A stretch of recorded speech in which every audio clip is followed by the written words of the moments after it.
Hello, one and all. I am very honored to open this political security conference of the IPS in IDC Herzliya, headed by and initiated by Major General in Reserves Amos Gilad. Congratulations and thank you to all the participants from across the globe. Thank you all. The state of Israel is currently in a systematic crisis. We have distrust in all the government agencies, the normative system, from the police force to the attorney's office, the Supreme Court, many other judges, are all being attacked indiscriminately. We are in a situation where there is delegitimization publicly, broadly and systematically of the entire government system. The regime is in shambles. The public no longer trusts the Israeli government because of the way they have addressed the coronavirus crisis. The messages are confused, they contradict one another, there is no clear strategy or policy, and certainly this campaign cannot happen with 36 ministers all attacking each other. A government that is not united, where there are fights and feuds, at a time when the public is waiting for a completely different approach. In such a situation, in such a state of affairs, when there is great distress among many of the sectors in the public, there is a sense, there is a kind of feeling that only one way creates achievements, and that is being aggressive, protesting, being violent verbally, finding an enemy that you can unite against, because it is clear to many circles within the public that they will not be able to achieve anything unless they do so. Many people are really very poor. People who had a certain socioeconomic status currently are losing hope about their future.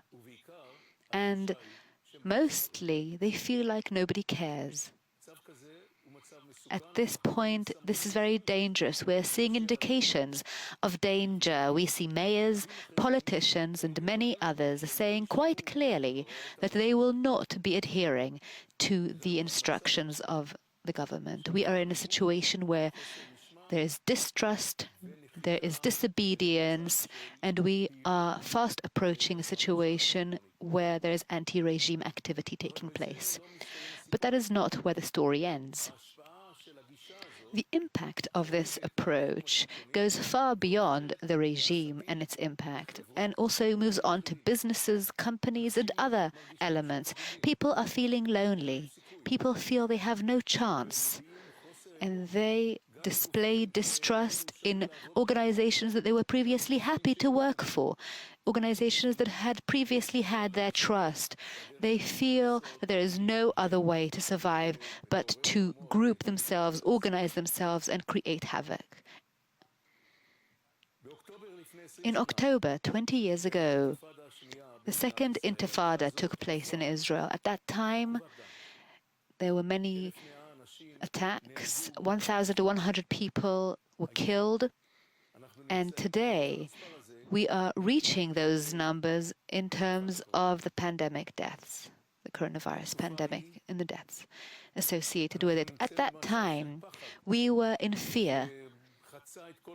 That fear crossed all boundaries in Israeli society. We had buses blowing up.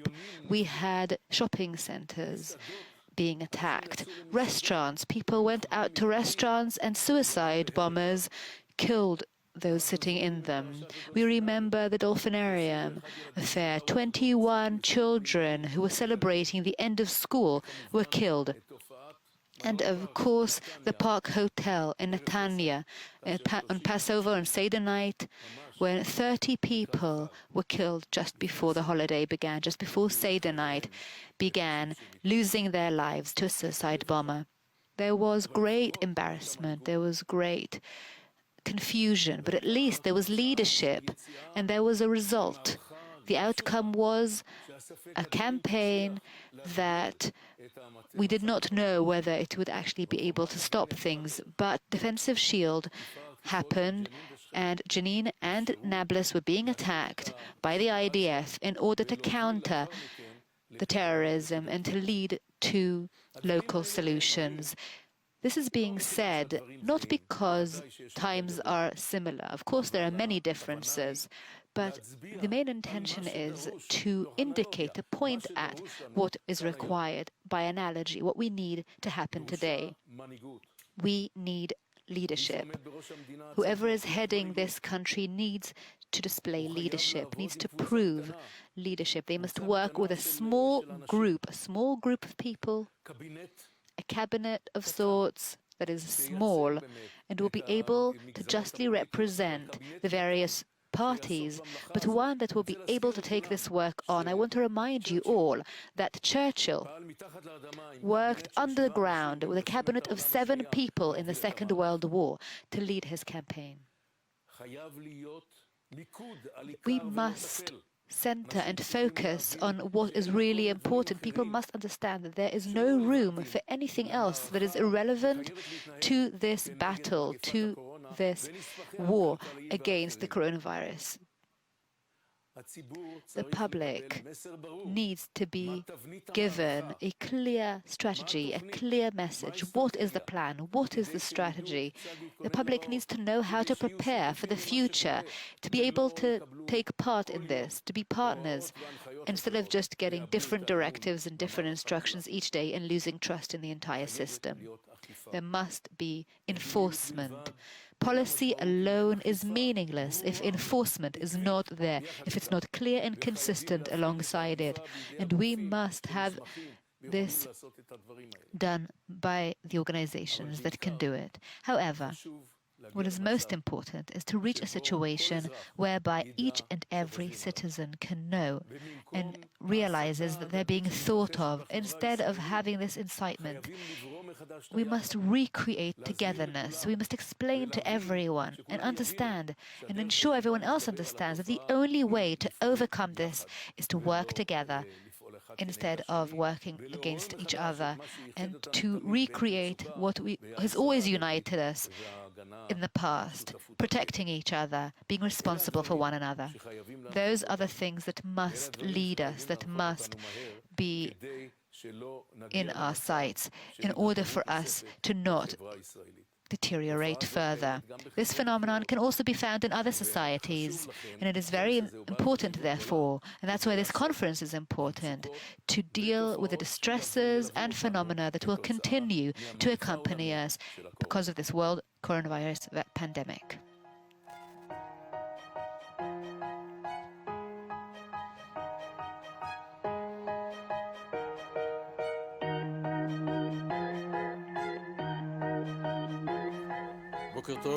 Good morning, former IDF Chief of Staff, Gadi Eisenkot. Good morning. We are living in a very challenging time. It feels like we're losing our direction, and we're such an amazing state. We are so high quality in the normative sense, in the health sense. How do you see today's reality, and what are your key recommendations for the future? Good morning. If I had these days to say this with 3 words, I would say trust, solidarity, and statesmanship. With all of these huge challenges that we had before the coronavirus crisis, that were intensified after this crisis over the last 6 months, the challenges of the Iranian threat, the challenges associated with Hezbollah in the north, and the reality in Syria, and the stagnation, continued attempts to carry out attacks almost every day by the Palestinians, and understanding that this has not been addressed for a long time and there's only just been a band-aid put on it. There are many challenges at this time, but I think in the short range, the main challenge is the combined challenge, health, socio-economic challenge that Israel is currently facing. In the past, we were under attacks by terrible enemies. The Yom Kippur War, we will be marking its anniversary soon. And when there is war, everyone unites. There is a chain of command. There are commanders who know what to do. And even if it is difficult, there is an outcome in the end. But now the coronavirus, it seems like an enemy, but there is no decision making. There is no chain of command. There is no organized intelligence. The resources are not being pooled. Even the IDF is not being led correctly. How do you view this crisis, the coronavirus crisis, compared to other security crises, and what would you recommend the public to do? In the last few dozens of years, we have dealt with 4 circles of threat that have changed in terms of intensity. The conventional army challenge, the sub-conventional one of terrorist attacks, the one of the cyber challenges. And so in the last 6 months, now we have a 5th threat, which is the threat of a national danger, national hazard. In the past, the systems were able to grapple with security-based crises, but now this crisis is not one that can be dealt with by the Ministry of Defense, and it is currently being, the beginning, in the first few months, the Ministry of Health was actually leading the battle against it. But then there was a problem with the administration. We realized there was going to be national security involved, and so we quickly realized that this is not just a health hazard, this is not just a health threat, but a pandemic that touches upon every national aspect of Israel: society, economics, regional, security. And therefore, we are currently in a very complex reality, and we're waking up this morning to 4,000 new cases. And I think that is terrible failure in the way that this is being addressed. There is an absence of strategy. We have no experience dealing with these situations. And the main problem is that we're not being transparent, and a strategy is not being laid out. And we have to give the public some hope. I think the daily encounters and the hourly reports and messages being conveyed indicate a deep crisis that we must get up and overcome from. We are actually nearing the red lines in terms of the capacity of hospitals and so on. So can you actually help us focus on the recommendations? What should we do now before the decisions are being made today or next week?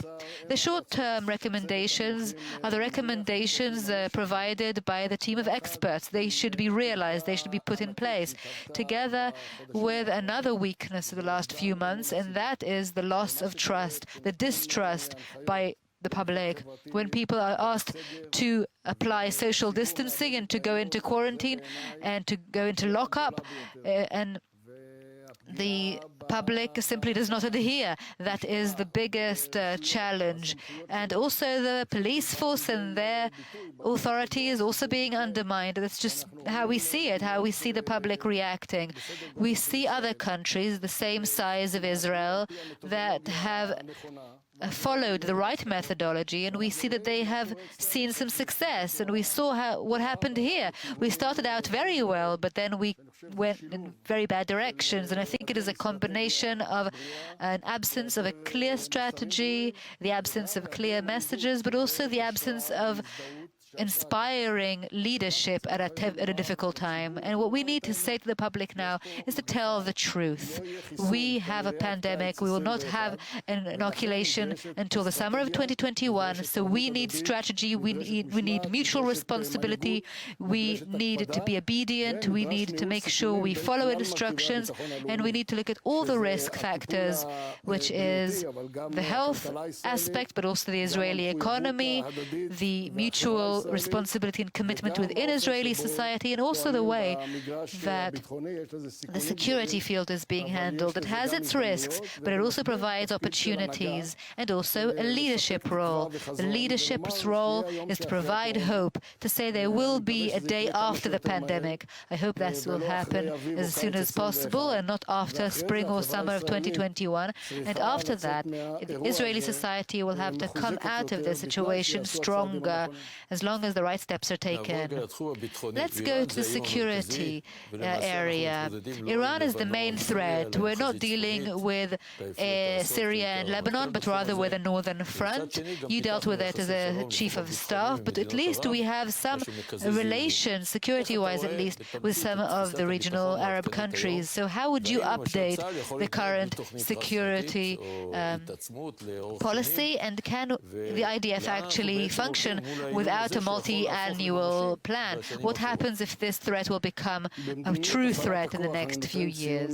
In terms of use of force, I think Israel is doing very well in the way that it is coping with the Iranian challenge. Iran wants to have a nuclear weapon, they want a regional hegemony, and they want to have a system of weapons, a system of rockets and missiles. And over the last decade and over the last few years, the Israeli government has had a policy of use of force that is very helpful to Israel. It has managed to stop the Iranian nuclear program. It has managed to stop Iran basing itself in this area, and also it's managed to thwart some of the capabilities that Hezbollah was hoping for. But we must look at the bigger picture. When we saw the attack, the plan by the Quds force to attack the Galilee that was put together by 10, almost 15 years, they have put so many resources into it, they invested in it so much, and we saw how the Iranian threat was materializing on Israeli borders in the north, because what they wanted to do was manage to have a sudden attack suddenly one day. And if the threat of tunnels was still an issue, we can imagine what would have happened.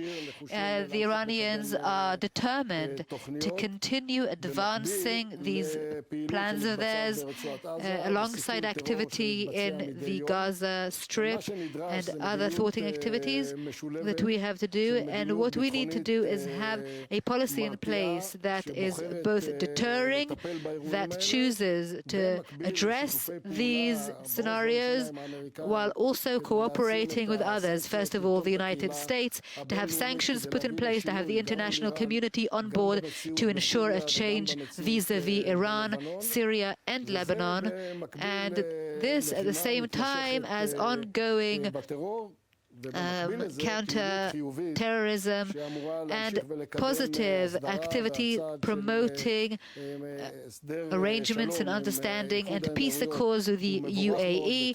This is a very positive step. This will contribute greatly. And in future, we need to also have more accords in the region, also with the Palestinians. This is something that we cannot ignore, something we cannot solve with a Band-Aid. It has a huge impact. And also we need to promote an alliance, a regional alliance with all the moderate Sunni countries to stop the Iranian threat. If we look at the historical accord that will be signed with the UAE, the Normalization Accord, the Abraham Accord, we are always looking at what is Israel's edge, what is its advantage. And some people don't understand, what does it matter if we have this kind of weapon or other weapon, the F-35 or something else? Can you please explain why it is so important for the IDF to maintain its quality edge, its quality military edge, QME? Well, we must remember the past. The founding fathers of the State of Israel had a vision. They saw an alliance between Israel, Turkey and Iran. And we must see how the relations are with Iran and how reality changes in the Middle East, how a friend becomes a bitter foe.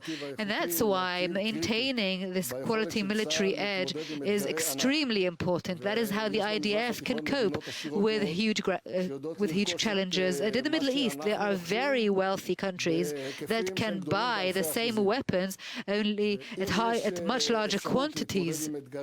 If we are able to cope with these challenges, it is only by maintaining our quality military edge, which we have had for many years. And it is therefore the Ministry of Defense's policy not to provide weapons that that breaks this kind of equilibrium to these other countries.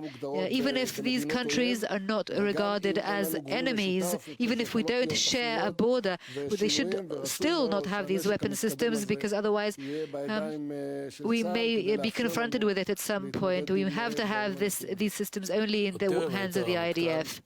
Before you were the Chief of General Staff, you looked at various aspects of our relations with the Palestinians. The IDF and the ISA have managed to thwart terrorism incredibly. The terrorism continues, but the public doesn't feel it, which is an incredible achievement. But it also has an impact on our relations with the Palestinians. How do you view our relationship with them under the threat of the absence of a political or a peace process? What will Israel look like as a Jewish and democratic state with this in mind? The basic reality is that we are a strong country. We are a prosperous country, a developing country that is coping and facing many challenges. In Judea and Samaria, we have 2.8 million Palestinians, and in the Gaza Strip, there are 2 million Palestinians, and the reality in the Gaza Strip has been challenging us recently as well. Very basically, very fundamentally, I think the Palestinian Authority is a colleague with whom we, in the last few years, have had collaboration, security-based ones, for the benefit of both parties, together with a policy that tries to separate between terrorism and civilians. And I think that over the years, we have been able to build an incredible capability with collaboration with security agencies and the IDF, and that gives Israel and the Israeli decision-makers a window, a time window that allows them to make decisions that are for the benefit of Israeli security interests from a position of power. The Palestinian arena will not disappear. I think we should promote some sort of long-term arrangement with the Gaza Strip that will enable stability,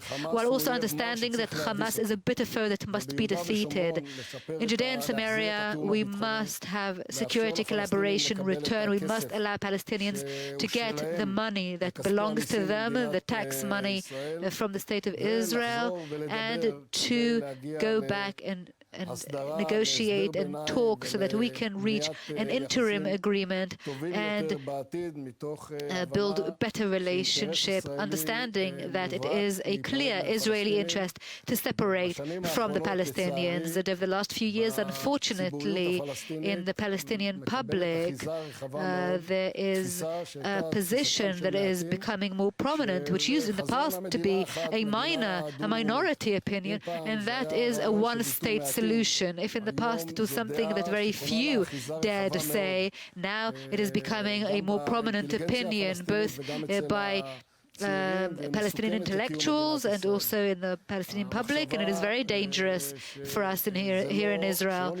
The idea that we will not be separated from them, the idea that they have of having a one-state solution. Let us merge with Israel. Let us get all their benefits. I think that poses a huge risk to Israel's future, and it is Israel's interest to separate from the Palestinians from a position of power with responsibility, having an Israeli control over the envelope, and to make sure that we can thwart future attacks. In this context, and not politically but professionally, the annexation plan seems to be threatening to our relations with Jordan. I think very few understand how important our relationship with Jordan and how important it is. Can we use this opportunity for you to explain, from your mighty authority, to explain the importance of the relationship with Jordan and what might happen if these relationships were to weaken? Israel's peace agreement with Egypt and Jordan has allowed Israel to have tremendous advantages that we are living with day in, day out. If you know a thing or two about the basis of the security relations between Israel and Jordan and Israel and Egypt, understands the very daily benefits and how this border is maintained and how the security relations happen between the two armies. And therefore, therefore, there is no contradiction, as I see it, between the understanding that the Israeli security, responsibility and control in the Jordan Valley is something that we have to have many years down the line, but at the same time, we must keep investing in our relationship with Jordan so that they can see the fruit borne by their peace accord. We have a border from Tirat Tzvi down to Eilat, and I don't want to say how many soldiers are there on the border, thanks to our collaboration with Jordan, and it is certainly a mutual interest to promote energy projects, tourism projects, economic projects for the benefit of both nations. I see great advantages and great benefits that both parties will be able to have if we nurture this peace and not see it as something that is obvious. What will you wish us for Rosh Hashanah, for the new year, the new Jewish year? What kind of country do you want to see? I would wish us to strengthen our mutual responsibility, our solidarity, our understanding that without solidarity there is no national security, and without national security there is no solidarity. We must nurture, we must invest in, we can argue, we can disagree, we can criticize any organization in the State of Israel. We can criticize the courts and the police force and the IDF. No one is too mighty to be criticized, however. To attack and to want to destroy these systems, the legal systems and the police system, and the direct link between these attacks, these violent protests at night has an impact in the morning when we want these organizations to enforce laws. So I think that national security goes hand in hand with mutual responsibility and being accountable for each other, and also the security, the financial security, which is currently doubtful in many families here in Israel. We have security-based threats, which we have always been able to grapple with, but now we have financial ones as well. And therefore, I would like to wish the Israeli public at this difficult time for the new year to be mutually responsible for one another, and for the State of Israel to overcome this crisis, to come out of it and look back. Hopefully in the summer of 2021 we'll be able to look back and say that during those difficult times, Israeli citizens were helping one another, there was solidarity among Israeli society, we were mutually responsible, and we will be able to come out stronger among all the Israeli tribes, so that we will come to that day after the corona crisis is over. It will take some time, 4 months, 8 months, but Israeli society will be stronger, hopefully. Thank you very much, former Chief of General Staff Gadi Eisenkot. I wish you a happy and sweet New Year, exactly the way you described it, and the same to all of us. And we will now move on to an interview with Irina Neveslin, who has dedicated her life and all her days to nurturing the tradition, the heritage of Jewish people, so that we will be able to live a more quality life. Thank you very much and Happy New Year.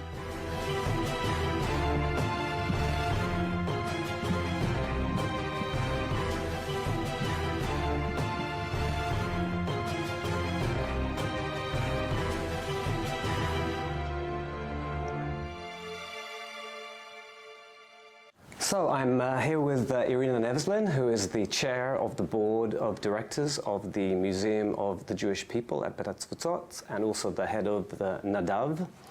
And we're talking about the vital Israeli-American relationship. So I guess the first big question, your assessment, do you think that the United States, even in this day and age, has Israel's back if we find ourselves under existential threat? First, very nice to be here and very, very nice to see you. I would like to clarify something. I don't think Israel faces any existential danger. I think the history of the Jewish people proven that we meet a lot of dangers. However, we know how to go through them, so I wouldn't use the word existential. As for your question, I think that for absolutely yes. I think absolutely the United States will have Israel's back, and I'll explain why. First of all, this relationship exists for many, many decades to come. And I don't see any real reason that it's going to change, because there are, of course, a lot of changes happening in the world, and they're very deep changes. However, I think it will change the dynamic of the relationship, but not the relationship itself.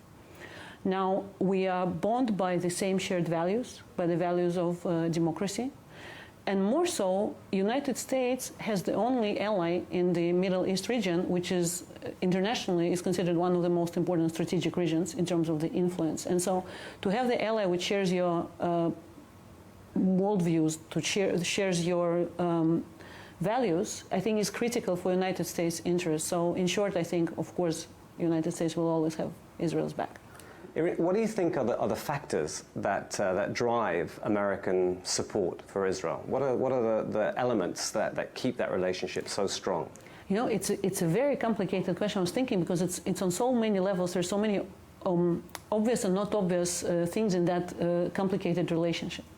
First, what influences that, I think, the most is the demographic, is the changing demographic. Now, if we look now at the United States, we can see that there are power groups, new power alliances and power groups that are rising. So the Hispanic voters, obviously, and the African American groups. And I think it's on Israel to learn how to work and find the shared interests with those groups.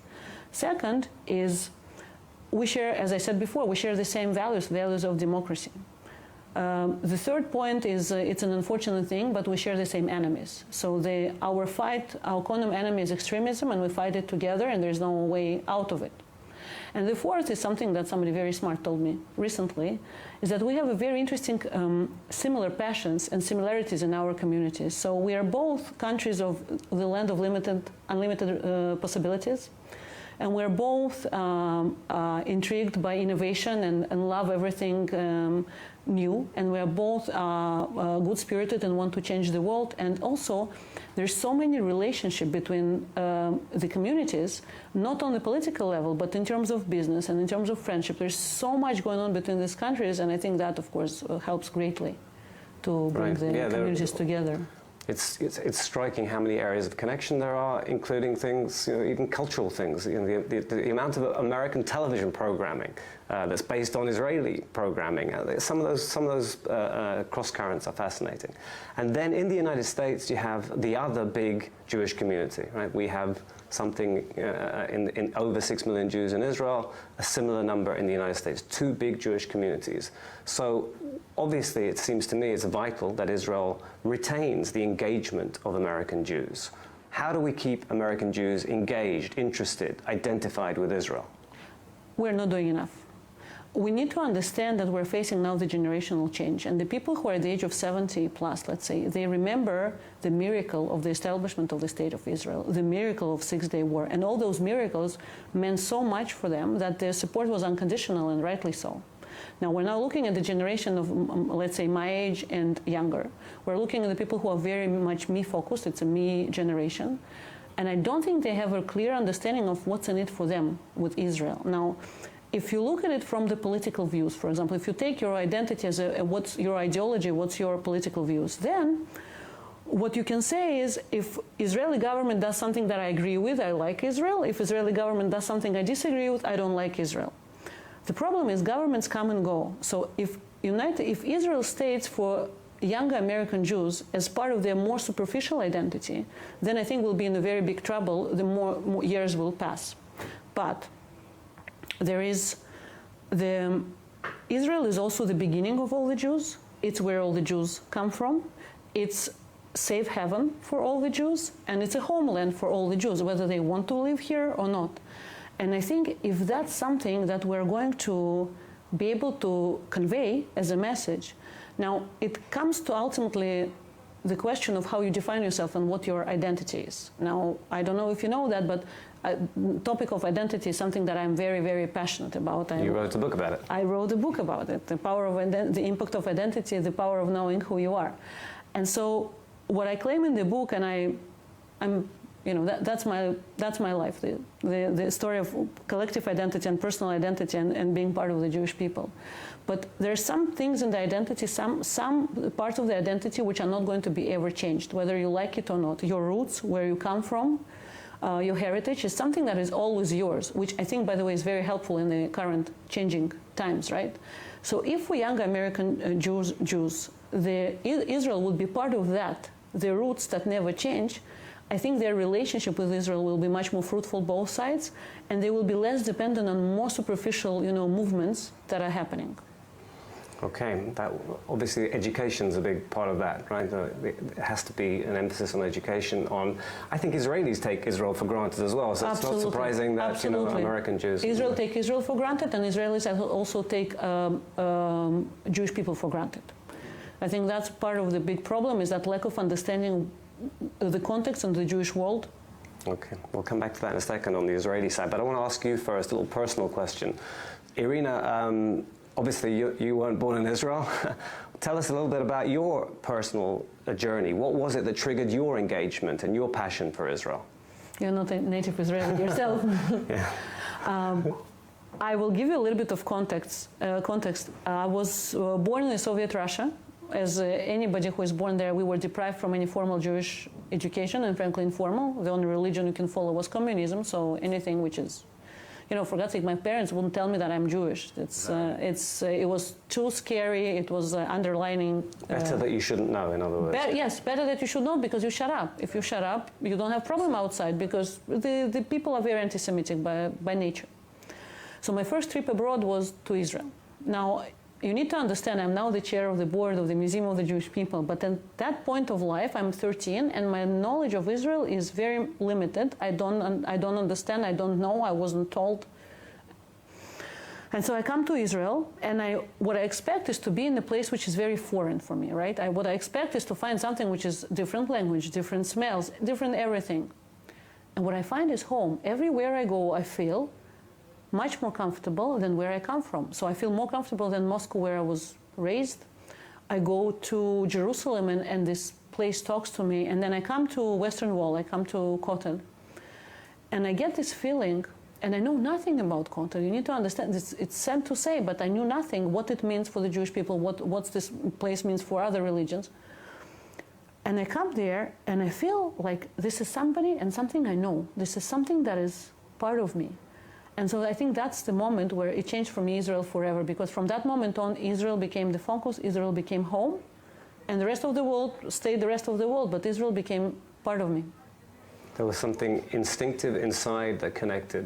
There was no intellectual explanation to that. It's just I knew that it was home. I felt that I belong. I have to say, hearing you say that, I felt something similar when I first came here. And I'm still very English, but yeah, that connection was somewhere deep inside. One last question I want to ask you, Irina, about Israel. We're talking about the American-Israeli relationship, and we always talk about, on the American side. On the Israeli side, is there more that Israel should be doing to have people here understand more about diaspora Jewry, to know what American Jewish life is like, to understand this community? We always talk about the American need to engage and identify with Israel, but what about the other way around? Oh, absolutely. I think we don't do nearly enough. And I'll tell you, and I'll give you very simple examples. So say Israeli 17-year-old leaves the school. How much does he or she know about Jewish people? How much do they know about the Jewish people now? I think that it's vital that we create courses which are going to talk not about history. It's very important to learn history in Tanakh and Bible, everything. It's very important. However, people live here and now, and people need to understand what they belong to. So if we were to have a course that is what Jewish people are today, and we were to talk about 15 million people. I don't know how many Israelis know how many Jews are there in the world, how many live in the United States. The fact that their life is so similar and so different, the fact that their struggles are so similar and so different, I really don't think that the education system does enough to tell that story. Now, I do that, as you mentioned, the museum. We do that in the museum. We do it. The sole reason I'm involved in the Museum of the Jewish People is because I want to make sure that the story of what the Jewish people are today is told. And by the way, we're going to open the new museum in October, and it's going to be the biggest Jewish museum in the world that is focused on our success rather than on our misery. But I think it's not for museum to do to educate masses. We are happy that we can, but it's for education system. I'll give you one more example. I think Israeli youth has a very limited knowledge of what diaspora is doing for Israel, what it did for Israel, what it's doing for Israel. I think there are some words, there are codes that Jewish professionals will know, sort of, but the regular person in Israel has no idea what is AIPAC doing and how it's all working and what's their role currently now. And I think the role of diaspora in Israel also has to be a part of that course. Okay. Irina Nevzlin, thank you very much. Thank you for joining us. Thank you very much.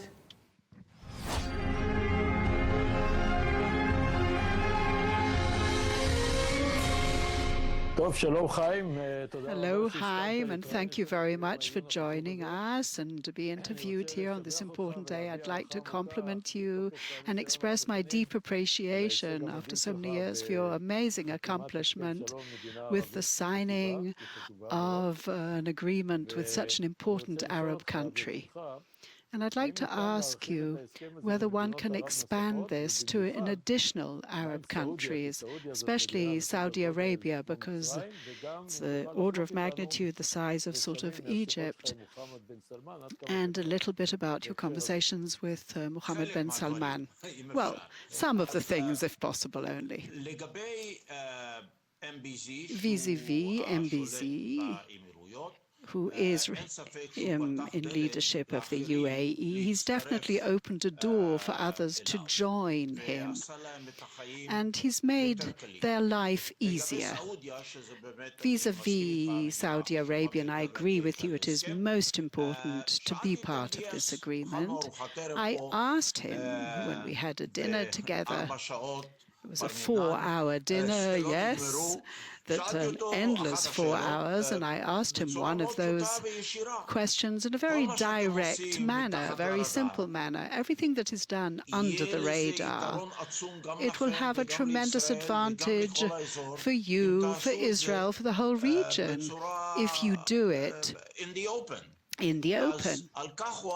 And he answered me, I would have done that in a minute, but the people from Qatar, the Iranians, and my own rank and file, the people in the street, would kill me. What MBC did is that he proved that the people from Qatar are either saying or not saying, and the Iranians the same, what Hamas are saying or not saying, Hezbollah, makes no difference. So he proved, and he did it step by step, and he said that Otaiba would really examine things and scrutinize things, and the reactions other than the evil axis said there were no comments, there were no remarks, and so let's go for it. And that's why it's so important, because the MBZ's actual step is so important. It was a kind of sort of pilot attempt for the Saudi Arabians. So I believe in not too long that the Saudi Arabians will join them soon. Bahrain, Oman and Morocco, it's so much easier for them because their rank and file and their streets aren't quite as vibrant as in Saudi Arabia. What is your impression of Saudi Arabia? I mean, can you tell me a little bit about that? Well, MBS, he's a very modern man, the Saudi heir, and very sort of civilized and enlightened. There are things that people don't agree with around the world that happen there, but anything to do with the ties with Israel, he understands that this is the right thing to do. What is important here is that the Palestinian issue is not on the agenda. It's sort of, as they say in Arabic, it's sort of on the side, on the back burner kind of thing. They look at the advantages that could be embedded if there are ties with Israel. What are the advantages for them? And now vis-à-vis the Iranian issue, of course, as well. There are those who say that the annexation is now being suspended, but Kushner also clarified that any opportunity when it did come up, and the president always said it is not on the agenda at the moment. It depends how you look at things. But the annexation could cause damage. The fact that it was prevented at the moment, I mean, can you tell me about that vis-à-vis the whole annexation, especially if we are talking about peace with Abu Dhabi and other Emirates and other Arab countries? Well, the annexation, it had the potential that could have brought a catastrophe with it. But I am just a rank and file. I don't make decisions. But that is my personal opinion.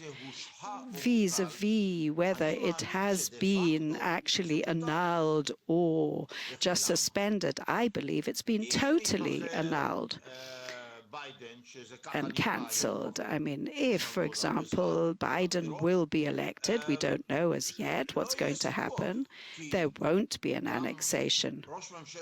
Because even the Prime Minister of Israel said that it will be in coordination with the United States. And Biden has said unequivocally that he is against it. So if Biden is elected, then the annexation is dead. But let's say that Trump is going to be elected. It doesn't seem that way today. Chad is still there, and the Emirates are still there. Can you envision a situation wherein someone will annex various territories in the West Bank, and the ambassadors will remain where they are, and everything will be sort of rosy and pink, and everything will carry on as if nothing has happened? No, it will destroy this enormous fantastic asset now of this peace agreement. I believe in Greater Israel, and from the sea to the Jordan, I believe in that. Yes, it is Jewish land. That is my belief as well. But there are 2.5 million Palestinians there. What are we going to do with them? Therefore, bottom line is, if we look at the situation in a practical manner, there wasn't an annexation, there isn't, and it won't happen either. So basically, Abu Dhabi has, and the Emirates, have they actually really contributed to the fact that that won't happen? I think because you've taken this off the agenda, we can now perhaps even march towards peace with the Palestinians. Well, the Palestinians, as long as Abu Mazen is still there, nothing will happen. He talks sort of in the air. One day he says this, and then he says something contradictory this following day. Nothing will happen while he's there. You can see the facts in the field. They are there. And over the last years, they have proven to us that he is not the man who will actually create that peace. I believe that someone will come and there will be peace. But from our side, there will be a person who peace will be important for, rather than control over the territories, etc. The ties with the United States have such strategic importance, of course. What should we do before the elections on the 3rd of November in order to preserve those ties, assuming that Trump will remain or that Biden might be elected? If Biden is elected, that's one kind of policy. If Trump is elected, that's a different policy.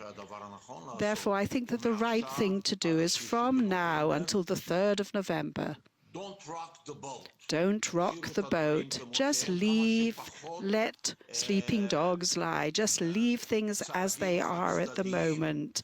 No unilateral steps, no extreme declarations, and just leave things as they are until the 3rd of November. and in accordance with whoever will be elected, then develop the policy with the American Jewry, with the United States. You mentioned American Jewry. Are we doing the right things? Should we change our policies? What do you, after all, they are so important. What do you think we ought to do vis-a-vis that in order to preserve these really extraordinary ties with American Jewry? Most of them are Democrats, liberals.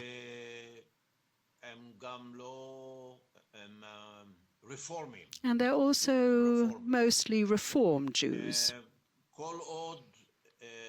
As long as the policy of the government is dictated by political needs that are clear to all of us, it's very problematic. If the ties with the United States, the conversion and the Wailing Wall issues, I don't need to refresh your memory about these issues, then it is a problem if those things continue. More so than with the administration in the United States.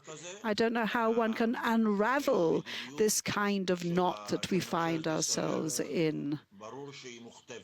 After all, things are dictated by the members of the coalition that have various sort of opinions about the world that are totally contradictory to the American Jewry. It's very problematic. How can you sort of calm this all down and solve this issue? I'm afraid, I have no idea. You have tremendous experience with Egypt. I'm not only talking about your own personal background. How do you envision Egypt at the moment after so many years and such deep ties?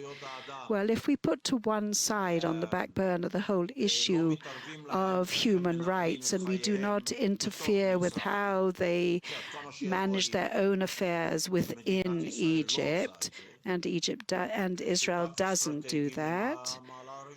After all, we are a strategic partner, a first-class one. So when I met with Sisi just last year, he spoke about Israel as his ally. And of course, and I believe that we truly are. Egypt is truly a very important ally of Israel. And I will leave you with an anecdote. I was there with the head of the Muhabarat. He was sitting on my right-hand side, and I was there with Sisi, and he looked at me and he said in Arabic, "You're not an American, you're an Egyptian." So I pointed at the head of him and I said, "You're from Alexandria and I'm from Alexandria." And he continued in Arabic. And I called the president of Egypt a falach, a farmer. Oh boy, I won't leave here alive. I'll be assassinated. Oh, my goodness. I actually got onto the plane and I was petrified. But no, he actually burst out laughing and he accepted it beautifully and welcomed my comment. So thank you very much. You've left us with tremendous knowledge and insight. So thank you very much, Mr. Chaim Saban. Thank you very much.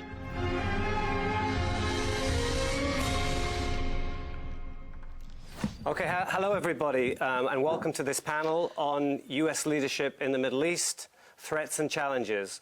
We have an extraordinary panel with us, a great deal of ground to cover, so let's take it away. Our four panelists, in no particular order, are Dan Shapiro, the former American ambassador to Israel, now a visiting fellow at the International Institute for Strategic Studies, David Makovsky, who is the director of the Project for Arab-Israel Relations at the Washington Institute and a former senior advisor at the State Department for Israeli-Palestinian negotiations. Mary Beth Long, who is the founder of Global Alliance Advisors and a former Assistant Secretary of Defense. And John Rood, the former Undersecretary of Defense for Policy. So welcome, everybody. The first question I have to ask you, is the United States pivoting away from the region? pivoting away from Israel even. We've heard the president saying the desire not to be involved in these endless wars. Maybe America doesn't need oil so much from this part of the world, and therefore it's less energy dependent. Maybe it feels terror is a declining threat. John, maybe let's start with you on that. David, it's great to be with you, and I don't see the United States pivoting away from the region or especially from Israel. The relationship with Israel remains extremely close. In fact, I think in its present state, it's arguably as close as it's been in decades. So I don't see the United States pivoting away from the Israel relationship. I do think that there is a growing concern about what is going on in Asia, and that applies itself in terms of China's influence in the Middle East as well. There is a strong desire that I think is felt across the bipartisan spectrum here in the United States to see the United States take a much more active role in dealing with some of the problematic behavior that we see emanating from China, to address some of the most concerning behaviors of the Chinese Communist regime. But I don't see that occurring, and witness the fact when the president talks about withdrawing from endless wars, remember some of these, such as U.S. involvement in Iraq, U.S. involvement in places like Syria, there's going to continue to be a U.S. presence even if troop levels are withdrawn, and we haven't always had those troop levels there in places like Iraq. But witness the fact that the administration is willing to take decisive action on Qasem Soleimani to work to broker this historic agreement with the United Arab Emirates. I don't see the U.S. Retreating from the region, but rather just adjusting how it is approaching in some tactical ways. Dan Shapiro, do you want to weigh in on this? Sure. Well, thank you. It's great to be with everybody on the panel. I agree with John very much that the commitment to the U.S.-Israel partnership is strong, it's enduring, it's bipartisan. It has essentially continued on a steady upward trajectory through multiple administrations. And we've seen in the recent years how the U.S.-Israeli partnership has served as U.S. interests in helping enable Israel to deal with threats it faces, such as Iran's presence in Syria, that also affect U.S. interests. And so I don't see any real diminution of that commitment. Of course, there's a strong security assistance agreement only in its early years that will carry forward for the next decade and continue to strengthen that partnership. I do think, however, there is a broader desire on the part of the American public, and it's been felt by the last two administrations, the Obama and the Trump administrations, in different ways, to gradually reduce the U.S. Certainly active military presence in the region. Doesn't mean withdrawing all troops from the Gulf or all partnerships with other nations, but it does mean trying to end the U.S. military involvement and prevent new involvements in places like Iraq and Syria. And it does mean trying to ensure that partners in the region will carry as much of the weight as possible for their own security needs. And that does overlap with what John referenced, which was an increasing focus on other regions, on Asia in particular, on the challenge that China presents, and not wanting to necessarily have to devote too much attention and resources to a region where, as you also stated, David, there may be some decline in at least the energy needs that the United States derives from that. The last thing I'll just add on this opening comment is that there is also tension between the United States and some of its regional partners about their own conduct in addressing internal matters or in addressing some of those very regional challenges. Witness the bipartisan condemnation of Saudi Arabia's tactics in the war it's conducted in Yemen, or concerns have been expressed about various partners, Turkey, UAE, Egypt, their participation in Libya, or concerns that at least you might hear in a Biden administration about human rights in Egypt and in Saudi Arabia. So I do think that these are going to continue to be points that potentially cause at least some tensions between the U.S. and regional partners, even as the core commitment to their security and to preventing Iran's aggression, preventing a broader Russian expansion of its influence, and stabilizing our allies' security will remain. Thank you. Mary Beth, you share the sort of robust sense there of ongoing American commitment. As we look at that from an Israeli point of view, that's crucial to us, obviously. I do. I think I would nuance it just a little bit. I mean, there are things that people are seeing that we can't deny that are reflective of a change in focus, I think, of the American population. And some people will interpret that as being away from the Middle East. Certainly, there'll be no change in our commitment to Israel and no change as to our commitment of the freedom of navigation and other security concerns that the Middle East represents, whether or not we're there. I think there'll be a change in the kind of presence. Maybe the numbers are what people focus on. I think it's the kind of presence that's more important.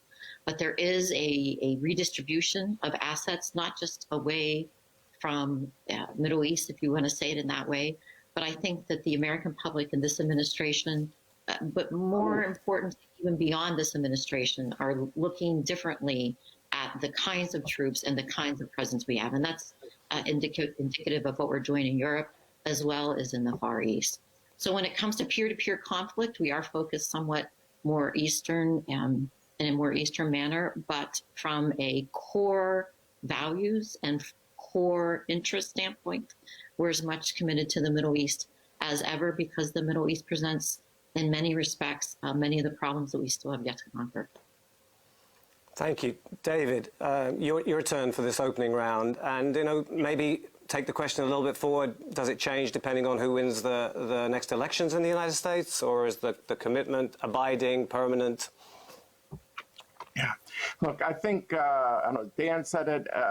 What's really interesting here is the commonality between two administrations in a row that Israelis don't often see.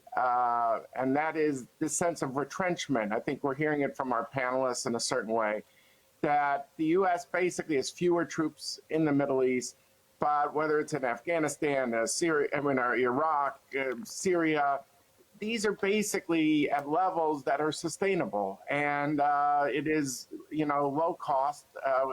U.S. has not really sustained casualties in any serious way. It has been assuring to our allies that we're there, and I think this is reduced instability. It could put a check on America's adversaries as well. I know some people say, well, energy independence, America with the fracking doesn't need the Middle East. America doesn't want disruptions in the global economy, and clearly our allies are very dependent on Middle Eastern oil. So here too, I think it's been at a very sustainable price for the United States in terms of our projection of naval power and the like. So I think it's you could say a sweet spot in a certain way, and this sense of retrenchment does not mean withdrawal. It just doesn't mean the same robust levels maybe at the time of the first Gulf War, but it's at a level that is still assuring to our allies. And I think a bonus for us in America is that what it used to be when our allies were much more at loggerheads with each other, the Gulf and Israel, now the Gulf and Israel are getting closer. So there's no friction point there the way there was. I'm not trying to paint too rosy a picture.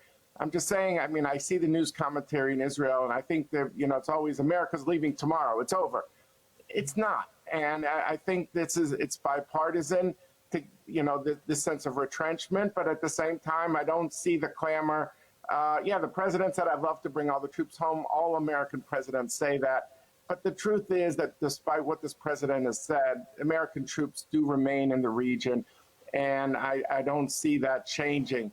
Will there be different points of emphasis, going forward? I think Dan's point, probably you'll see some of that if in a Biden administration. Dan mentioned human rights, the Yemeni war, although here there's been more bipartisanship, the issue of JCPOA, that'll be, I'm sure, something we will discuss. The Iran nuclear deal will be revived. So I'm not here to say that there's full agreement on everything, but I don't see, America pulling the plug on its commitments to its allies' security in the Middle East.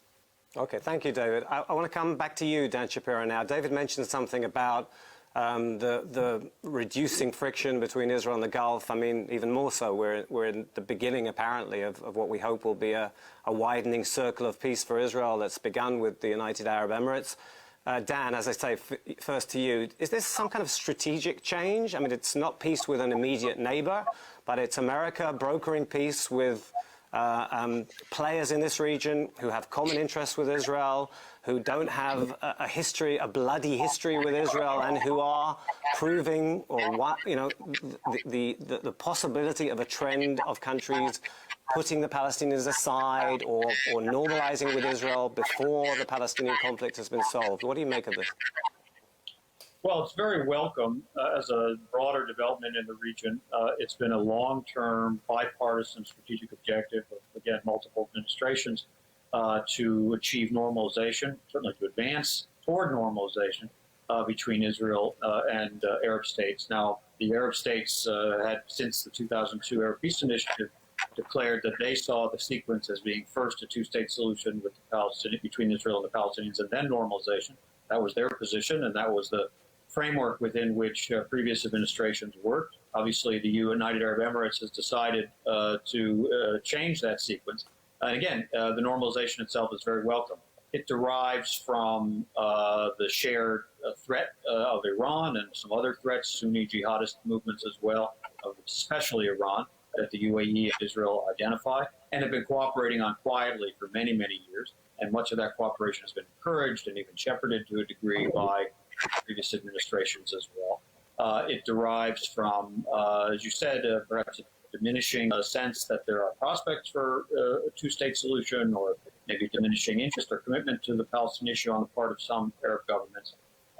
And of course, there may be additional normalization agreements yet to come. As we speak, Secretary of State Pompeo is in the region. He has some other stops on his itinerary in Gulf countries and maybe other countries, and it may be that others will follow the UAE lead.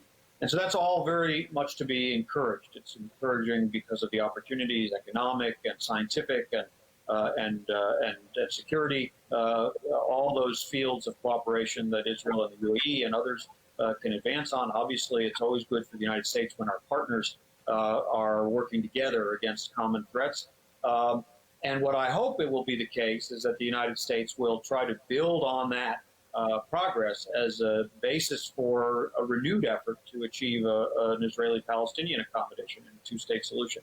What would worry me would be if the conclusion that is drawn from these developments is that the Palestinian issue doesn't matter and it can be pushed to the side, or it can be solved with unilateral measures like Israeli annexation in the West Bank, which is not a solution.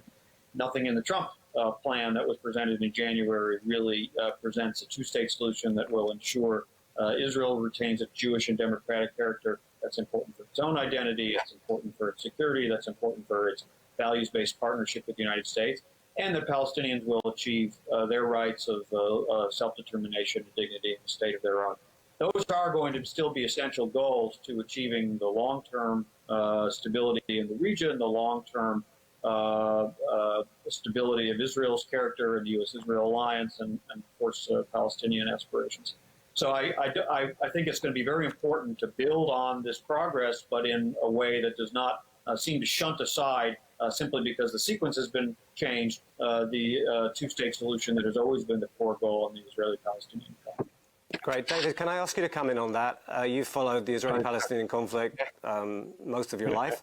How are we going to see this now? Is the United States going? I mean, there's tremendous optimism from the president that the Palestinians will yet engage, and he's optimistic in the face of complete Palestinian rejection, accusations of betrayal being delivered by Ramallah to those who are moving to normalize. Where do you see the United States trying to move that process now, and do you see Israel going along? Right. Well, I think this is a seismic moment, and it has enormous potential.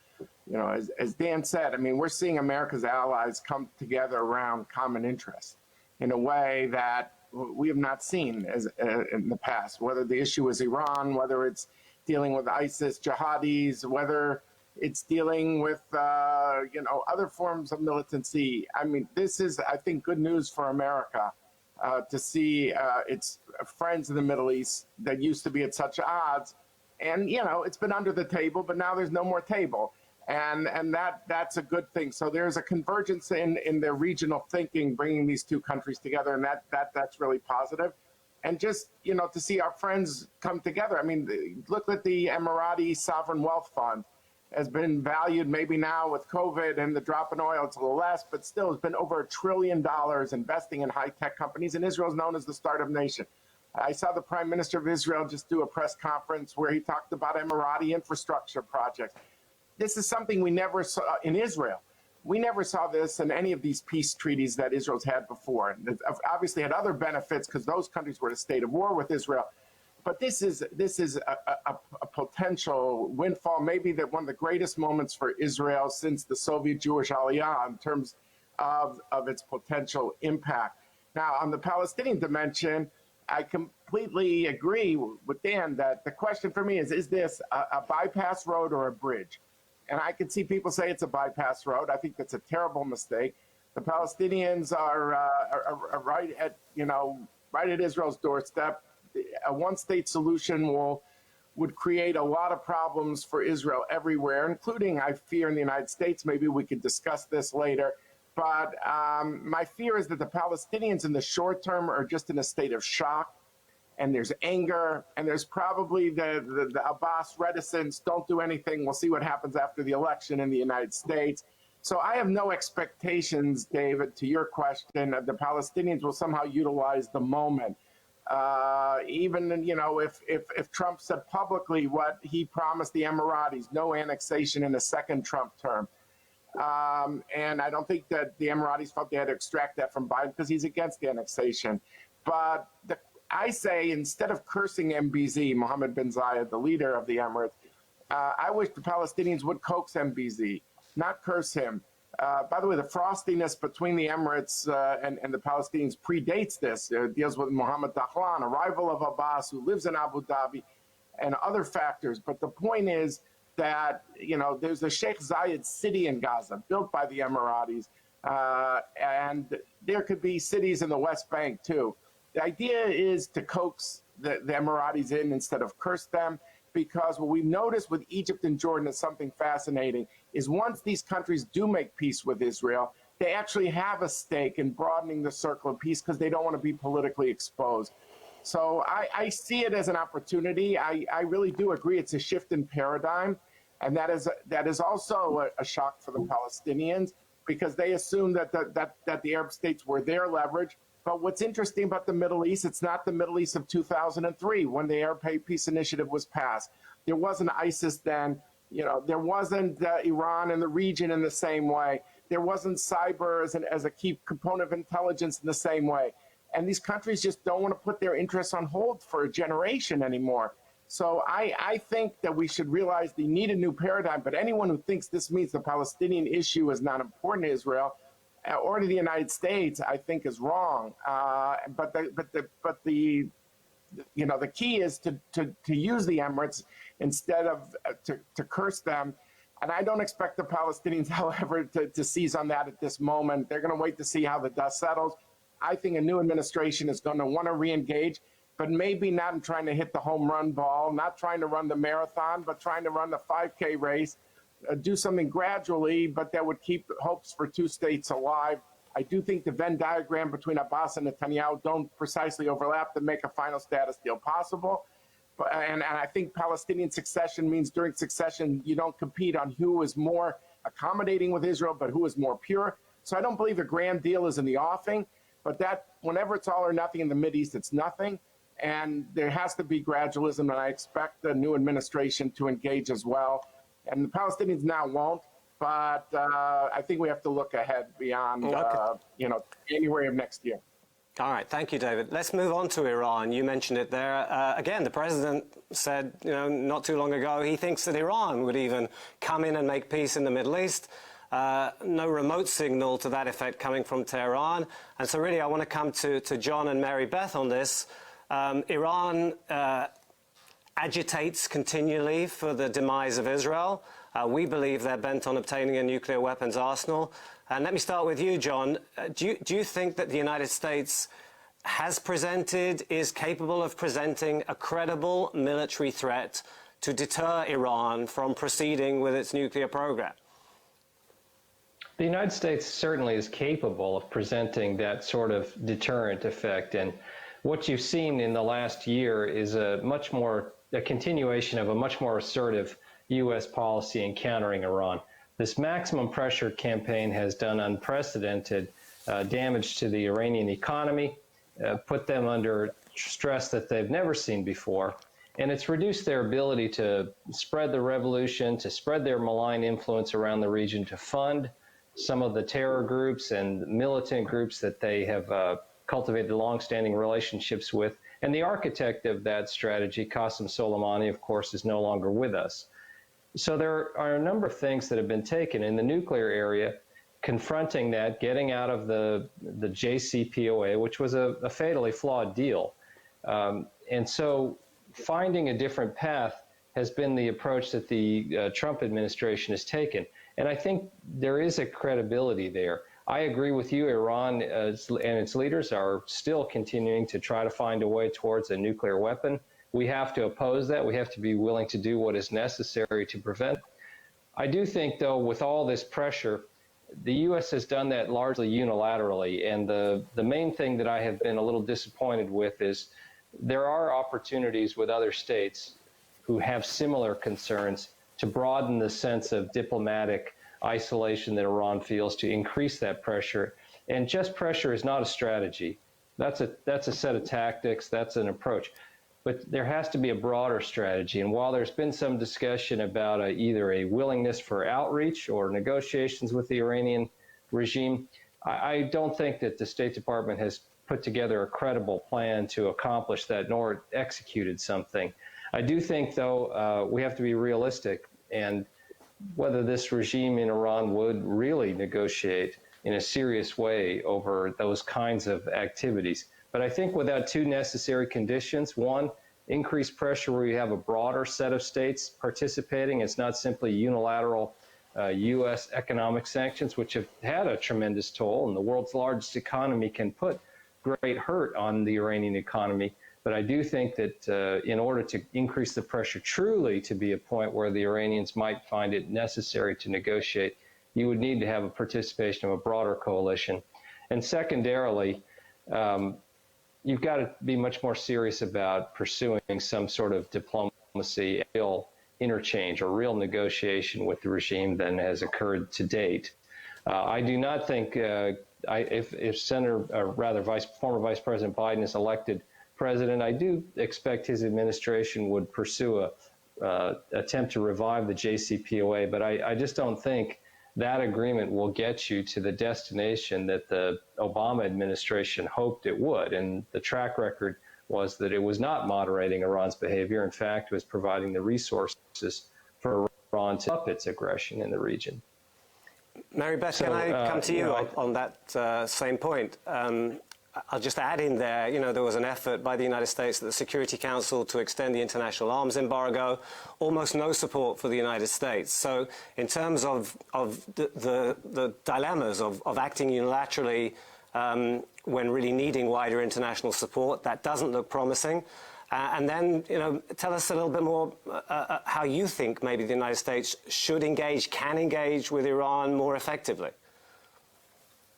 Well, actually, I have two comments along those lines. I am involved in Iran Track 2 negotiations and met with the Iranians probably 7 or 8 times in the last 2 years. And while the U.S. is capable of deterring Iran from developing or using a nuclear weapon, I think that there's a lot of question of whether or not the American people and the two parties that are controlling our politics are willing to do so. So the fact of the matter is, I have to say that I agree with this president in that there doesn't seem to be any real reason to negotiate with the Iranians above and beyond what's going on with the State Department and in private Track 2 until the Iranians show some willingness or desire to negotiate with us.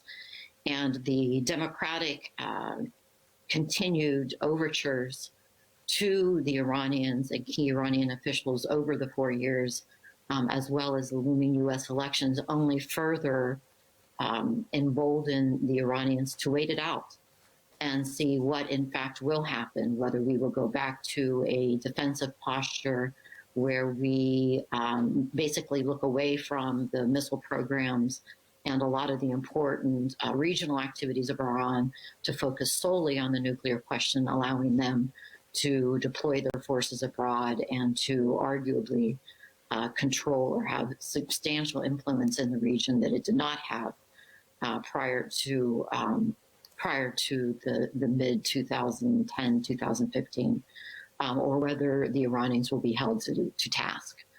From a European standpoint, I think your point on the UN and the rest of the world is exactly right.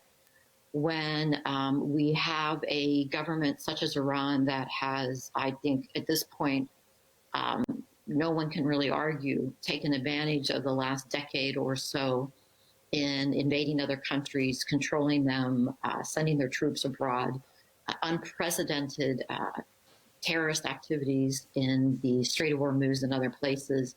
And then you have the majority of the world, or certainly the UN Security Council, not even willing, given all the violations of UN accords and of agreements that Iran has made, not even willing to restrict their access to conventional weaponry. I'm not sure that the U.S. interests when it comes to holding Iran to the standards of which responsible nations conduct themselves is shared with too much of the rest of the world. So you have to have a partner in which you're going to have shared interests. And I think at this point, for good or for ill, it's very unclear where the U.S. partners are when it comes to Iran. And on the GCC, I want to return for just a moment. I know there's a lot of happiness, and it's truly unprecedented and very brave of Mohammed bin Zayed Al Nahyan, the UAE's leadership, and the Israelis for this accord.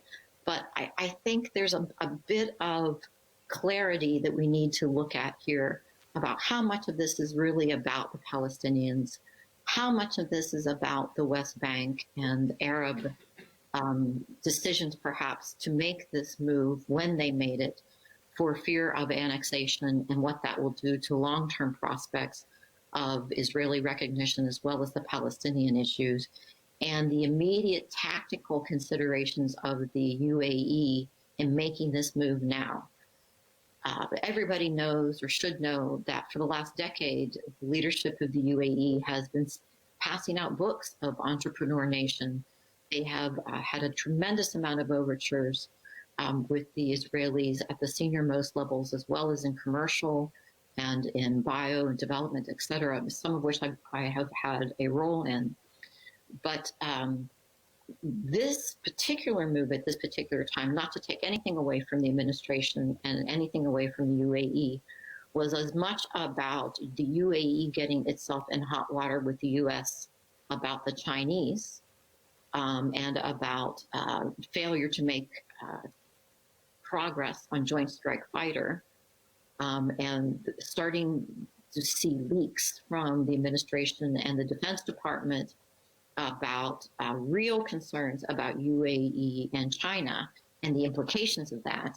And this being a tremendous play on their part to basically wipe that out of the front of the papers and to put the State Department and the U.S. Defense Department on notice that they were willing to do this in order to buy them time and perhaps grace on the Chinese issue, and to get Joint Strike Fighter to at least position itself perhaps in a favorable motion, and to avoid the problem of not having made these moves with a possible change of administrations where they needed to get what they can out of this administration before a possible Democratic administration is elected, where they wouldn't have the traction. They wouldn't get the credit for recognizing Israel before Trump goes for his elections, and everything would be back on the table for Biden. So this was a very, very, very wily maneuver by the UAE, and I applaud both of them for that. It's not so much about the Palestinians. Let's not fool ourselves. All right. I have to tell you that was a fascinating answer. I guess the mark of a good panel is that people don't want it to end. I would like to keep going, but we're out of time. I want to thank all four of our panelists, Dan Shapiro, David Makovsky, John Rood, Mary Beth Long. I look forward to having a longer conversation with you in the future. Take care, everybody. Be well, and thank you. Thank you. Thank you.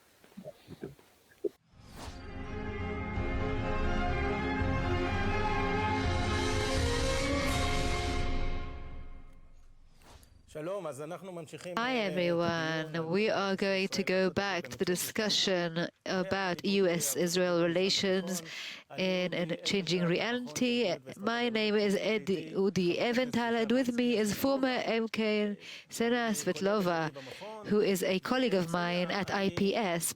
Ksenia, let's continue with the discussion. In the Middle East, not only Israel, but in general, we have a feeling that the United States is in a process of kind of a withdrawal, kind of coming out of the region. We've heard about Iraq, Afghanistan, Syria. There are very few forces there. They seem to have less interest here in the Middle East. And where does the United States want to go? It wants to go to China. I mean, that's the main threat to the American way of life. That's China. On the other hand, the United States is still very strong here in the region, primarily in the Gulf. They have a lot of forces there. And the United States has brought the normalization agreement with the UAE to Israel. So is there a vacuum or isn't there? Well, it's a complex question because there is and there isn't. On the one hand, there's a visibility of a withdrawal, and that is not a good image for the United States. We have to be aware of that because certainly if there is even a kind of image, a kind of notion, then the main rivals of the United States, which are Russia and China, will try to come in into this vacuum and be active in the Middle East, like in Egypt and so forth, where the United States has some collaboration. So we see that with the agreement. So the United States does want to kind of take a step away and a step back from the Middle East, but it is leaving behind alliances and a new security architecture in the Middle East that it feels must be much more independent. An attempt to counter the Iranian attempts to increase its hegemony, but to do it not with U.S. leadership, but with U.S. support. Yes, I think that despite this image, the United States is not leaving the Middle East quite so quickly. We do realize that there are still very important interests here for the Americans. They're not going to be going away quite so soon. And just like in The Godfather, just when I thought I was out, they put me back in. So the Middle East keeps luring the United States back. Yes, we saw that in the Gulf War. We saw that how they left enough forces in the north. And the Russians must deal with it. And if you listen carefully, we had a panel with 4 American speakers, and if you listen more closely, you can actually hear a message. First of all, the deep concern, the competition, the rivalry between the superpowers, how strong it is within American culture. But we also heard a message to Israel when it comes to Israel's relationship with China, the technological relations that are a great concern of the United States. Well, it's not just a message being conveyed secretly. I mean, it is something that's being said outright. Yes, and there is certainly a collaboration. There is deep conversation and dialogue between Israel and the United States about China. But despite that, we keep hearing these messages from different places, and I think Israel should address it. Yes, certainly, Udi. I would like to go back to those speakers, the 4 amazing speakers we just heard. We'd like to hear from them again after the elections in November, the presidential elections. I think most of them will have a key part to play. We'll probably be seeing them in key positions in the next administration, and it'll be very interesting to hear their answers to the same questions following the elections, talking about how the United States is leaving this area.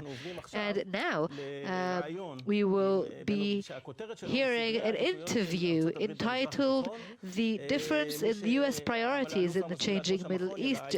Major General Amos Gilad will be interviewing General John Allen, who was the former commander of the U.S. international forces in Afghanistan. He was also the presidential envoy to the Middle East. He understands the Palestinian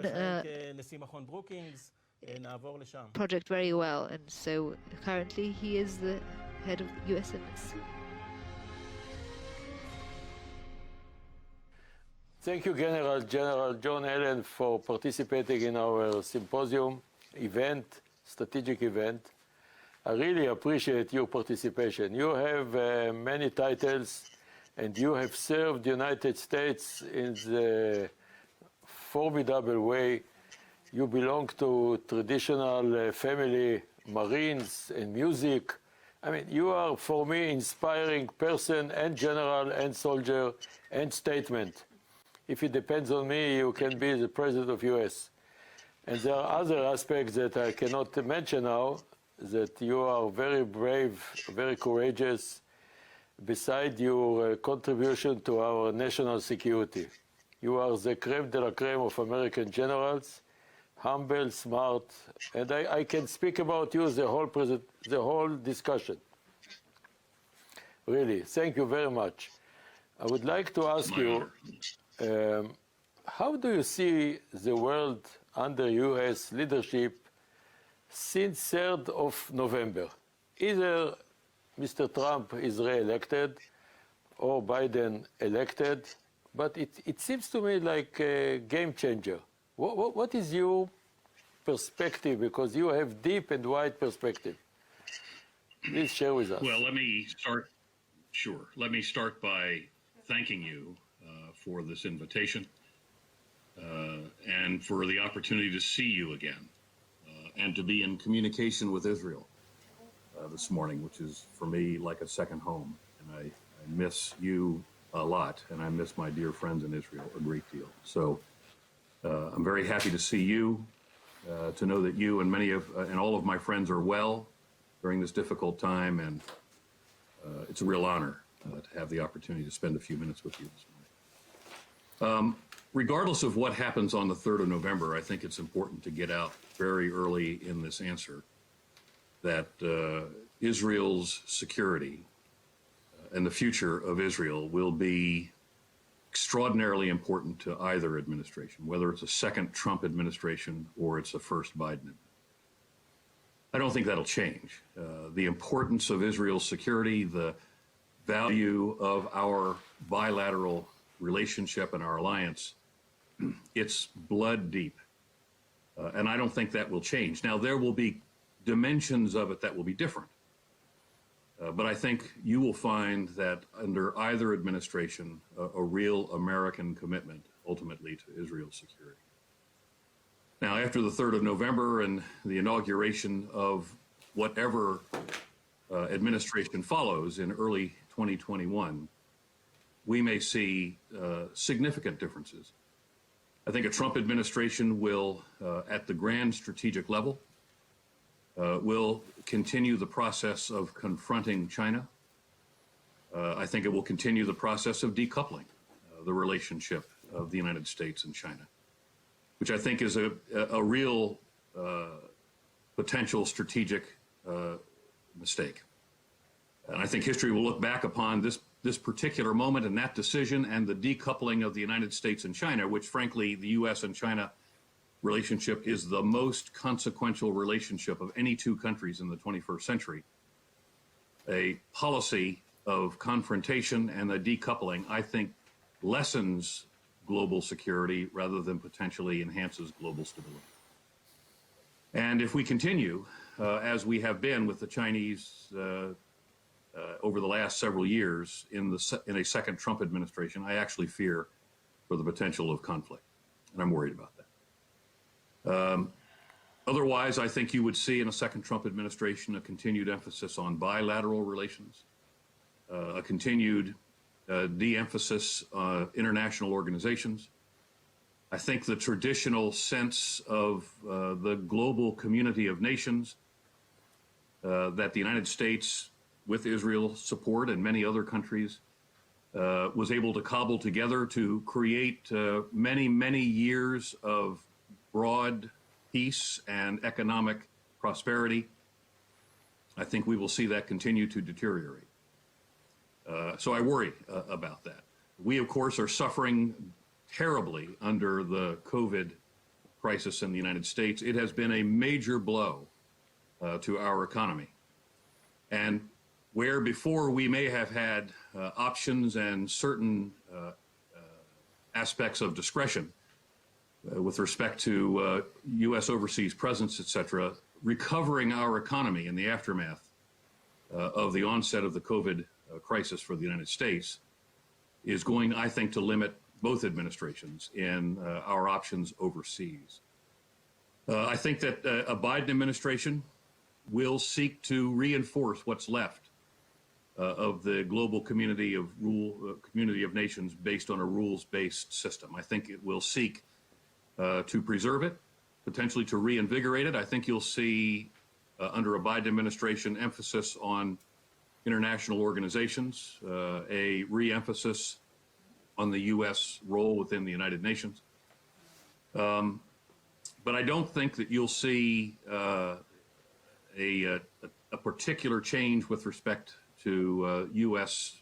relationships in the Middle East and in North Africa. You know, clearly the United States has long-term security interests, national interests in both areas, not the least of which, of course, regardless of the administration, is a long-term American commitment to Israel's security and its stability and of course, by extension, the Jewish people.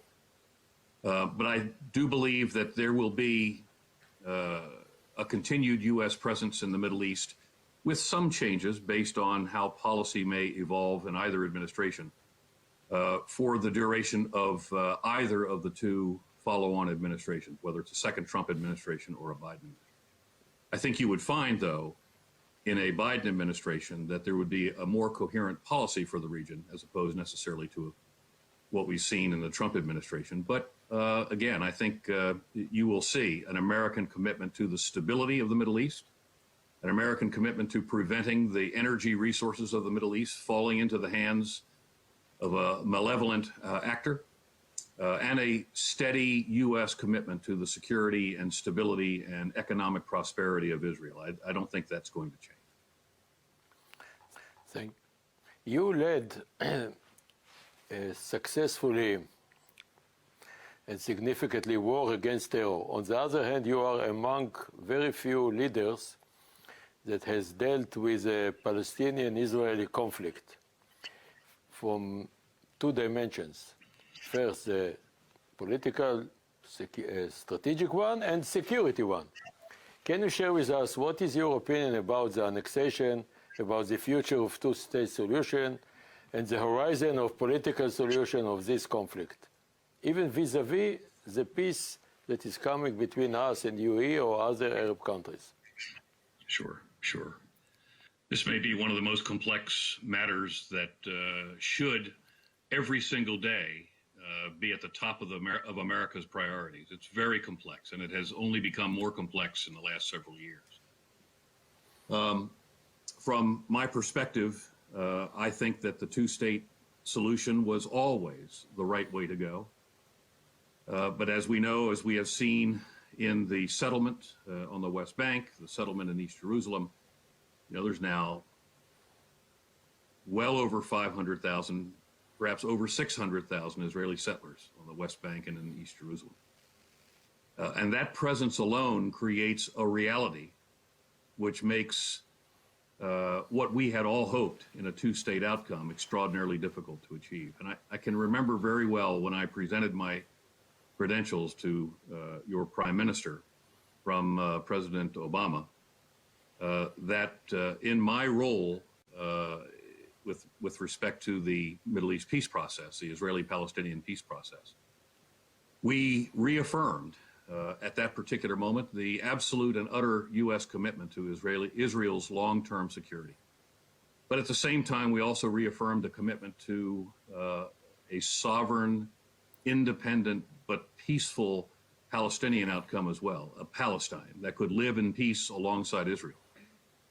The problem, of course, is that the outcome of the of the Trump peace plan, as it was envisaged and as it has been described since, would have reduced the West Bank in whatever two-state outcome it proposed, would have reduced the Palestinian state to a discontinuous Swiss cheese, if you will, of in essence, encircled communities,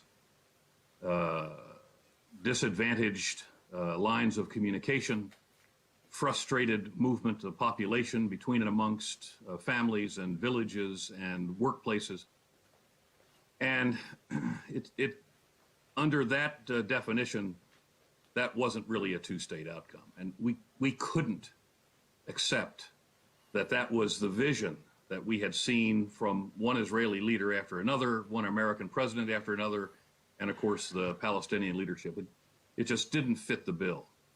And sadly, in that outcome, there was the green lighting, if you will, by the American administration of the annexation of the West Bank. And while some Americans rushed off to support your prime minister's intent to annex the West Bank, I think we, and I'll give credit where credit's due, Kushner and Pompeo, Secretary Pompeo and Special Advisor Kushner, threw themselves in front of that process, I think to the benefit of your prime minister in Israel, to prevent the annexation. Because annexation, for a whole variety of reasons, I think was a terrible strategic blunder. For all kinds of reasons, and we could spend the entire rest of this opportunity in this session talking about why it's bad. Happily, the recent decision by the UAE, which I think was a courageous decision by Mohammed bin Zayed, to normalize relations with Israel, provided the opportunity for the Israeli government to remove the gun from its own head of annexation. And while none of us are happy with the idea that it has been suspended or postponed, implying that at some future point annexation may go forward, the fact that it didn't go forward, I think at this particular moment is a real plug in the end for U.S.-Israeli relations. Because at this particular moment, of course, as Israelis are watching, no doubt, the American presidential campaign, I think it would have had would have become a major part of the conversation in that campaign. It would not have helped President Trump, I believe.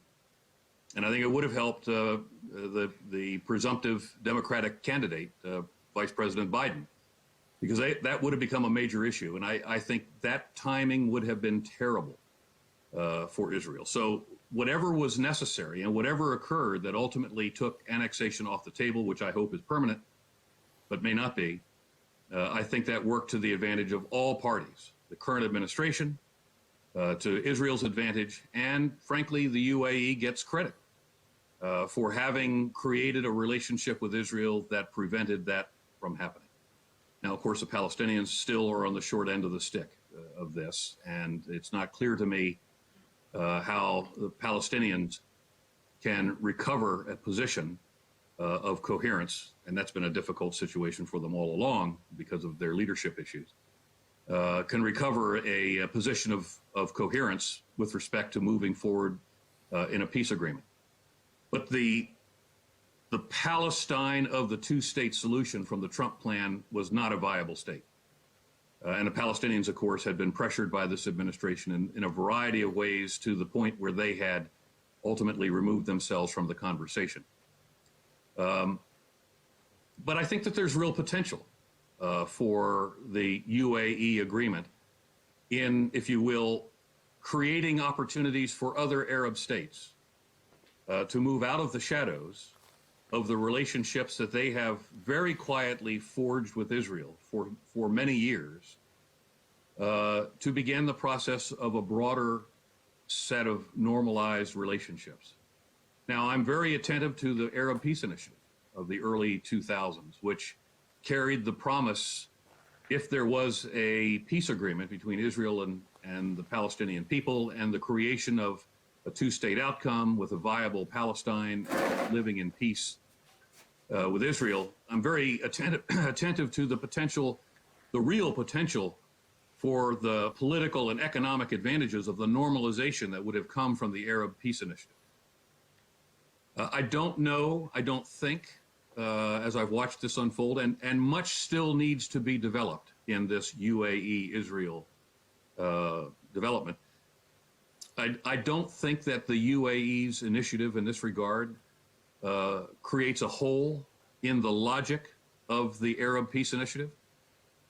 But I think it does create opportunities for Arab states to have relationships with Israel, which in the end can perhaps work towards the benefit of the Palestinians, although that's hard to see right now as the Palestinians attempt to consider in what position they're now left when one of the most prominent of the Arab states of the region has chosen to create a formal relationship with Israel. I think that's a good thing in the end. I think that those two, the two states of Israel and the UAE share many of the same, if you will, visions of the world situation. Certainly, they share a similar view of Iran. Certainly, they share a similar relationship with the United States. And I think that the outcome for the UAE of this move positions it very well in the context of a second Trump administration, but also very well in the potential context of a Biden administration to continue as a leader in the Arab world, but also an ally in the process, not just of trying to solve the issue of the Israeli-Palestinian situation, but also an ally in the continued pressure that we have to bring to bear on Iran. So I worry, I should have said this at the beginning, I worry about the future of a two-state outcome. Under the Trump administration and under that plan, the Palestine that would have emerged is not a viable state. So the question becomes, in the end, do we pivot off of what for me has always been a lifelong vision of a two-state outcome, a secure Israel, living in peace next to an independent and sovereign and peaceful Palestine, or do we pivot to the idea of a binational state? And that's quite controversial, and it probably, again, because of the complexities of that conversation, exceeds the time limit that we have almost to talk about this today. But in the end, a viable binational state has got to enfranchise the Palestinians.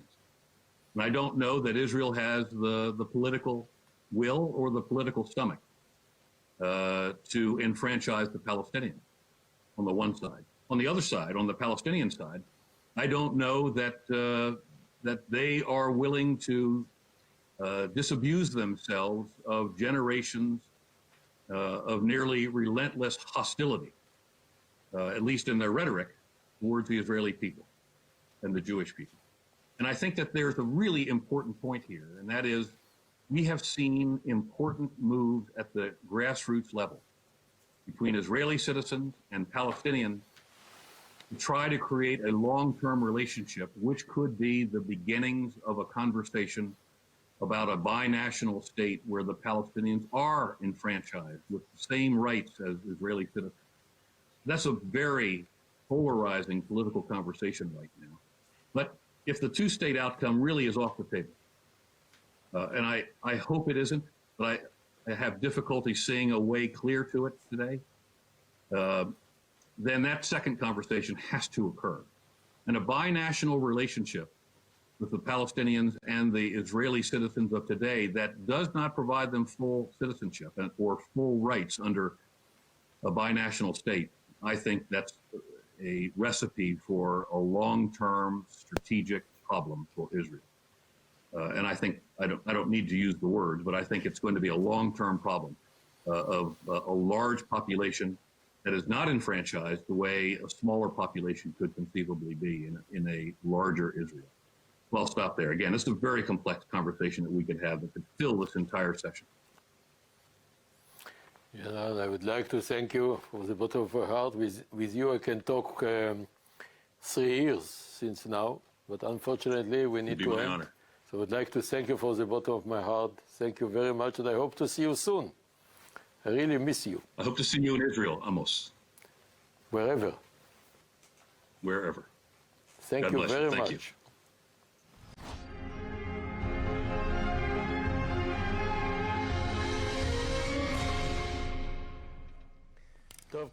So, Ksenia, we heard General John Allen. He has such experience in the Palestinian theater. I must say that the ending of this interview is quite pessimistic, not very encouraging. We have on the one hand the agreement with the UAE, which is a very moving and exciting and unprecedented event.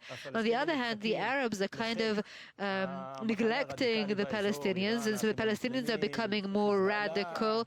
The Muslim Brotherhood, Qatar, Turkey, Hamas. On the other hand, it seems like we are getting further and further away from the option of the two-state solution. The general addressed that, and so I'm asking myself, if it's not a two-state solution, is it a one-state solution? And if it is a one-state solution, everyone's asking, can it be both Jewish and democratic, or maybe it has to be either Jewish or democratic? So where do you see this going, the Palestinian issue, in light of the UAE agreement? Well, first of all, it is fascinating to hear such a senior official in the United States speaking about the Palestinians as something that is more than just a kind of addendum to economic relations and so on, the way that we would expect it from the Gulf states.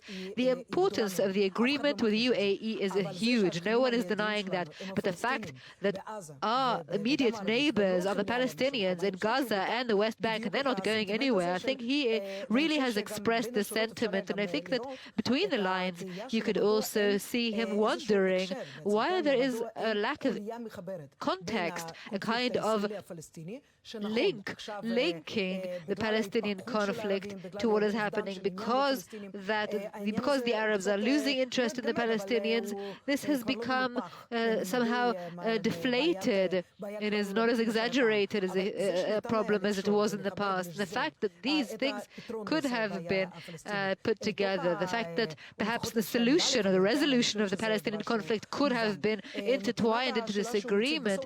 And as for the question, he said at the end, he's asking, where's Israel going? We asked before, and we said it before, that if the Palestinians are going down, then we are connected to them, we are shackled to them, we will have to go down with them.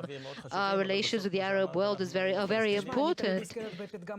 Well, there is an Arab proverb that says you have to put your neighbor first. And certainly when you're talking about a neighbor with whom you've never been in war with. So I think it is very important to place an emphasis in the right places, as he has done. And certainly there are many questions about the American involvement in this process to find a resolution for the Israeli-Palestinian conflict after the watershed event of the U.S. elections. The deal of the century, we may never know until the elections take place. But first, I would like to introduce you to our next guest in the very interesting conversation with a person who is perhaps the man of the week, or maybe the man of the year, Jeffrey Goldberg, the editor-in-chief of The Atlantic, an American journal that is very influential, and he will be talking with us about the relationship between the U.S. and Israel. And Mr. Jeffrey Goldberg, if we just remind everyone, has had very interesting items about President Trump's statements that could have much impact on the American elections. We should listen to him carefully because Mr. Goldberg has a lot of insight on the U.S.-Israel relations. I think this is an interview that should really be listened to carefully. Yes, certainly one of the most influential journalists.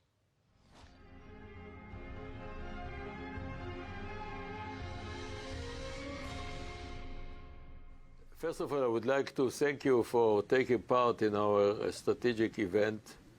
For me personally, it's very important, but it's important also for the event. You are chief editor of Atlantic, but I remember you since long time as brilliant reliable, qualitative journalist. I would like to ask you, how do you see the world after 20th of January? What will happen? What is the forecast? And based also on your unbelievable scoop, as the one who served in the army, I couldn't read it. I tried to read it. I've ended reading it, but with difficulties. So how do you see the world? What will change for the worst, for the best? I don't know. Well, the short answer is I don't know. The short answer is also you don't know. No one knows. From an American perspective right now, I think the real question is, there's maybe for the first time ever, at least at this level, we had this problem in the year 2000 with Gore and Bush, problem in 1876 around these same issues, but we don't know what's going to happen on election day, or more to the point, after election day. We don't know. These two politicians will not. Donald Trump will not concede. I think that's fairly. Even if he loses, I don't think there's going to be an easy concession. And I think that Americans are sitting here thinking that we might be in a situation where come January 20th, when you're supposed to swear in a new president, or for the second term of a presidency, we might have two men fighting out who is a legitimate president. It sounds like, some ancient papal state, controversy. So there's that. And so I think we're all obsessed right now, as we should be, with the smooth transition of power in our democracy. Democracy brings up another point, which is, I think if the two of us were talking 4 years ago, 5 years ago, we would have both said, well, democracy comes and fits and starts, but it comes. That's the natural progression of organized human life toward democracy. I don't think anyone can say that anymore. We seem to be in a reaction phase. The dictatorships and authoritarian regimes abetted by technology and abetted by a kind of weariness around the subjects of representation and human rights and so on, and by coronavirus and all the rest. I think there's an open question about whether the world is moving away from democratic ideals toward a kind of technologically embedded authoritarianism. And we're also learning of something about the limitations of our ability to change outcomes. It's surprising to me, not just the United States' response to coronavirus or Israel's response to coronavirus, but just the globe's ability to sort of function together. This is the absence of American leadership, obviously, is part of the issue. One of the things we know from the last 80 or so years, 70 or 80 years, is that whatever you think of the United States, it does have convening power, organization power, diplomatic and military power, and it uses that power often to try to bring clarity to sets of issues that are important for the whole globe. We have left the stage now. I don't know if we've left for good, but we've left now. And so I have a lot of trepidation about what happens in 2021. Let's assume that Biden will get the presidency. What will be different from the presidency now? Or if Trump gets reelected, what will happen to the world? Because the United States is the leader of the world. And lack of leadership means vacuum. And we can see isolation, we can see Security Council, we can see the leadership over Europe. I mean, many issues. How, based on your long experience, what is your forecast? Well, let me just agree with you on one thing, one word you used, vacuum. I think that geostrategy, I think that the international order, like nature, I think it abhors a vacuum. It can't exist in a vacuum. So if you remove this is from a Washington-centric view of the world, okay? From the U.S. perspective, there are three regions that matter the most from an economic, political, security perspective. Asia, East Asia, the Middle East, and Europe. if there's a vacuum created by the permanent withdrawal of the United States from those regions, it's not chaos. It's China in Asia, it's Russia in Europe, it's Iran in the Middle East. I mean, if you remove a good power, and I believe that the United States is a good power. I mean, we make all kinds of mistakes, but we're basically trying to be a good power. If you remove the United States and replace it with China, Russia, and Iran, well, you know, I don't have to tell you what that means for the way the world is organized and the way the world is run. And that's why I come back to this point about democracy. So I don't think it will be a vacuum. I think that the leaders of Russia and China are they can't believe their luck in some kind of way. I mean, the Chinese have more of a problem with Trump. I mean, they enjoy many aspects of Trump, but obviously Trump is running against China right now, as well as Biden. He's not running against Russia, certainly. I mean, he's a Russian dream come true.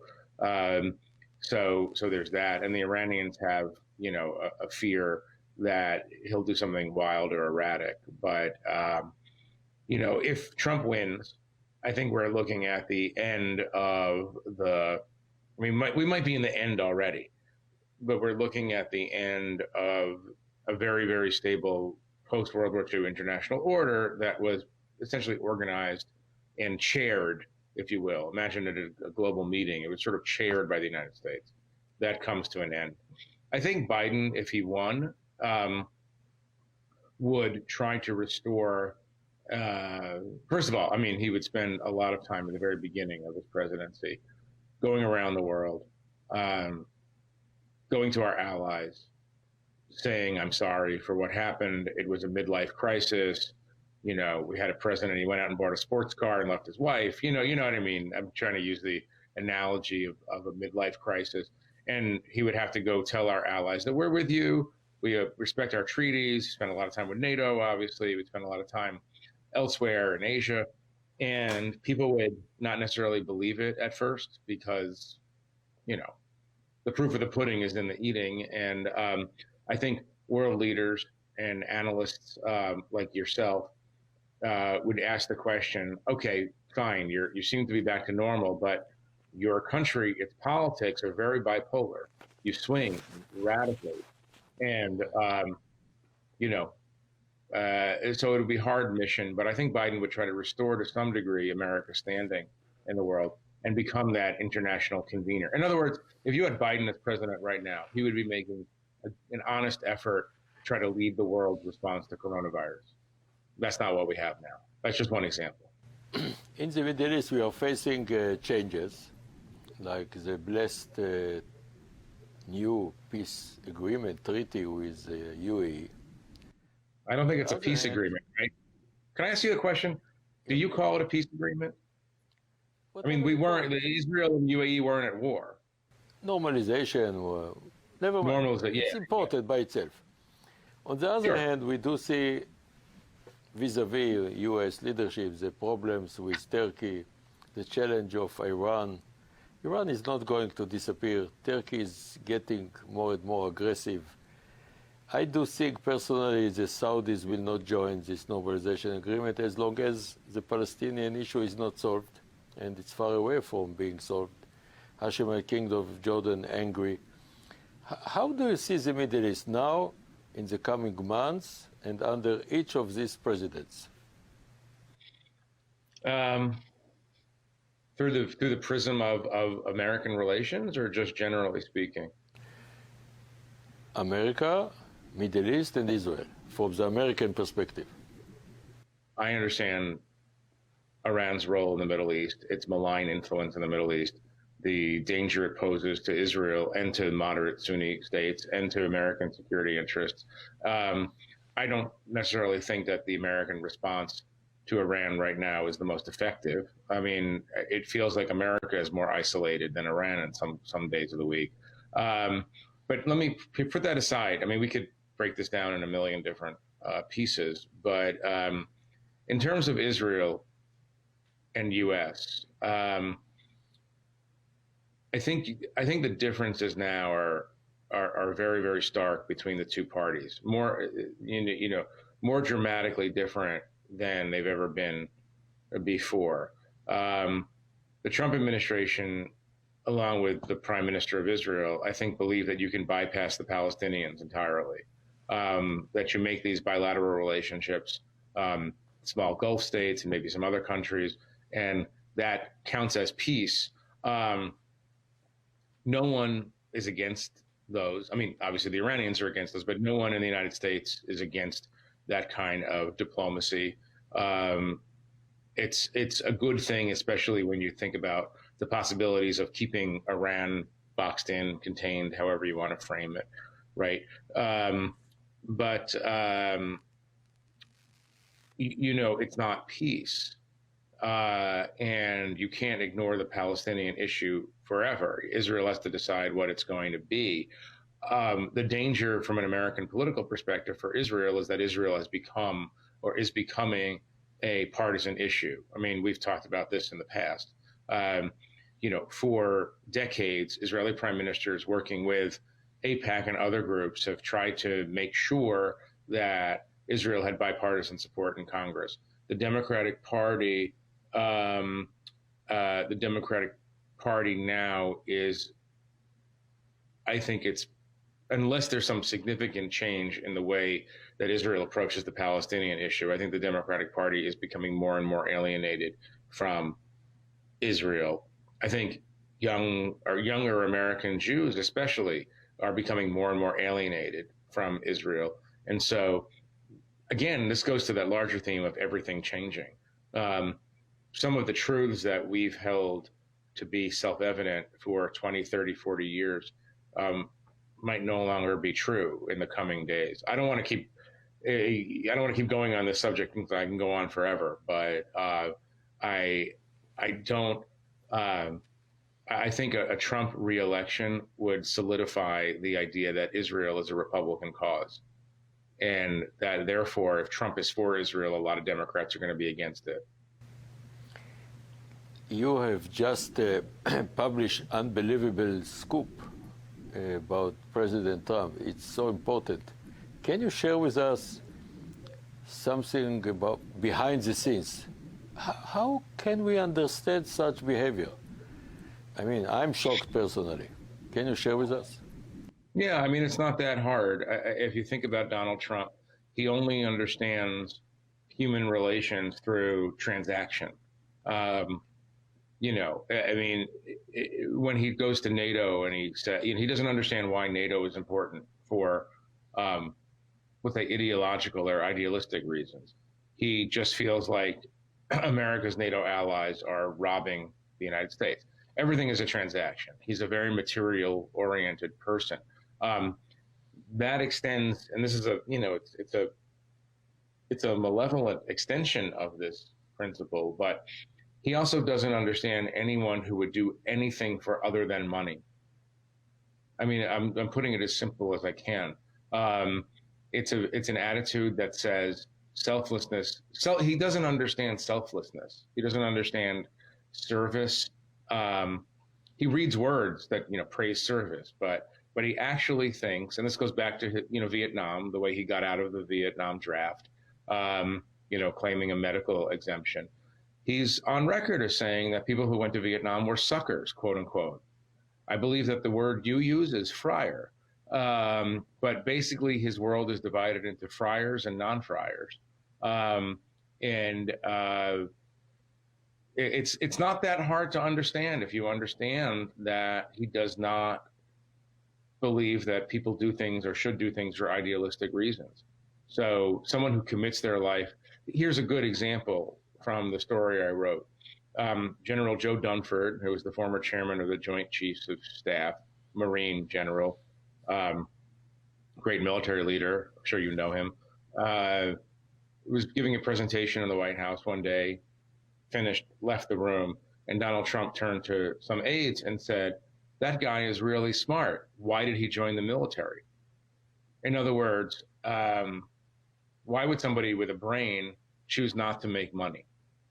So it's all rooted in this. And I'm also not a psychiatrist. I'm not going to try to speculate about what else motivates this. But I explain it to myself through the prism of transactionalism. Look, and I understand that in Israel especially, this is not a conversation that would happen very often, where there's more societal cohesion, more societal purpose, and there's an understanding that national service is the glue that holds the country together. But that's not his attitude. What is your opinion about the normalization agreement between UAE and Israel? Do you have any information about the qualitative military edge? And if you add something to your fantastic interview, classic one, with President Obama, which lessons we need to draw from that? I don't have any information to add, nothing that you don't know, certainly. So it's never a bad thing, right, to have these relations, I suppose. I do feel like it allows the Israeli government, the current Israeli government, to avoid a subject, which is what to do about the Palestinians. That's why I asked before, do you call it a peace treaty? To me, it doesn't strike me as a peace treaty because the UAE and Israel aren't at war. It's normalization of diplomatic relations, which is a good thing, but it's not peace in the Middle East. Peace in the Middle East will come if the Palestinians and Israelis can figure out a way to live together in two states next to each other. That's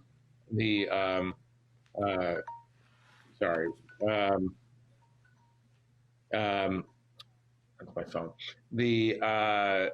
And so I don't believe that I don't believe that it's a peace treaty, and I also worry that it's an avoidance mechanism. On the other hand, and I'm actually, if this was reversed, I would be asking you a lot of questions on this subject. On the other hand, what I'm interested in trying to understand is, does this sort of thing convince any Palestinians that Israel is just a permanent presence in the Middle East, that the Jewish national presence in the Middle East is permanent? I mean, this is something that I've been thinking about for years after watching Palestinian national leadership reject several offers to create a state. Does this, and spending a lot of time in particular in Palestinian refugee camps in Jordan and Lebanon, where people are living in a fantasy, in a dream palace, where they think Israel is sort of a tent in a windstorm, and it's just going to blow away. I'm wondering if this actually convinces Palestinians to deal with Israel as it is, rather than what they wish it would be, which would be, a temporary, very flimsy presence in the Middle East. So maybe that has a kind of teaching for Palestinians. But look, the conflict has been going on for 100 years. I don't think that Palestinian national polity is going to look and see what UAE did and say, oh, well, I guess our struggle is over because UAE recognized Israel, so we might as well go back to the negotiating table and take what we can get. I don't see that. I mean, you might have a very different opinion, but I don't see that.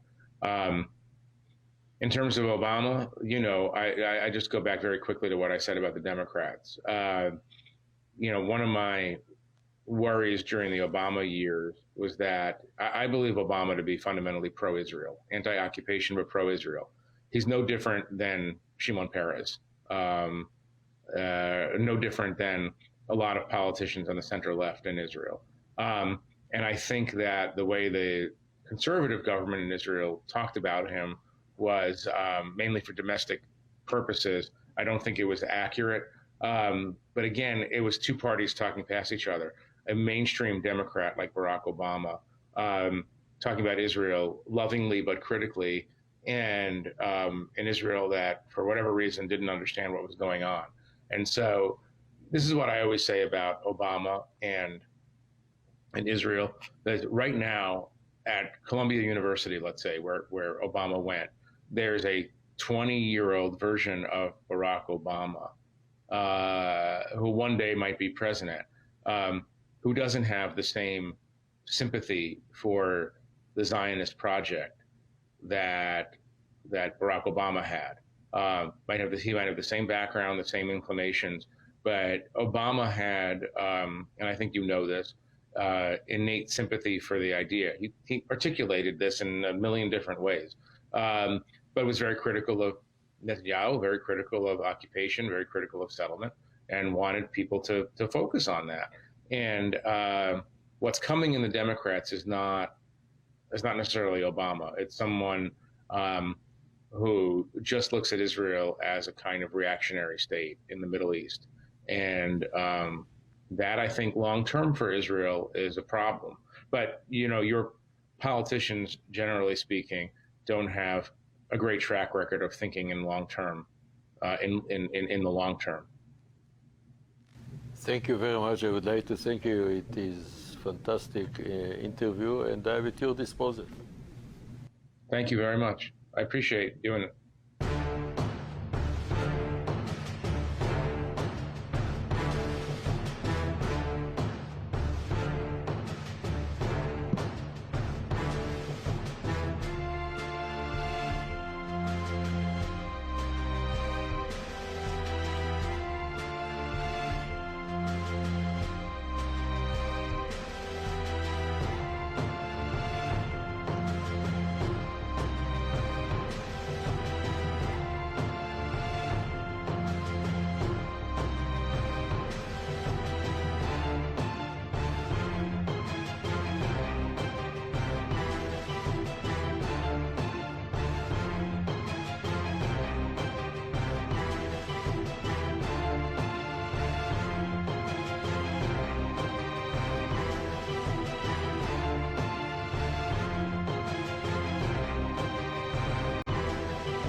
Hello, everyone. In 4 days' time, we will be commemorating 7 years to the Oslo Agreement, and after that, we will also be marking 20 years, the Second Intifada, the Al-Aqsa Intifada.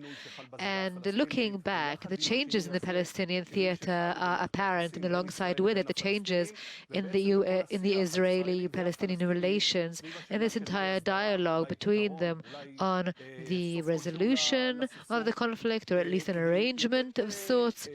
And in order to have a better insight about the present, but also to discuss the future scenarios and what Israel is required to do, we will be hosting Mr. Yoram Cohen, former head of the ISA between 2011 and 2016.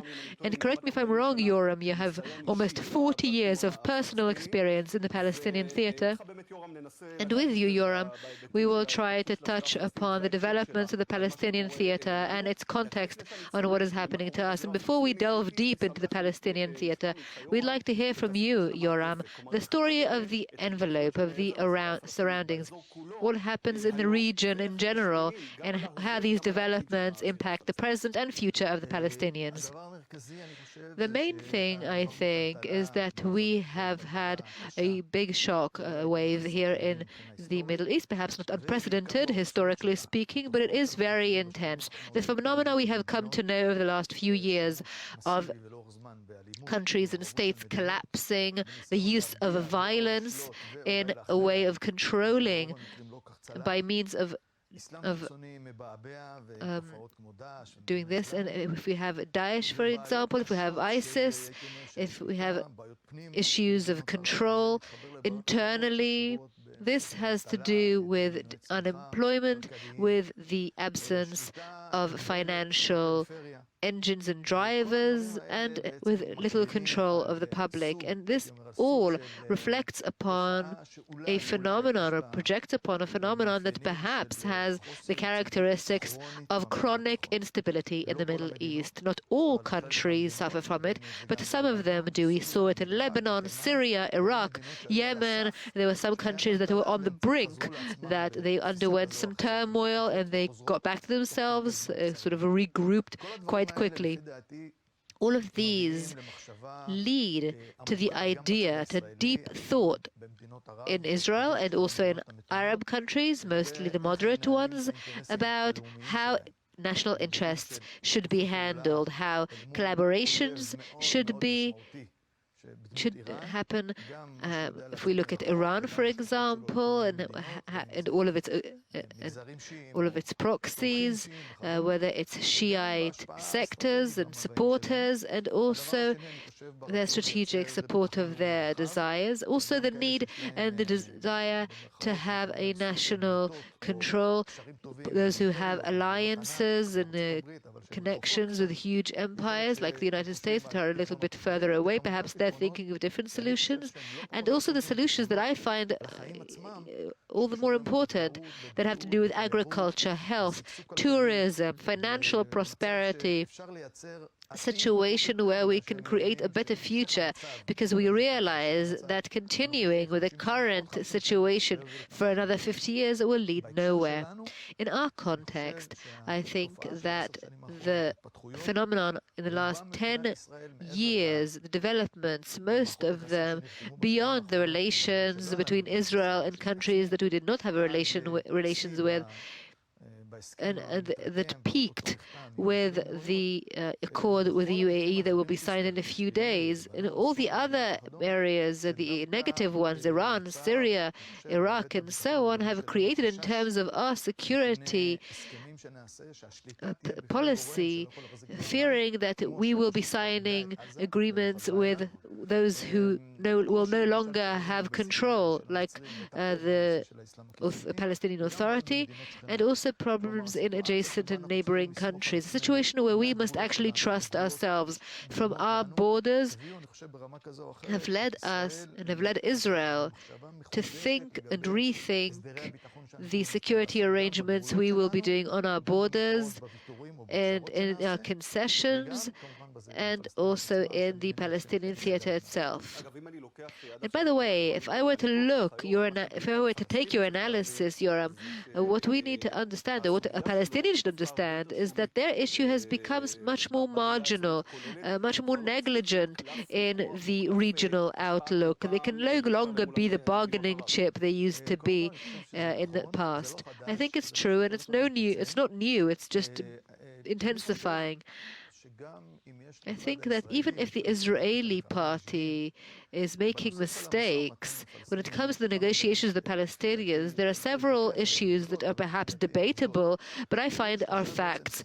There were 3 rounds of peace talks that were very important at very high levels and were documented.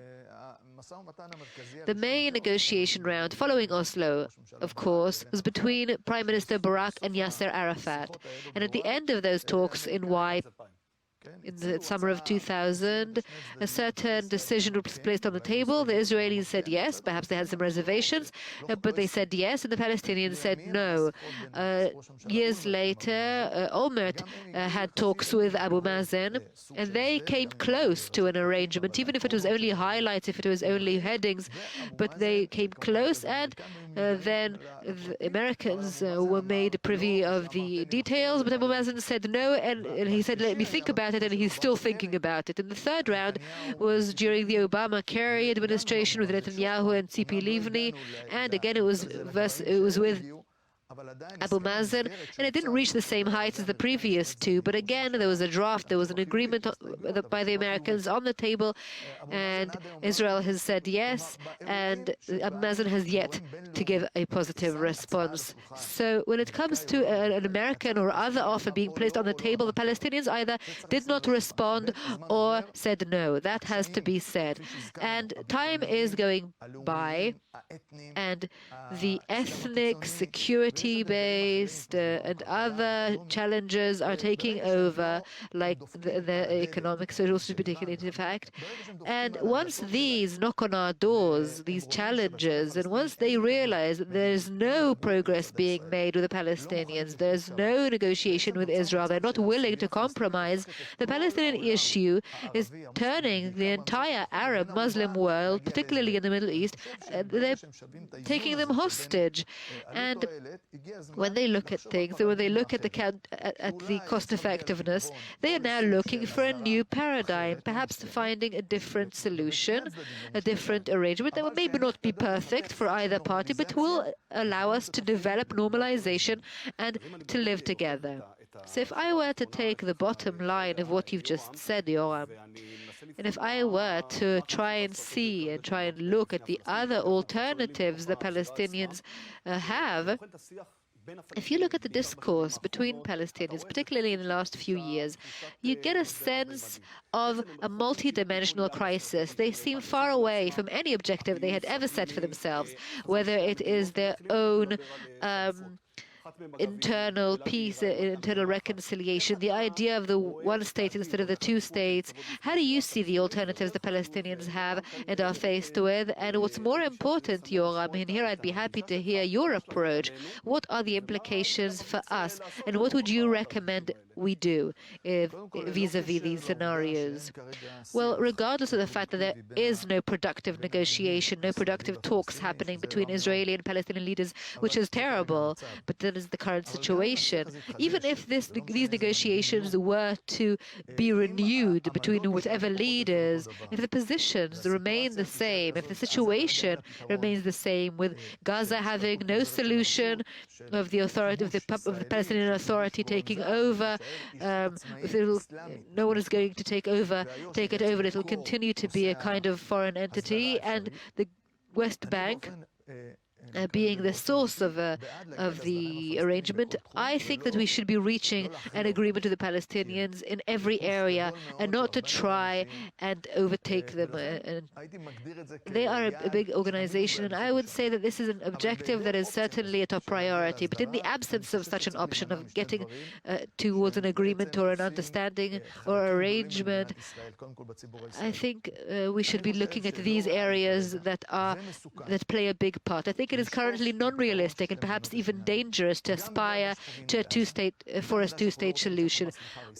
A, because of what we've experienced in Gaza. B, because we don't want Hamas to win elections in the West Bank, and for other reasons as well. I think it is non-realistic. Also because of their financial stability and robustness, it is not realistic to aspire. It is also dangerous to aspire to it and to strive for it, because the Palestinian security mechanisms, even if they are working for the Palestinians or for us, they cannot provide the kind of productivity that we want, the kind of input that we are expecting from them. They cannot create it.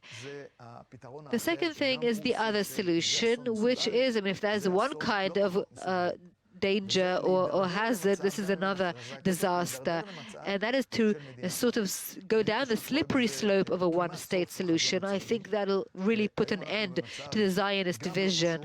We are currently in a situation that is problematic, but if we get a situation where the population is 50-50, 50% hostile, I'm not talking about the Israeli Arabs who are not hostile, but I'm talking about 3 million Palestinians in the West Bank and 2 million in the Gaza Strip and 7 million Israelis.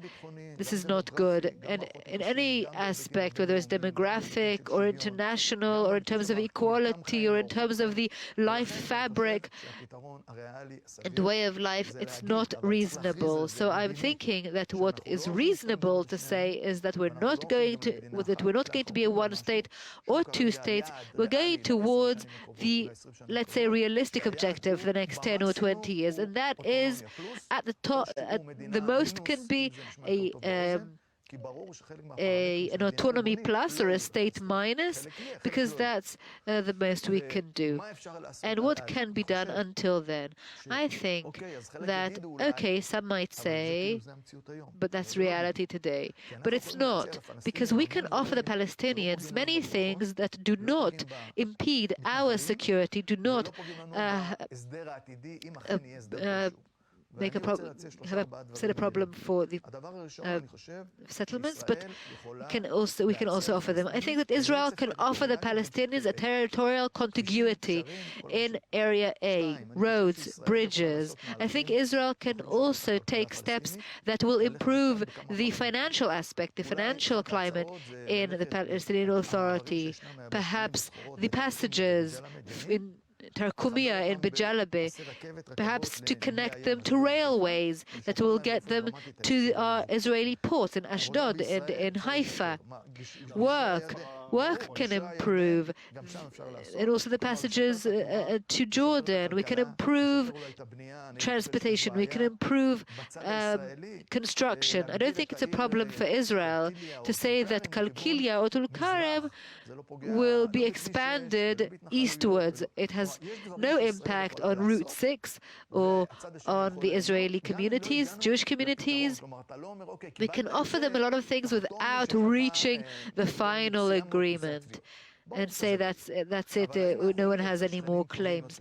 Maybe we won't reach a final agreement, but we will be able to lead to our neighbors being happier, being more comfortable. They will invest more in education, they will invest more in employment, and at the same time continue with all the security aspects, not to hand over responsibility for the security to anyone else until the situation improves. The better they'll be, the less we'll have to do. But if they can't do it, we have to continue taking this on and not to have any harm done to other Jewish communities. So we can have work in Israel, we can have economic levers, maybe marine, maybe rentis, gas, trains. There are areas which we can improve for them that do not impede Israel's security, that do not have a negative effect on Israeli Jewish communities. It's something we can do, and they also don't stop any prices or any bargaining chips that we will have to be discussing in the negotiations. Some people are saying, let's leave these offers and before for the negotiations on a final agreement, but it's not happening, so we should do them now. So you're talking about an interim agreement that is somewhere on the spectrum, somewhere on the range between the current situation and the long-term final agreement. Yes, because a final solution is not currently realistic. I mean, I don't think the Palestinians will not be putting down their weapons and saying, let's become part of Israel. This nightmare frightens me just as much, not just because of security reasons. I think that we should avoid going to those places. We shouldn't have two sovereign independent states, but we also shouldn't have a single state. We must separate from the Palestinians, and even though physically it's difficult, at least functionally, we should separate from them in parameters, in institutions, in establishments, in economy, to make sure that no one else is harmed, but everyone's interests are maintained. But we also have to make sure our security is intact. And if we hand over responsibilities fully, Israeli citizens will not be secure. Yoram, some people say that we have come to the point of no return. You think that we are still only close to it, but we haven't gotten there yet? I actually think it's far off. I have said over the last few months that annexation should not happen, not a 40% annexation. I was against that because that will really shatter the dream and will not allow for any future solution. But if they were to go to a block annexation solution, and to give the Palestinians an alternative, different lands, swapping lands, that perhaps will not provide a solution, but I think it'll at least be done with an understanding, because they understand that these blocks will be part of Israel. So to do things unilaterally, that shouldn't be done. We should do it together. And if we can't do things together, we should take steps to improve their lives as our neighbors. Yoram, I'd like to thank you for a discussion that was not trivial, but also quite profound. And I'd like to wish us all a happy, sweet, healthy Jewish New Year. And from here, we're going to move on to an interview with Philippe Herrera, Director General for Political Affairs and Security at the French Ministry of Foreign Affairs, who will give us the international aspects of the Palestinian theater, and he will be speaking to Major General in Reserves Amos Gilad. Monsieur Herrera, Philippe Herrera, old friend, the mastermind of national security in France since I know you. And it's a long period of time. It's top secret how long. And I'm so happy that you are now the number one under the minister, the talented Minister of Foreign Affairs of France that used to be the Minister of Defense. And Mr. Herrera used to be the mastermind of national security and the Minister of Defense. So he understands in security, national security, armed forces, strategy all over the world. So thank you for joining us. Thank you very much. I do have... Dear Amos, such compliments are always dangerous, especially coming from your mouth, but I would just like to say how honored I am to be with you and what a pleasure it is to see you, even if it is because of the current circumstances through a screen. But thank you very much. Thank you very much. Merci beaucoup. I would like to begin with Lebanon. It seems that France, traditionally, historically, and even now, is very much involved in Lebanon. We have seen together, all of us, President Macron visiting Lebanon and trying to help it, to save Lebanon. Is it possible? What is the real policy? How we need to tackle Hezbollah? And Iran, of course. Dear Amos, listen, I think what we see today is a policy that is all the more urgent, all the more necessary, but all the more difficult, because Lebanon is frankly on the edge of the cliff, if it has not begun to go over the cliff. What we have is a Lebanon that is going through a very deep crisis, a very multifaceted crisis, and our top priority is to avoid a collapse of the country, because this would have dire consequences for the country, for the Lebanese people, and for the whole region. And if I may say, I think including for Israel. So if you look at the situation before the terrible explosions of August 4, we had a Lebanon that was already very deeply affected by the consequences of the war in Syria, then economic crisis of an unprecedented magnitude, 2019, 2020, and this was amplified by the COVID crisis, which affects us all, and then by the August 4th explosion. And all of this against the background of rising discontent, frustration, expectations from the population. Our sense, our message, our very clear message, the one that was delivered by my foreign minister, Jean-Yves Le Drian, late July, and then by President Macron when he traveled to Lebanon early August, just after the blast, and last week, is that this is a moment of truth for Lebanon. And our message is twofold. It's a message of solidarity for the Lebanese people, but also of clear expectation and demands. Our priority, of course, is solidarity. France, along with many other countries, has delivered major amount of aid to Lebanon in order to respond to the most pressing needs, in particular in terms of food, of health, of reconstruction, of education. But the second message is just as important, and it is a message that has not been affected or changed or weakened by the terrible explosions of August 4th. And this message is simple. Lebanon must reform, and the reforms must be implemented rapidly, must be implemented clearly, and if these reforms are not there, there will be no international financial assistance. So in a sense, we think that it is of course up to the Lebanese people, the Lebanese political authorities and parties to come together. But what we delivered was, with our international partners, a wake-up call to the Lebanese authorities. They need to put together a mission-focused and mission-oriented government which will be capable of adopting these reforms as soon as possible.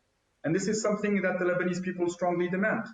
And there will be, despite the terrible situation in which the country is today, no blank check, quite to the contrary. If these reforms are not decided and implemented, decision is not enough, then we will not be able to go forward. And I think this is in everybody's interest. You mentioned, Amos, Iran and Hezbollah.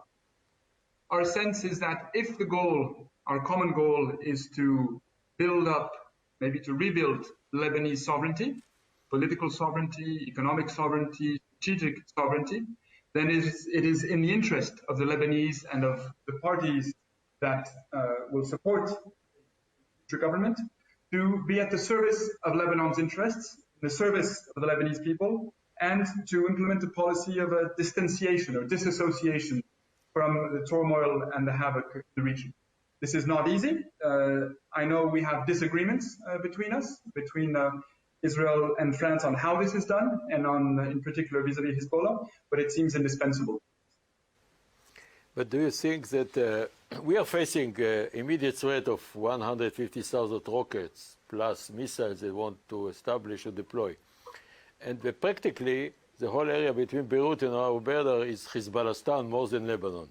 Do you think it's realistic to avoid separating between the political wing and the military wing? Can we expect some change if the whole issue of beautiful Lebanon will fail and the tragedy will continue?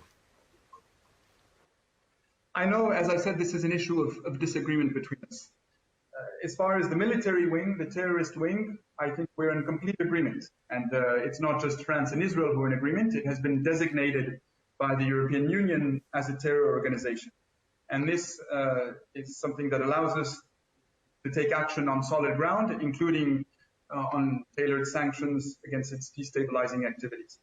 What we're saying in terms of the political wing is that it's a fact that it's an actor on the Lebanese political scene. It's present in parliament with elected officials and in the government following broad political agreements with other political forces, including some that are opposed to its policies. So then what we have essentially is a disagreement on whether cutting ourselves off from the political wing is something that would help or that would hinder the ability for Lebanon to come together as a country. Our sense is that if we were to not disassociate the political and the military wing, and therefore consider that we would not talk to the political wing and to the governments that it would support, we would make the problem worse. And from our point of view, it would not only be worse in terms of the consequences for Lebanon, but we think it would actually increase the dependency and the vulnerability of some of these parties and of Lebanon to other actors in the region, which we do not think in our interest.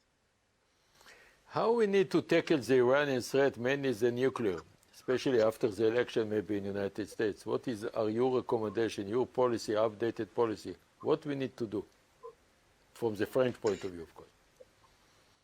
From the French point of view, the Iranian nuclear program is and has been for many years one of the main threats, potential threats to regional security, to international security. And this is the reason for which since now 2003 at least, we have always worked extremely hard and extremely actively, and for a good period of this time with many of our partners, including the US and Israel, as well as others such as Russia and China, to establish a broad international front. And this is not just because we like diplomacy. This is because, in our view, the efficiency and the efficacy of our actions was incredibly strengthened because we acted together. If we had not had the UN Security Council deciding on sanctions, all of the P5 united between 2007 and 2010, then we would have not been able to increase the pressure so much that Iran came to the negotiating table. We may disagree, you and us, on the value of what came away from these negotiations. We think that the JCPOA is still the best way in the real world, not in terms of what one would like in the absolute, but in the real world, the best way to contain the Iranian nuclear program and the threat of non-declared activities, of a resumption of the military nuclear program. And from our point of view, what we have today is a situation where we have neither the pressure, at least not an efficient pressure, because the US withdrawal from the JCPOA, the resumption of US sanctions, means that yes, you have a strong economic pressure, but you have no unity, and the Iranian regime believes it can wait this out.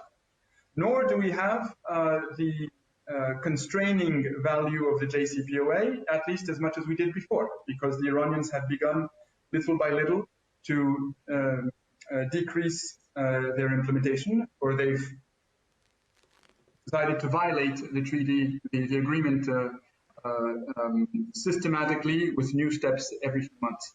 So today, if you will, we're in the worst of all possible worlds. We have no international unity. We have a transatlantic break because of the US's policy. We have no real pressure that is felt in Tehran in economic or military terms in a way that would lead them to negotiate.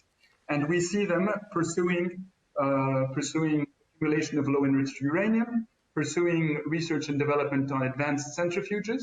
We see the breakout time dropping, and we see no real constraints, no effective constraints on their destabilizing regional behavior. So what we think as France and as E3, because on this issue there is no difference with our German or British colleagues, we think first it's important to maintain the framework of the JCPOA. Yes, Iran is dangerously violating some of its provisions, but it is also respecting some others. So we shouldn't throw the baby out with the bathwater. We should keep that framework and maintain the pressure on Iran so that it reverses its non-compliance and comes back into full compliance. But we need this in order to bridge until the next US administration arrives, because I think that whether it is the Trump administration or whether it is the Biden administration, in both cases, the dynamic will be different in terms of a possible agreement or negotiation with Tehran than what it is today.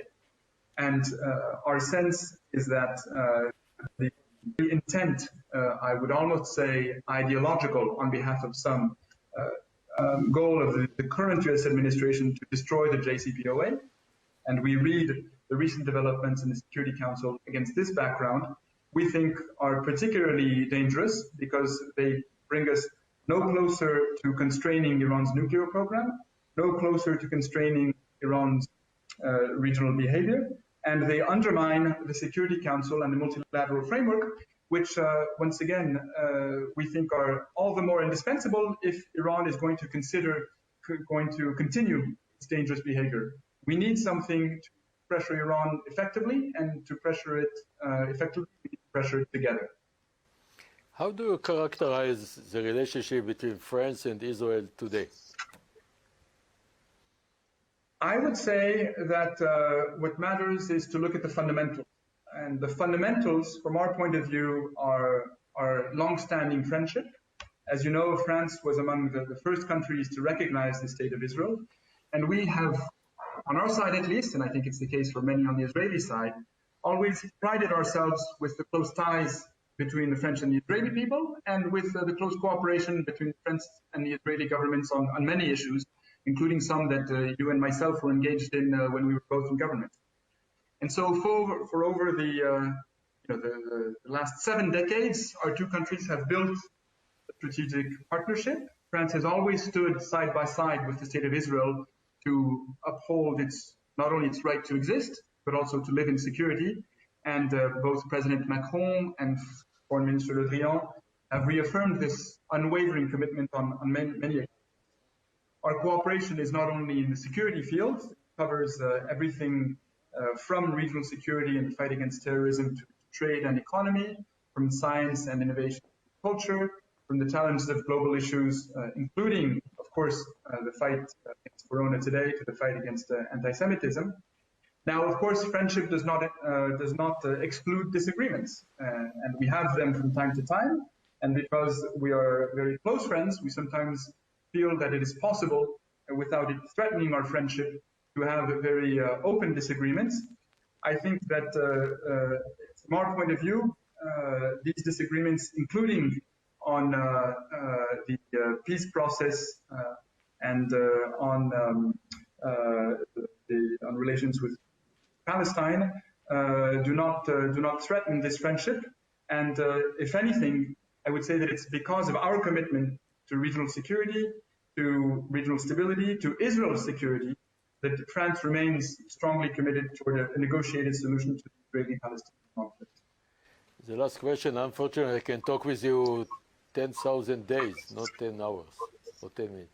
I would like to ask you about your attitude towards Turkey, their policy, their aggressive policy, their behavior, and so on. What is the policy of France and your attitude? So first, I would like to dispel a misconception that I sometimes see, not in your mouth or your question, but elsewhere, which is that France is anti-Turkish and that our policy is driven by an anti-Turkish policy. This is not the case. What we see and what we have is a policy, a French policy that is based on Turkey's actions, not on what Turkey is or what it represents or where we think it should be.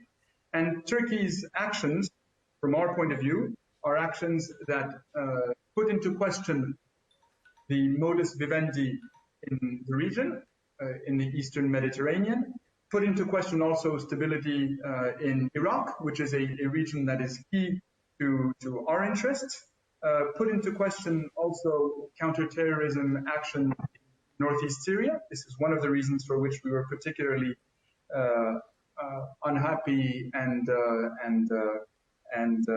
disappointed by unilateral Turkish actions in northeast Syria almost a year ago, last October.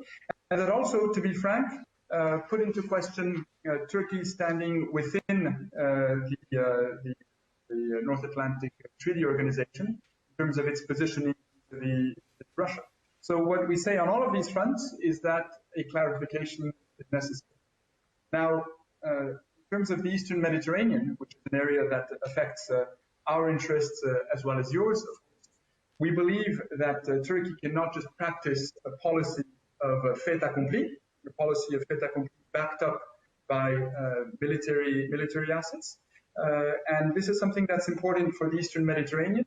It's something that's important more broadly in terms of international maritime law. And remember that France is the country in the world that has the second largest economic exclusive zone. So what happens to law of the sea in the Eastern Mediterranean or in the South China Sea, to a different area, affects us more broadly. And this is something that we must be able to engage Turkey on politically. Of course, not only us bilaterally.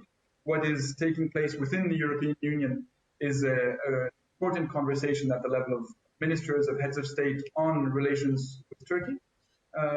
And it's also about solidarity with our Greek and our Cypriot partners within the EU.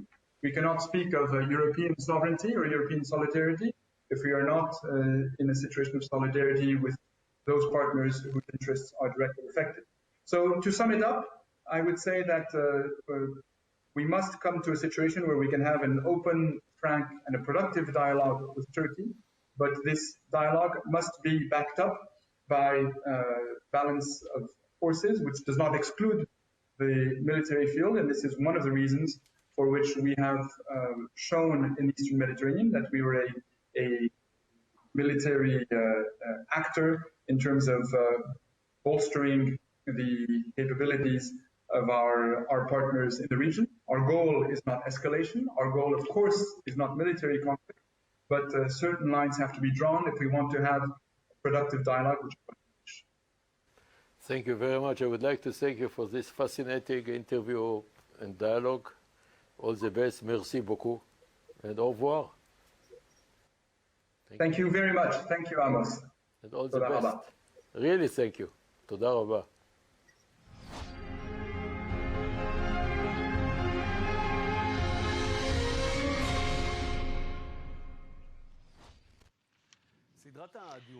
The series of talks and interviews on the Palestinian topic bring up two main questions. The first is that despite the deep crisis that we find ourselves in and seems to be pushed into a corner, we cannot ignore it long term. And it is truly embedded in any true decision that Israel has to make. And the other conclusion that emanates from all that is that these dramatic changes have to be led in the amongst the Palestinians. Only then will we be able to promote evaluations and recommendations vis-à-vis the Palestinians and that context. So I think that after we've charted out the political, security, international issues connected to that theater, we're going to dive more deeply into other issues, mostly the economic issues. So we've had an interview with Professor Avi Ben-Basat from the Professor Emeritus of Economics to see the connections between the two economies, the Palestinian theater and the Israeli ones, especially about the future and its derivative through the political process. and in that context.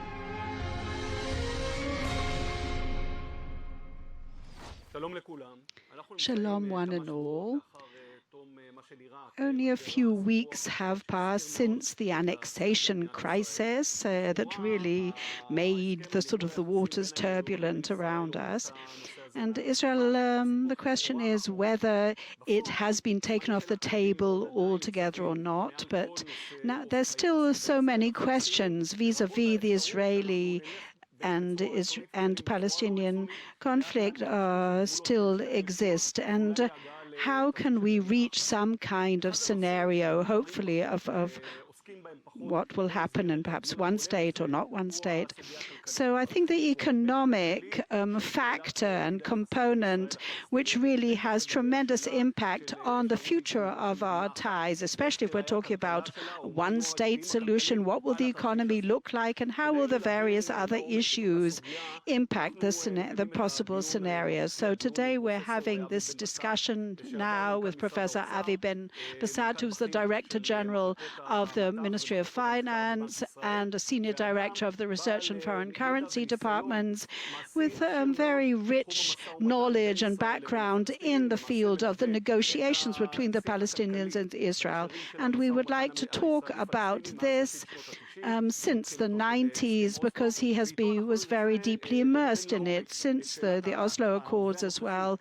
And so we would like to really deliberate it and see how these economic ties actually are now and what their future is. I'm going to start with an opening question which touches upon his personal background. And Professor Ben-Besat, your personal background, and since it's 25 years since the Oslo Accords, how do you actually foresee these economic ties, and how can you qualify these two economies and the affinity between them? Both of these economies are very different. I mean, on every dimension, not only the size, the level of development, their standard of living. I'll just talk about the order of magnitude. The Israelis buy 3 times more than the Palestinians in Judea and Samaria. If you talk about the GDP, ours is 8 times bigger than in Judea and Samaria. So we're talking about $40,000 per capita as opposed to $15,000 in Judea and Samaria. So if we look at the economy, that the unemployment there is very high. And I'm not only talking about now where it's high in Israel as well, but I'm talking about pre-corona days. We're talking about a very high percentage. It was only 4% in Israel as compared to theirs. So if we're talking about these gaps, and the standard of living dictates issues of the trade between them. Israel, for example, will import workforce and also various commodities, but our export to Judea and Samaria is much higher than their import from us. And so therefore you can see that $2.5 billion gap in their actually trade issues. So these are the very important data that have significant implications on the possibility, and if we are talking about the annexation and everything connected to that. So in fact, you're talking about two entities that are interwoven with each other and cannot really be disconnected. Yes, truly. Yes, we're talking about, yes, customs and trade and sort of tax, sort of total interweaving and connections. There's a free sort of flow of workers coming in. Sometimes there are closures because of security reasons, but mostly it's Palestinians who come in and work here in Israel, and they buy their commodities from us at a very higher level. So if we were to separate, so I think in the field of work, then we would have to bring in a very high percentage of foreign workers. If we take the picture from the past and the present situation, I think while talking about a scenario of annexation of the sea territories and perhaps take over the whole of the West Bank, whether in a direct planned manner, or perhaps something that happened sort of unplanned and undirected. How can you see sort of what could possibly happen? Well, if we do annex the sea territories, there are about 300,000 Arabs who live there. And as I said, the standard of living there is much lower. So the moment we annex them, they will at least get the civil rights that exist in Israel. At least they'll have the services that we do provide, like national insurance, health, education, etc. But they will pay taxes according to what their income is. In other words, the expenditure in Israel will increase by 10 billion shekels a year. So I think that most of them, if you look at their income, won't actually be paying income tax. So therefore, I think every year the burden on Israel's economy will grow by at least 8.5 billion shekels a year, which of course will fall upon the rank and file in Israel, the man in the street. So beyond that, the actual annexation could create dynamics of, again, terror attacks, and the Palestinian Authority would probably collapse because they wouldn't be able to function in such circumstances. And then we'll find ourselves controlling the entire Judea and Samaria, and we'll have to actually provide civil rights to all of those inhabitants. And therefore, the economic burden on Israel will, of course, then really go overboard. So in that sort of case, the order of magnitude of our annual expenditure would be 67 million, and the income from that will only be 15. So therefore, again, if you compare this data, you'll find that it'll grow by about 52 billion per year. So really, if our annual budget is 400, so we're talking about a very high and significant percentage which will fall upon the Israelis, men in the street kind of shoulders. So if you look and compare to the European Union or the Qatar, and you think about what they're going to be able to do in aid, if they aren't going to continue with that aid, then really one has to think about all that. And it doesn't conclude with that. It's an enormous burden, and it's a problem per se. I think that based on our experience in Jerusalem, this burden has additional implications that are very far-fetched vis-a-vis demography in the area. The demographics will change. After all, when the burden expands, then people become embittered. Their motivation dwindles. If you take the history of Jerusalem from the beginning of the 90s, if you're talking about the demographics and this increase in the population, and the stronger population has felt that burden, so they've paid taxes, but they receive so many less services. And so this strong population from Jerusalem has found itself moving out. So those who've remained have, of course, their burden has increased in such a way that it is really damning to all of them. So you can see that the whole town situation is deteriorating.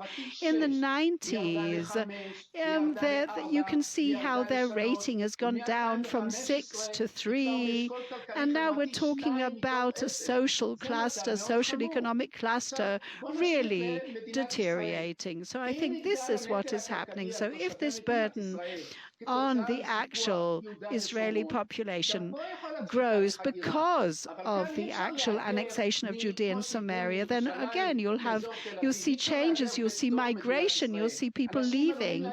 People may even leave the state of Israel. Who can actually migrate? It's mostly the strong population, that strong population with the higher levels of education. Suddenly you're going to perhaps envision and witness a whole process that might be very detrimental to the state of Israel. I mean, you can testify to that if you look at what happened in Jerusalem and what happened to certain towns in the United States after the Second World War.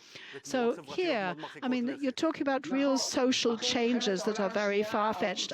Post-Second World War, the stronger population moved out to the suburbs, and then the center of towns, for example, like in Philadelphia, remained impoverished more. Yes, they were still strong, but when they saw that their burden was so much greater on their shoulders, you saw this process that deteriorated, and Philadelphia did so until they actually did create some kind of rescue program. Now, if we're trying to analyze the economic and demographic dimensions and the impact of the merging of economies and how it impacts both of these populations, and you spoke about migration, could there be additional social implications, for example, the cultural implications? Yes, I think that people will be impacted not only by the economic dimension.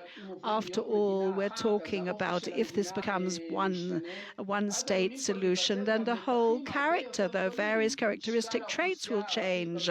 You'll look, for example, how the whole equilibrium changes, and there'll be tremendous pressure, and the Arab side and their weight will be much greater, and perhaps there will be more involvement in the life of the state, and perhaps, but will they join the military or various other things. I think that the whole character will change. It's the same if we carry out that annexation in Judea and Samaria. Of course, things will change. Yes, the culture will be much more merged. So with that kind of reality, do you believe that this could really last long term? Well, I'm sure there'll be tremendous tensions. It's hard to say how far downhill this could actually go and what slippery slope will be created. But, I mean, you can see how there are separations of various population groups in other countries, but it does happen. I would like to thank you, Professor Ben Bassat, for a fascinating talk, and I sincerely hope that we arouse this discourse, which is so essential and vital to what is perhaps on the horizon. And I'm sure that it was less turbulent than what is expected. And thank you for actually truly showing us and presenting that economic angle to it all. And I sincerely hope that we did arouse the complexity of this problem to the Israelis, which is perhaps even existential for all of us. Well, thank you very much to you too.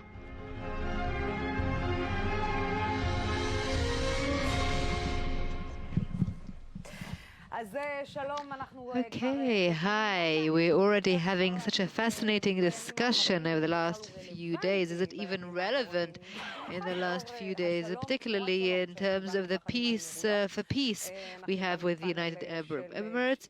So we have a panel here about two states, one state for two nations, excuse me. Can it be both Jewish and democratic? And I have with us Micha Goodman, author, and Zahava Galon, the former MK and chair of Meretz, and Oded Ravivi, my dear friend, head of Efrat Regional Council.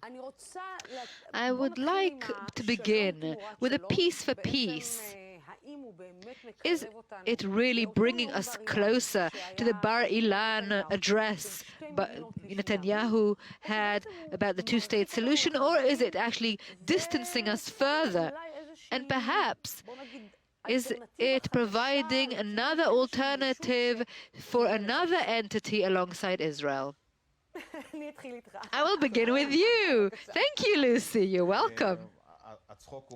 I'm only laughing because this issue is so grave and so serious. And even when you introduced us, you managed to get confused because it said one state, two nations. So they're already taking us and the organizers somewhere else. You're still going backwards.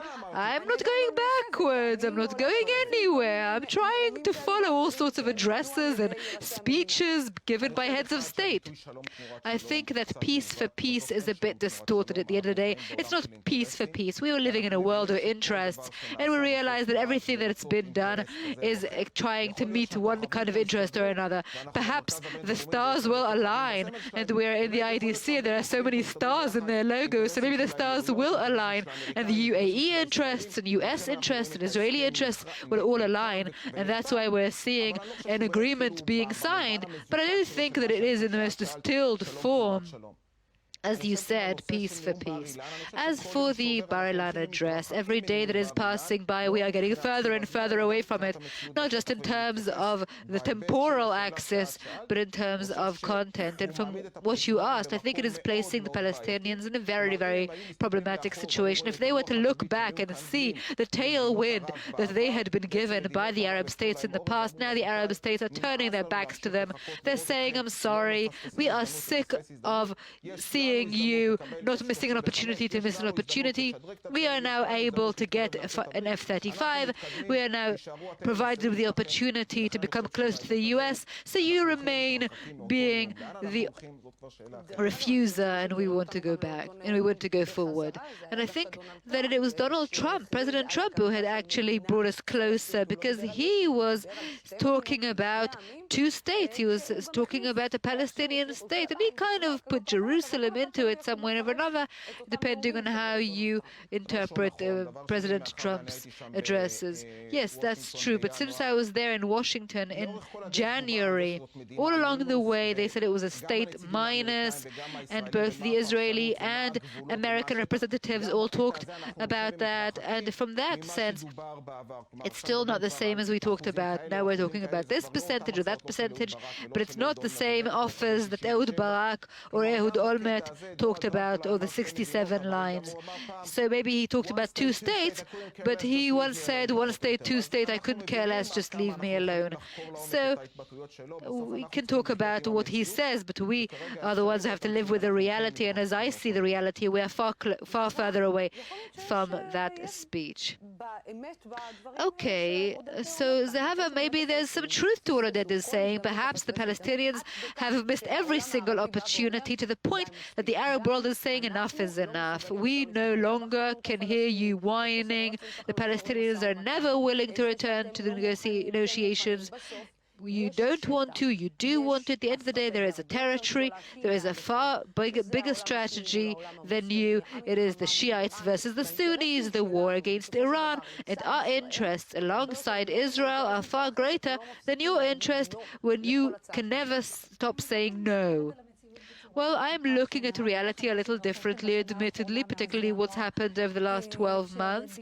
Since January, when Oded was in Washington, we have seen two players, two very competent marketers, two liars, the one called Trump, the other called liar, the President of the United States and Netanyahu, the Israeli Prime Minister, who are talking about two states, but they're also talking about annexation of 30% of the land. Of course, that will not bring about a Palestinian state with a territorial contiguity.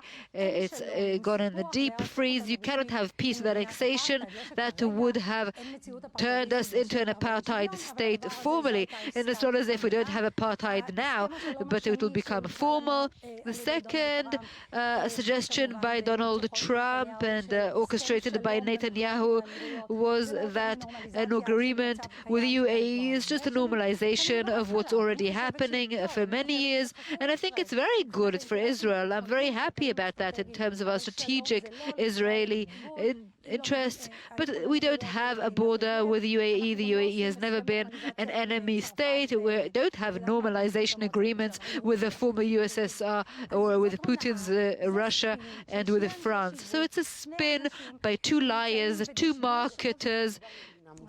But still, it's a Muslim country, and still it's an Arab country that for many years have taken a position and have said clearly to Israel that if the Palestinian-Israeli conflict is not resolved, don't even talk to us.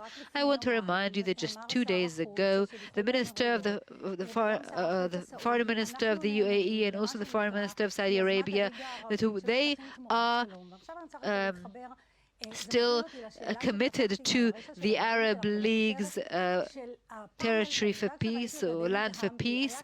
And I was surprised to discover that the title of this forum is One State, Two Nations, Jewish and Democratic. I mean, we are living in a one-state reality, a country where there is inequality. And yes, you can criticize the Palestinians, and justly so in many areas, but the Palestinians are the ones occupied and we are the occupiers. So let's put that on the table. Perhaps they made all the mistakes in the world, but we are the ones who are sovereign. We are creating an apartheid situation of a crawling annexation. How can a state be both Jewish and democratic when you have a Palestinian nation? Maybe you want them to evaporate. That might happen in people's fantasies, but I don't see it happening. It cannot be democratic because it is not equal, it's not egalitarian. And I want to sum up and say that it is simply a delusion to think that two peoples with such rivers of blood flowing between them can live together. And yes, the two-state solution is also difficult right now. The reality on the ground is making it very difficult for the two-state solution to be on the ground. But let's talk about a different struggle, a struggle for equality, a struggle for justice. They don't need borders. They don't need two states or one state. What we need is equality. Micha, let's take this terminology. To what extent do we attribute importance to terminology? Two states, one state, peace for peace, and many other terms, Jewish, democratic, can they live together or not? To what extent today can we take these terms, these words, and like what I then said, Donald Trump said, you know what, one state, two state, I don't care, leave me alone. To what extent is there any importance, is there any weight to the words used? Is it just lip service to the people who are hearing it? It's an amazing question, Lucy, because language seems to be distancing itself from the reality. The words that are supposed to be representing reality are rigid, are frozen. They don't change like reality does. What do we mean when we say peace? If we mean utopia, two political entities, let's say countries, living side by side in peace, I think that most Israelis don't feel this utopia is on the horizon. And even the left wing, Zehava, is not sure it's going to happen. Most Israelis don't think that one state is a healing idea. They think it's a catastrophe. One state for two nations is the end of Zionism. So what will happen? What happened? How come our political thoughts are going one way but are disconnected from reality and from the words used? So let's go on a little journey, shall we? Oded is saying, and rightfully so, two states is dangerous. Israel withdraw from Judea and Samaria to the Green Line. Communities will have to leave their homes. Missiles will be launched at Tel Aviv. This is when you have the Arab Spring and you have gone through it, this is something that we can see happening.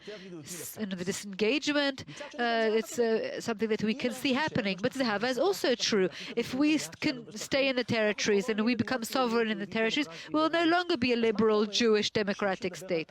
So what happens when people talk about the disaster of the one-state solution is right, and also the person who talks about the two-state solution being a hazard and a disaster, they're right. Because if we leave the territories, we are jeopardizing our security. And if we are staying in the territories, then we are jeopardizing our demographic futures. So this idea that we are all trapped because everyone's right, what are we going to do about it? Well, because we are trapped, what must we now do? You know what?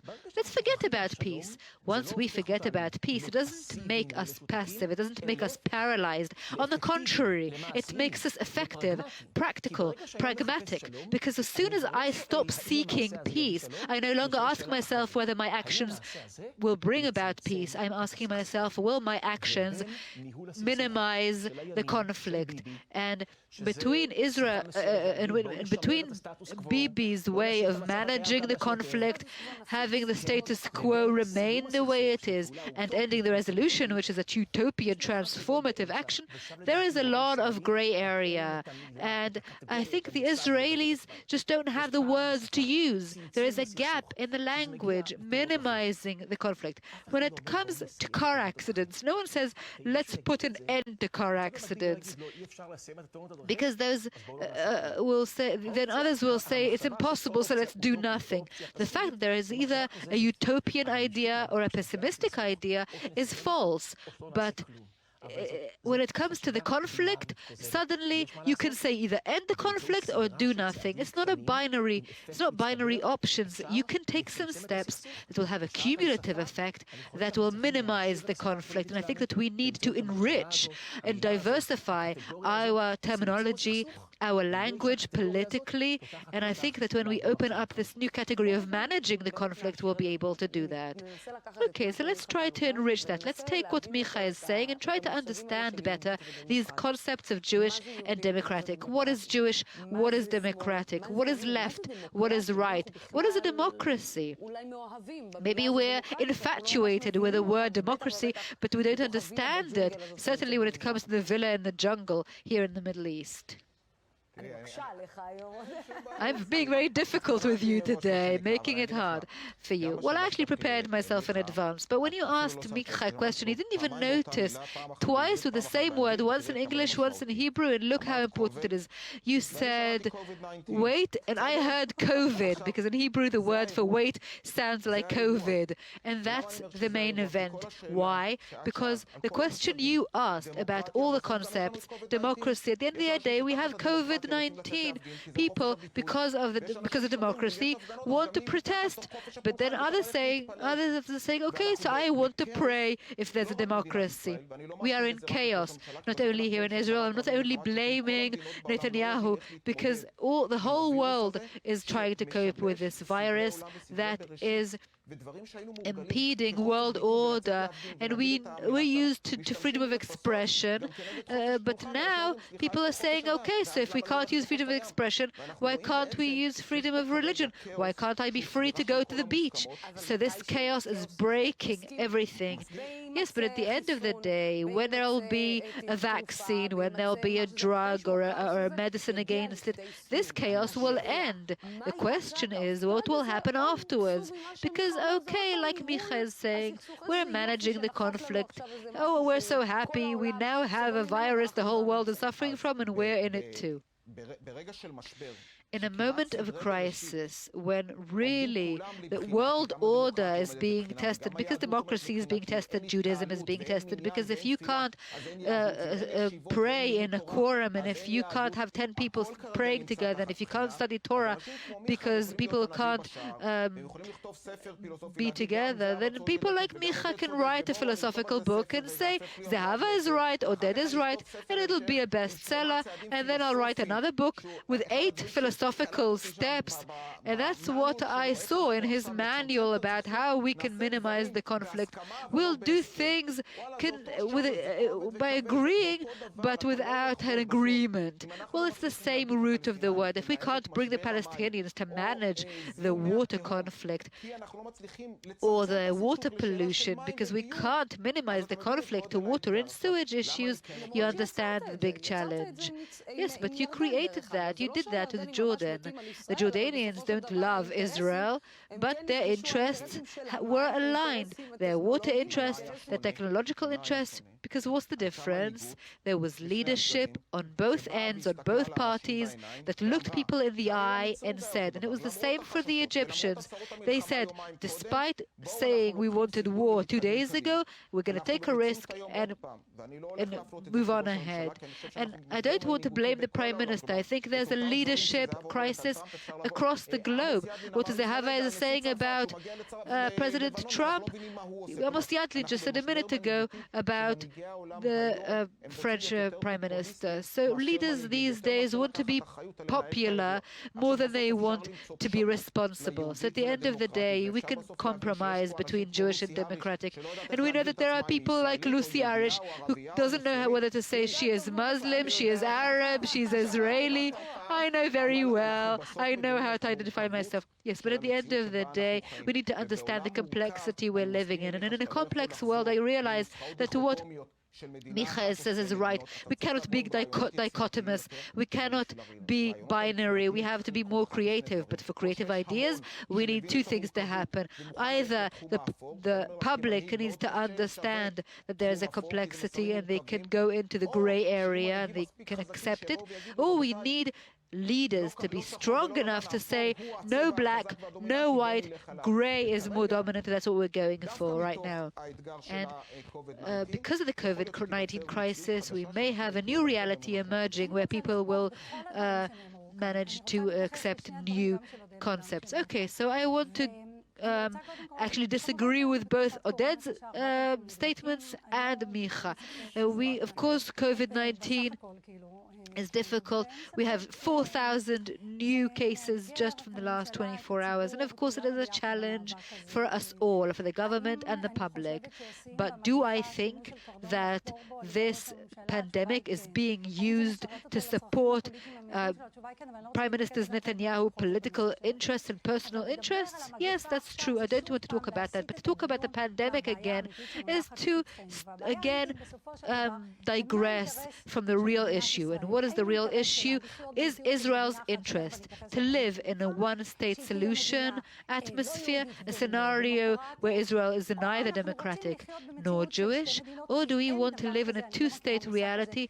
Because I don't know what minimizing the conflict is. Saying minimizing the conflict is actually meaning let's create a situation because we're the sovereign, we're the occupier, let's have Jewish sovereignty. What does Prime Minister Netanyahu want to do, including with the annexation plan, which is currently being shelved, is to ensure that Judaism prevails. If you're saying minimizing the conflict, and because I have read your book with deep appreciation, and because I disagree with the dichotomous positions that you are proposing as I see it, I think Israel is strong enough to go towards a model. Let's have a brave leader who comes and says Israel's interest is to be the state of the Jewish people and all of its citizens, because Judaism has some beautiful facets, but we have to say it also has some ugly racist facets. We know that too. And once the nation state law was passed, then it means we want to preserve a situation that is easier for Jews. There will be Jewish sovereignty, Jewish supremacy, and we will try to run things in a more minimized fashion. We won't control all the areas, all the territories. We'll allow for some freedom. I know all those things. I've heard of all those things, and I disagree. I was in the Knesset committee, of Security Committee for many years, and I disagree. I mean, Israel will still be able to defend itself even after a withdrawal. I want to disagree with that. I don't think we need new terminology. Language is part of the manipulation that serves the right wing. What has happened, what has been done over the last few years, is that there has been a kind of laundering of the language, whitewashing of the language.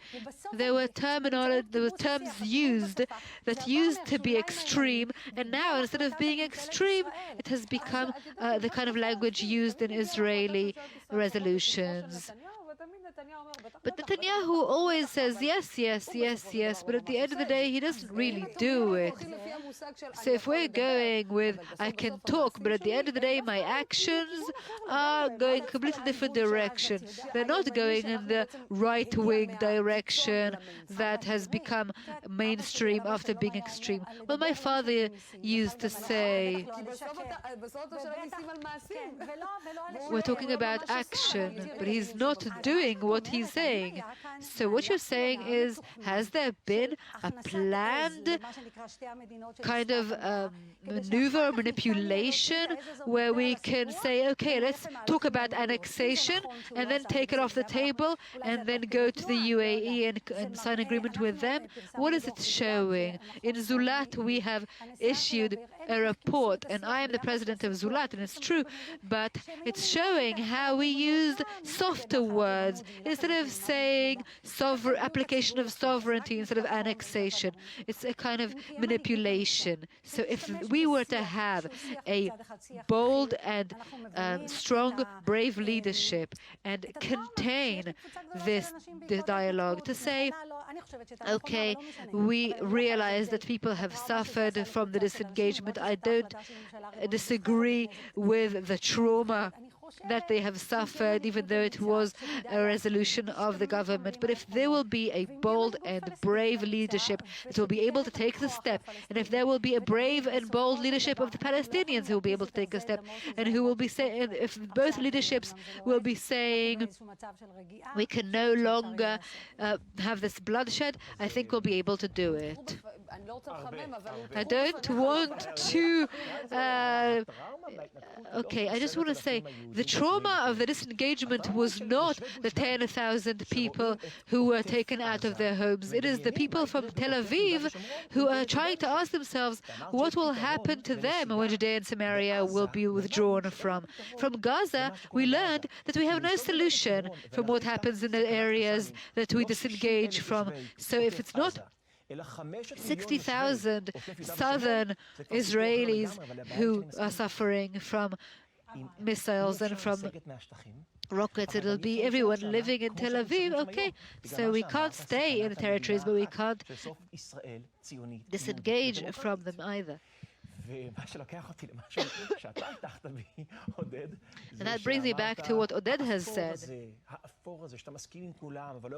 He talked about this gray area that is paralyzed, where you agree with everyone, but you don't do anything. Well, let me disagree with you. Thanks to COVID-19, many people all over the world are currently practicing non-binary thinking. And how does that work? In the COVID-19 crisis, the whole world is being told the same story. If we all stay at home, we will save the health system, but the economy will suffer.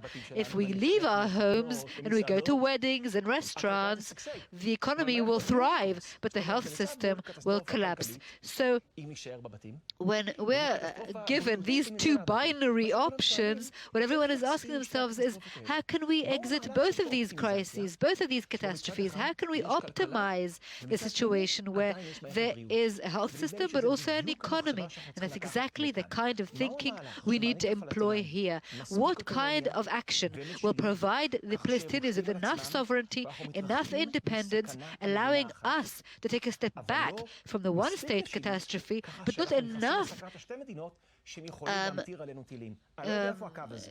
sovereignty so that we can not go to the one-state solution. We have to think a non-binary line of thinking. I think that we are... Why do I agree? Because over the last 20 years or so, 25 years or so, since Rabin was assassinated, there has been no progress made with the Palestinians. Everything is very amorphous, everything is very gray, especially when it comes to this area of the COVID, as we talked about at the beginning, where everything is more amorphous. Is the virus only attacking the elderly or children? Should we do this or should we do that? How can we get out of this crisis and overcome it? And perhaps when it comes to this, the Palestinians, this ambiguity will allow the Palestinians to come out of this loop that they are in, because the Arab countries are trying to reach out to the Palestinians and say, use this opportunity when everything is so unclear. We'll make it clearer down the line, but it's not going to happen. And that's how I see it.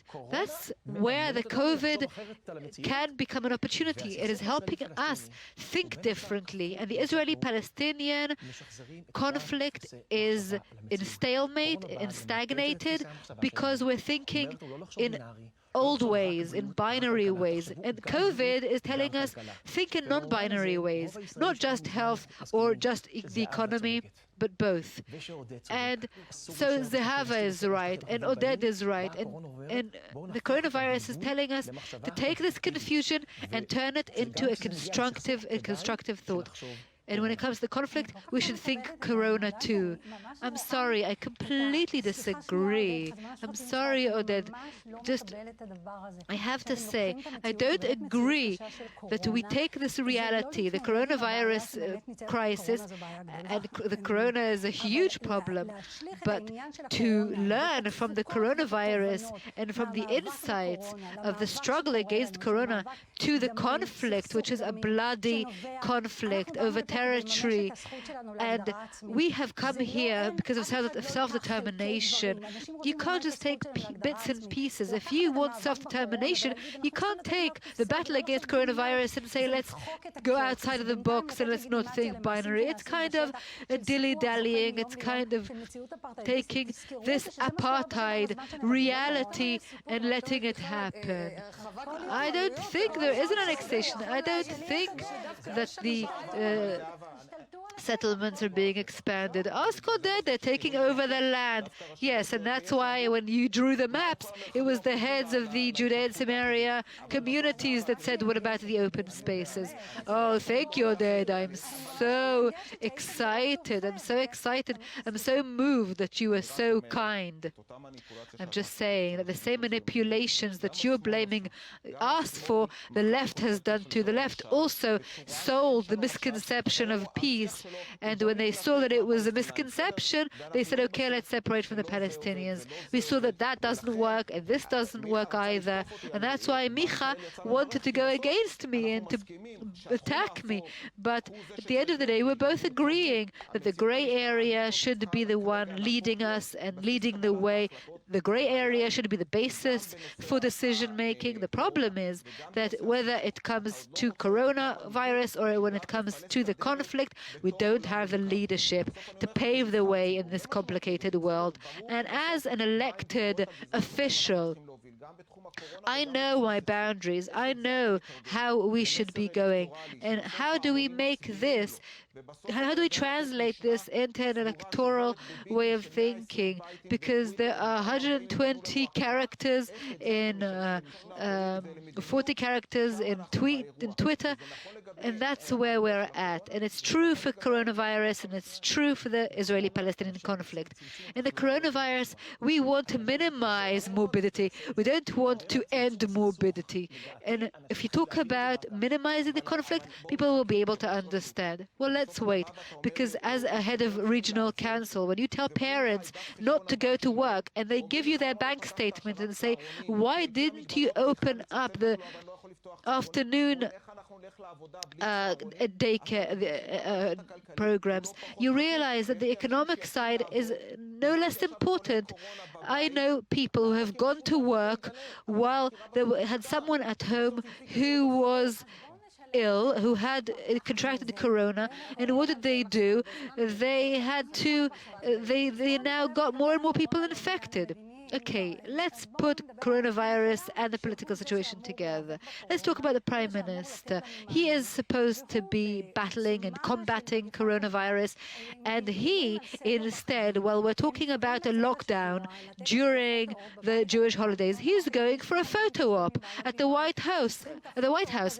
Two failed leaders who have to have this photo op, and they are willing to have us stuck with this coronavirus crisis, to have Gamzu, the one who has to do that. So I'm connecting the coronavirus and politics. No, you're doing exactly what you're blaming him for, saying the Prime Minister's to blame. You know what I was hoping? I was hoping that the bottom line of this panel will not be you, and blaming each other. Perhaps we can come out of this complex situation of the coronavirus and talking about talking about us. Lucy, I agree with you, but in order to not kill your utopia, I agree with you completely. And at the end of the day, this is going to be part of the solution. Understanding that if everyone is in the same boat, it's something that we need to cope with. The Prime Minister is not a magician. There is no leader in any country in the world that has found the balance between health and economy. I think he'll be angry with you for saying he's no magician. I'm going to have to stop you. So, Micha, can we just have a few words from you? I just want to take what Oded said one step further, and I think it's what Zehava meant to say as well. There is a consensus in Israel that has not been verbalized. We agree about most issues, but a true leadership has to verbalize this concealed, hidden Israeli consensus and to act upon it. Where there is a consensus, we all want health and economy. We all want an optimization. None of us want to control the Palestinians. None of us want to be threatened by the Palestinians. We want to minimize the conflict. Micha, Zehava, Oded, thank you so much for this interesting panel. And we will now move on to Jawad Anani, who will be talking about a region in turmoil, an overview from the Hashemite Kingdom of Jordan.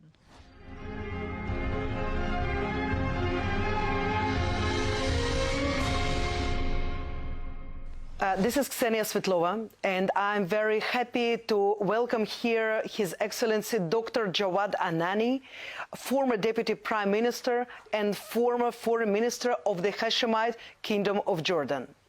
Dr. Jawad Anani, hello, and thank you for being here with us. My pleasure. Okay, so our conversation today will be dedicated to the issue of bilateral relations between Israel and Jordan in light of the event that didn't happen eventually, but it put a lot of turmoil into our lives. And I'm talking, of course, about the annexation. Do you believe that the storm is over? That we already departed from the reality of almost annexation of the Jordan Valley, perhaps other parts of the West Bank, and we reached the safe shores right now? Well, I don't think that we can drop out being vigilant in Jordan, but we think that the chances now are slimmer than they were before. And that the heyday of July 1st has already passed without any decision being taken. So we are reassured that if we put on a good fight, eventually the proponents of annexation will come to realize that it is not the best option. What had happened in Jordan during the last few months? When we were talking with you the last time, you were very worried that the annexation will bring a lot of mess into the political life in Jordan and perhaps also destabilize the situation on the Israeli-Jordanian border. What are the regular Jordanians thinking about this situation? And do you think that it's still looming over our heads? Because Prime Minister Benjamin Netanyahu said explicitly that annexation is not off the table and he might resume to it later. Well, what else would he say? I mean, if I were in his shoes, that's exactly what I would say. And so he was very predictable in that sense. Now the question, he said the same thing before July 1st, and yet he did not go ahead with the decision, blaming the Americans for having stopped him. Now, I don't know about how the American scene is going to develop in that respect, but I believe that Jordanians know, as long as he is in the, have the steering wheels, I don't think that Jordanians will feel quite comfortable that the decision may not be taken, because probably he may use some of the opportune days. For instance, what happens to the budget in Israel? If there is no agreement on the budget, what will happen? So that is a date. Another date is the end of October, before when the American elections get heated and they are too busy being, competing for the Senate and for the House and the presidency. The same thing happens after that. What happens if Mr. Trump, after losing, probably either winning or losing the elections, what would he do? If he became a lame president, a lame duck president, then he probably might take a decision in November. So we have to be vigilant about these 3 dates in particular. So we have to look specifically for these few windows of opportunity, I would say, opportunity for the camp of the supporters of the annexation and to watch for specifically for these days. You know, when I was listening to the Emirati spokesperson from the Emirati MFA and from other governmental bodies, so they were saying explicitly that they have guarantees also from the Americans that would prevent from Israel to head and continue with the annexation. Do you believe that this deal that was reached in this August will eventually put a stop, put to a halt this effort, and we are going into next new reality perhaps? Well, let me reverse the question. What if Israel, the Prime Minister of Israel and his government go ahead with the annexation? Would the Emirates stop the deal? What do you think? Reverse their decision? I don't think so. So in a way, and Mr. Netanyahu knows that. So, but I believe that it has caused a dent on the American decision, and I'm sure that this is the only way for the Emiratis to really look to absolve themselves from what they are being accused of speedy normalization. So in a way, I believe that the Emiratis now are on the camp of no annexation, because it really would embarrass them very much if that happens and they could not reverse their decision. Speaking of the normalization of relations between Israel and Arab countries, so after the UAE, there is a prospect also of some other Arab states that might join the UAE eventually. And if it will happen, then do you believe that actually the Arab Peace Initiative that existed for the last 18 years, it was here, it's not relevant anymore, because there is nothing that the Arab Peace Initiative can actually give. There is no reward, as the reward was achieved already without any progress with the Palestinians? Well, to be honest with you, I don't know what goes on behind the scenes in some of the capitals of the countries which are being nominated for normalization with Israel in the near future. But I doubt very much that Saudi or Oman would take that step. The only two countries that I find likely to take such a step probably would be Bahrain, and probably now they may not do that, because the main proponent of that was the ex-foreign minister of Bahrain, who has left, and also the change in the position of Mr. Yusuf bin Alawi, who was the foreign minister of Oman, has been changed. Now, does that mean Oman will probably go tilt to the side of normalization or not? We have to wait and see. But I doubt that those two countries will be in a hurry to do so. Sudan might be another candidate, simply because they expect the Israelis to really, the Israeli government, and to put its weight behind Sudan, and probably Egypt may exercise such an option on Sudan, in order for them to leverage their positions over the Nahda Dam, or the dam between Ethiopia and the two countries. North of Ethiopia. So in a way, we have to find out. And so if that happens, if only Bahrain or Sudan does that, I don't think that will make a big difference on the validity of the Arab Peace Initiative. But if major countries like Saudi Arabia and others, and they begin to exercise their influence on third countries, that will happen. But I believe that for both Saudi Arabia and Oman and others to take such a step, Israel needs to show seriousness, and probably the Israeli government may have to really say that they cannot go ahead with the annexation. You know, when I was watching the speeches of, both the Emiratis and the Israelis after the announcement of normalization of relations, I could not to remember the historical signing of the peace treaty between Jordan and Israel in 1994. There were so much hopes. There was so much optimism. What went wrong? What happened with our bilateral relations? Well, we are biased when it comes to answering this question, because we believe that we were very serious. I remember I was sitting next to His Majesty King Hussein and I was, very active in the peace process. We were full of hopes. When we met with our Israeli counterparts in Wadi Araba, we were extremely hopeful that very soon we will see normalization take full speed, actually, full throttle. Unfortunately, many projects were deterred. And over time, we think that peace did not materialize as far as people were concerned. So people-to-people peace did not succeed. Government-to-government peace is still working because, but it is walking on a very thin line. If the annexation, of course, added to the tension. However, we believe that if that decision is reversed and some projects were conducted, the Palestinians were given a better deal, the abuse of their human rights stops, I believe that we will have now the atmosphere may be, for the wrong reasons, much more conducive for all to engage in war and peace. So as we are coming to the conclusion of our conversation, I would like to ask you precisely about the Palestinians. So there is no annexation for, foreseeable future.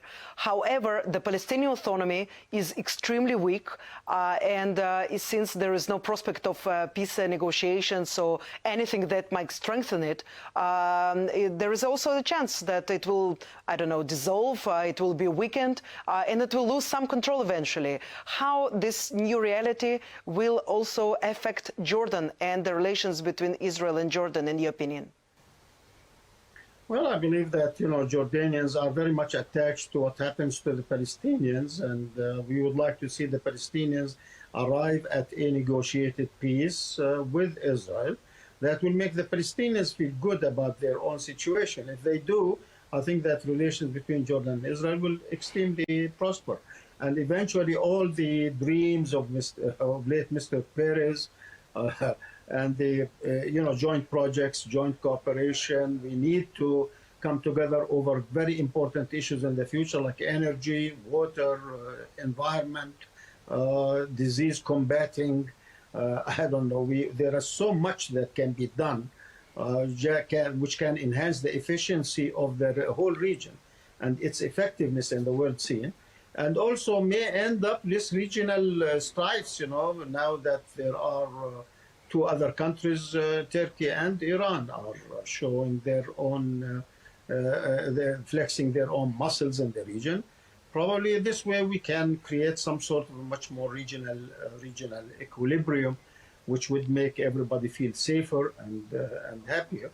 And then Israel would not be considered as an extraterritorial force, but will be considered as an integral part of the region and can be extremely positive and conducive to the realization of true cooperation. So do you still believe that the road to peace goes through Ramallah, or perhaps does it go now through Abu Dhabi? Abu Dhabi is marginal, to be honest with you. No matter what happens, eventually the Israelis would realize that. The final peace should be done with the Palestinians. That is where the issue is. The core issue is there. But to say that the Emiratis can replace the Palestinians, well, they may give some politicians an opportunity to gloat. And I'm sure that UAE is an important country. It can bring to the table certain things of value. But that is like looking for the lost penny in a spot because there is light. But that's not where we lost the penny. The penny was lost in a dark place, and we need to go back and look for it there. So go back to the place where you need to do the real thing and realize peace. And that can only happen with the Palestinians. And for Israel's peace and security in the long run, I think that is the best option. Thank you so very much, Dr. Jawad Anani, for being here with us, from sharing with you from your wisdom and from your knowledge about regional affairs. And we expect to have more conversations with you in the future. Thank you. Shukran jazilan. Shukran laki. Thank you very much.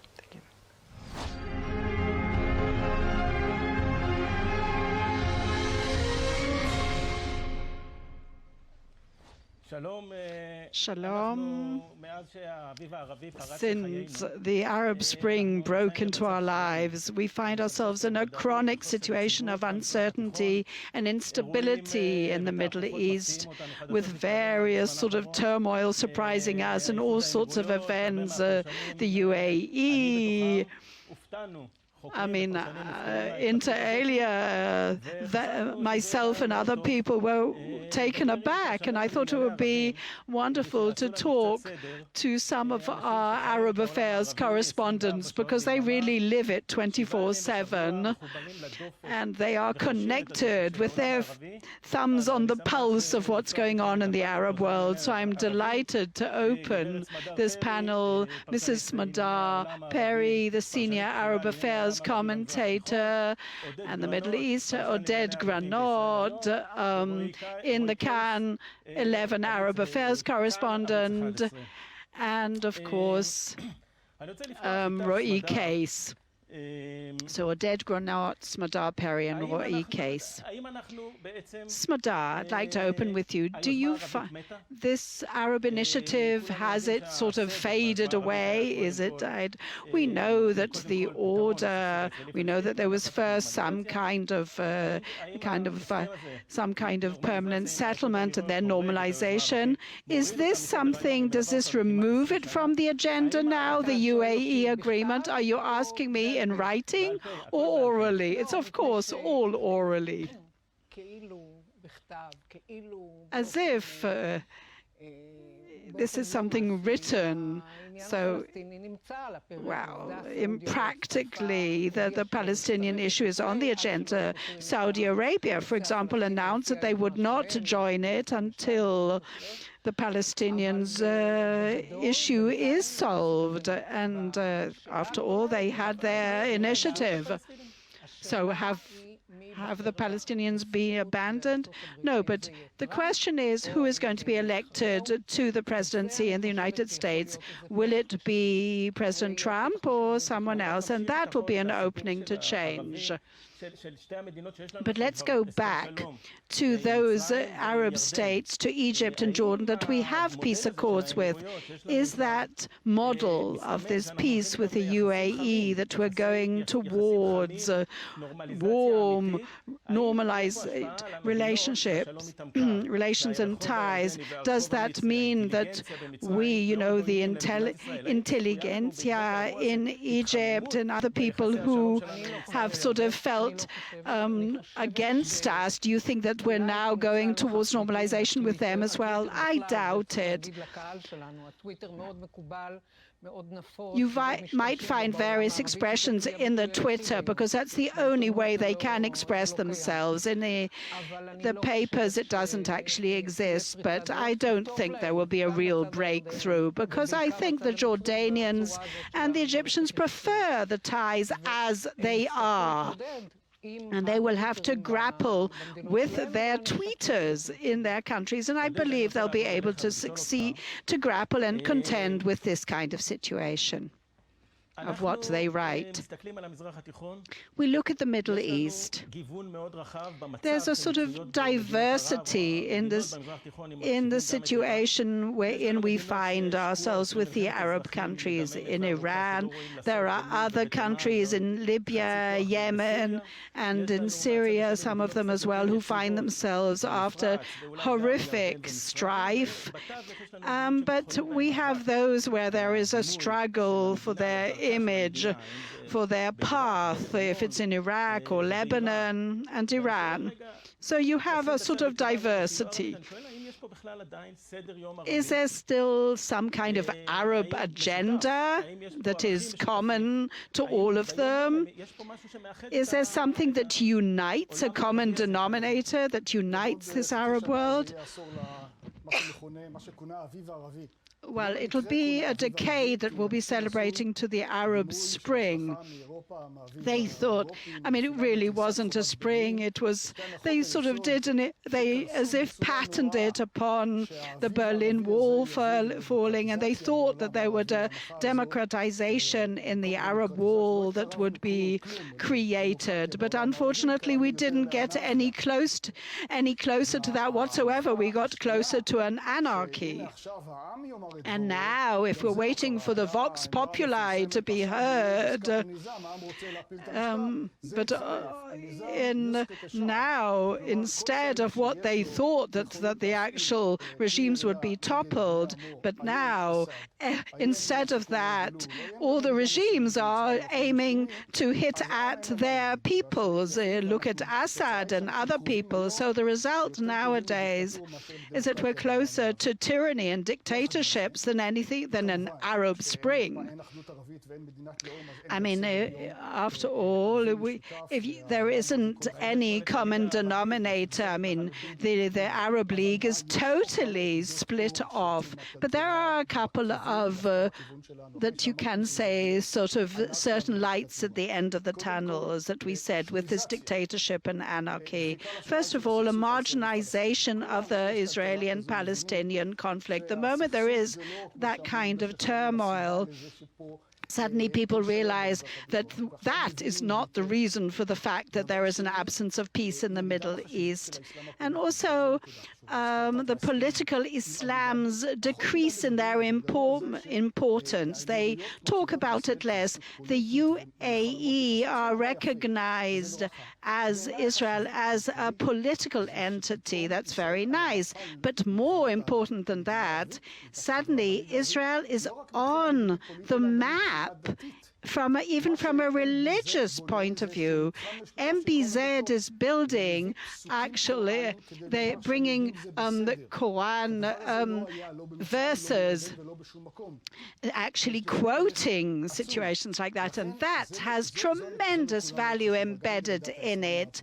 So it's not only, so this marginalization is so important, and also the fact that the Emirates and the Gulf states have suddenly become much more important, and they are now much more sort of seen.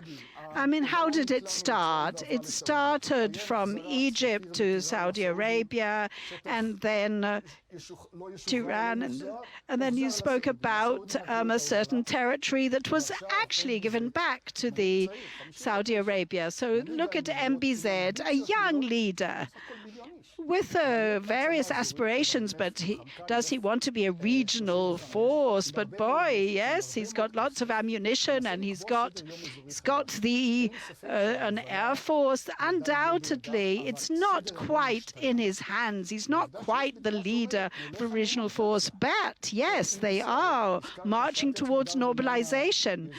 You spoke to Smadar about the Saudi Arabian initiative. Unfortunately, we find it in critical condition, just like Corona. It's being actually resuscitated. It's now on a respirator, like in COVID cases.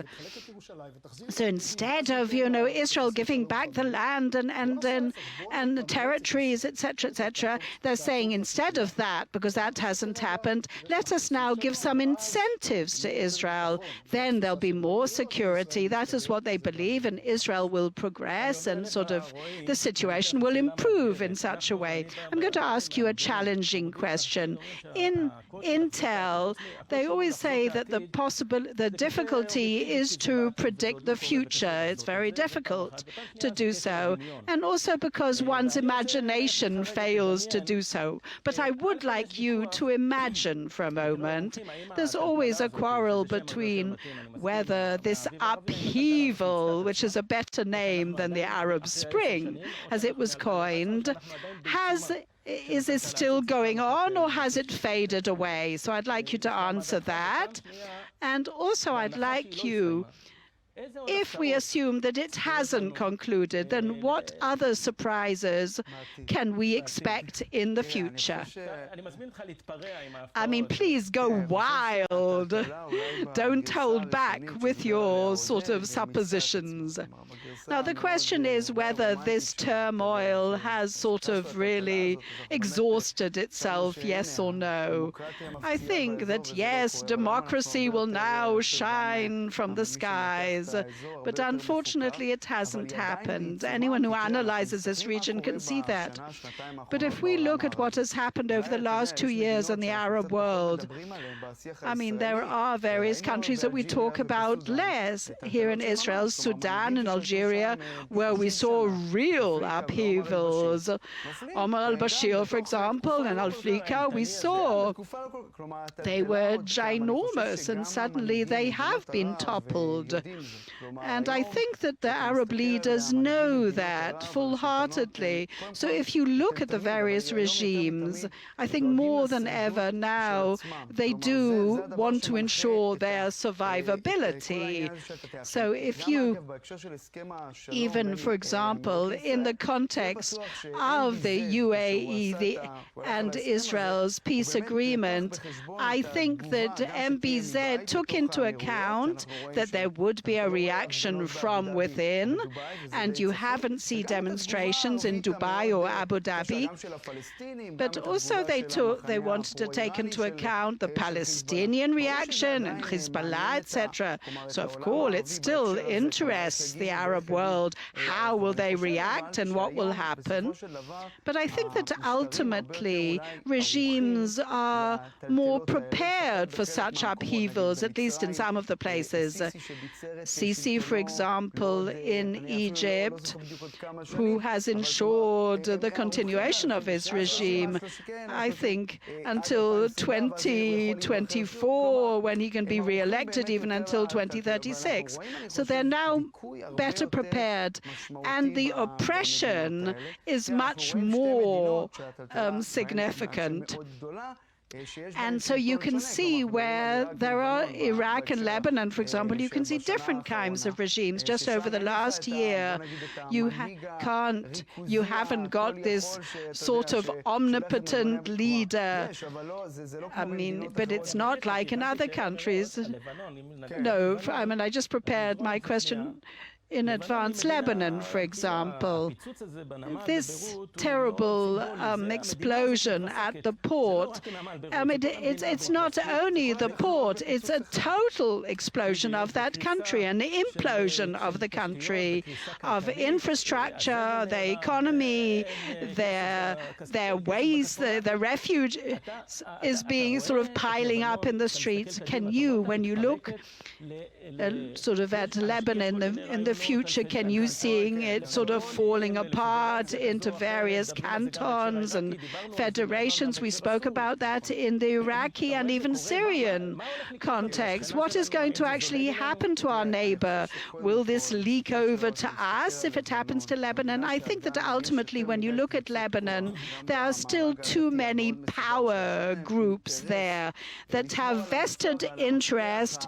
in retaining the situation as is. In other words, the political cliques, even if they don't like each other, the Hezbollah camp and the Sunni one, the Christian one, ultimately they don't want to break this whole package up.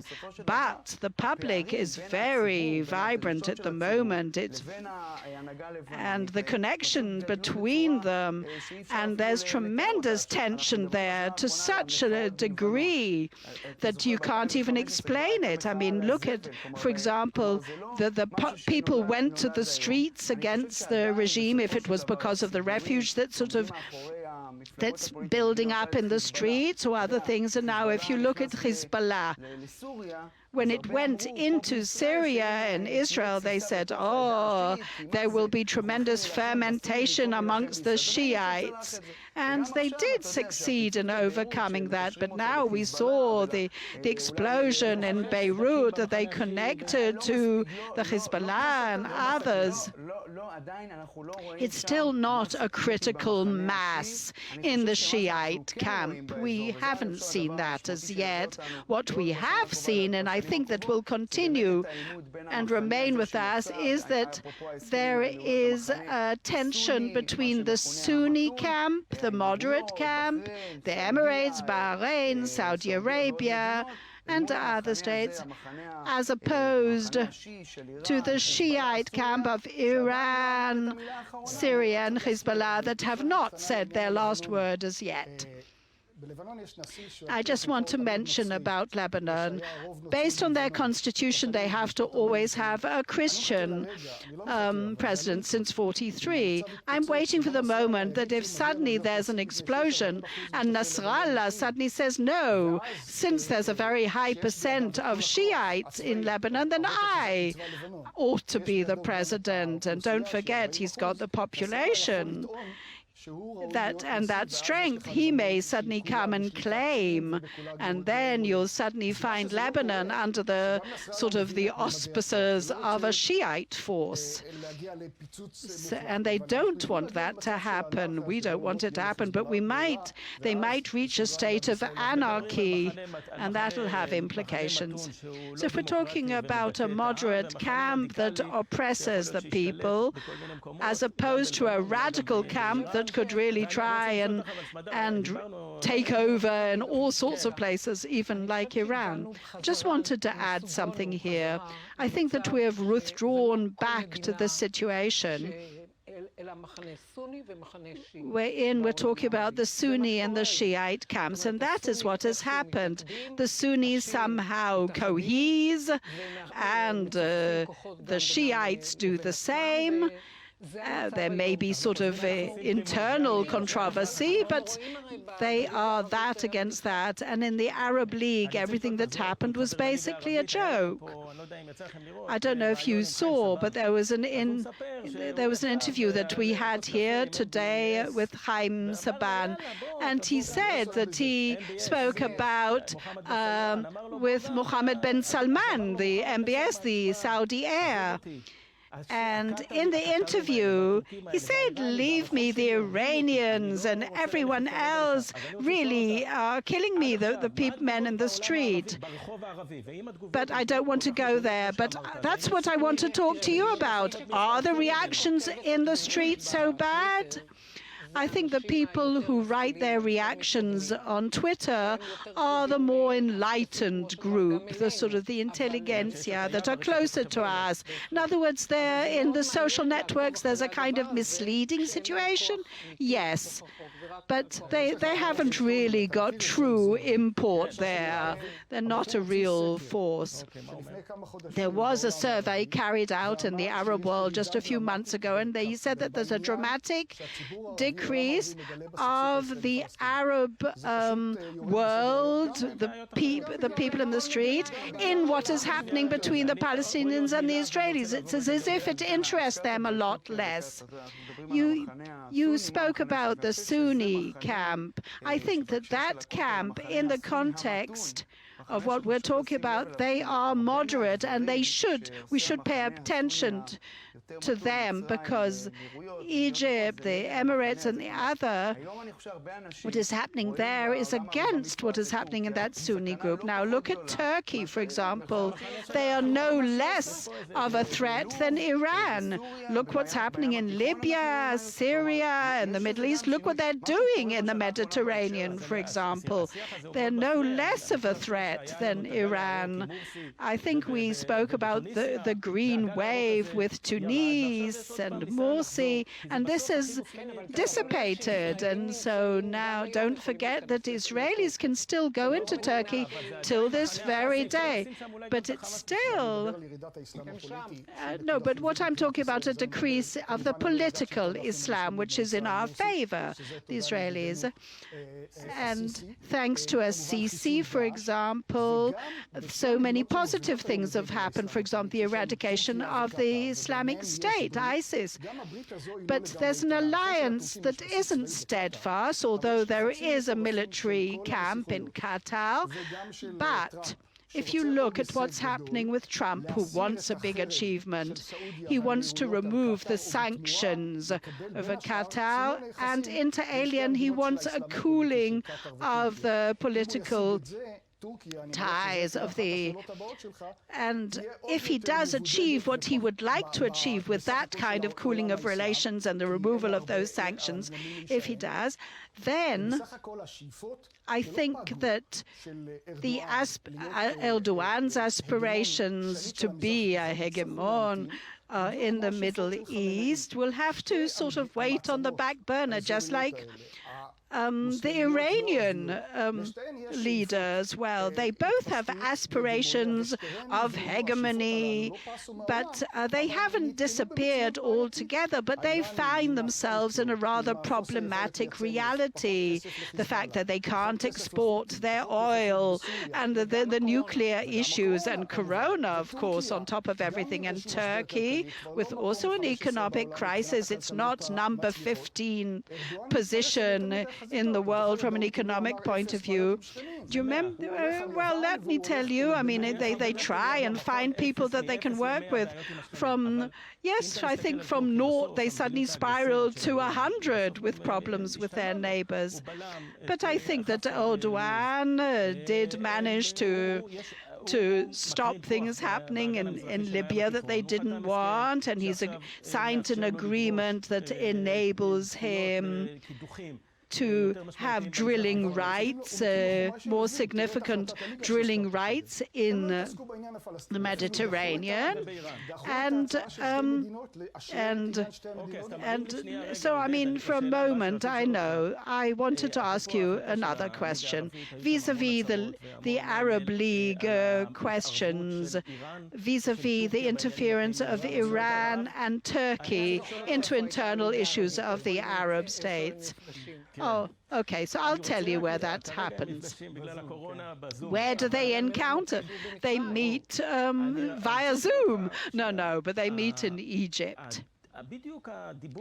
I think exactly this, Iran, Turkey, in the Arab League, isn't there come some kind of news, a statement that non-Arab forces are now dictating the tone in the Middle East? And I'm adding Russia, that's also permeated Egypt and Libya as well. And I think that we're talking about forces and even aircraft carriers and other things that we're talking about. They've got the force. So where are the Arabs? I think that these states that have hegemonious inspirations, they will not succeed in leading the Arab world. When the Iranians wanted to draw everyone around them vis-a-vis the sports games, none of the Arab countries came, because it said the actual, it said the Arab, it didn't say the Arab Gulf, it said they called it another name, the Persian Gulf, so of course they didn't even turn up. So, but if you take the Islam model, Morsi, the Islamist said, excuse me, thank you, I've got my own Islam. So through hypocrisis, they will not succeed in the way they think they're going to succeed in actually leading all the Arab world. They tried, for example, one of the attempts was, for example, to unite them around Jerusalem, and that didn't succeed either.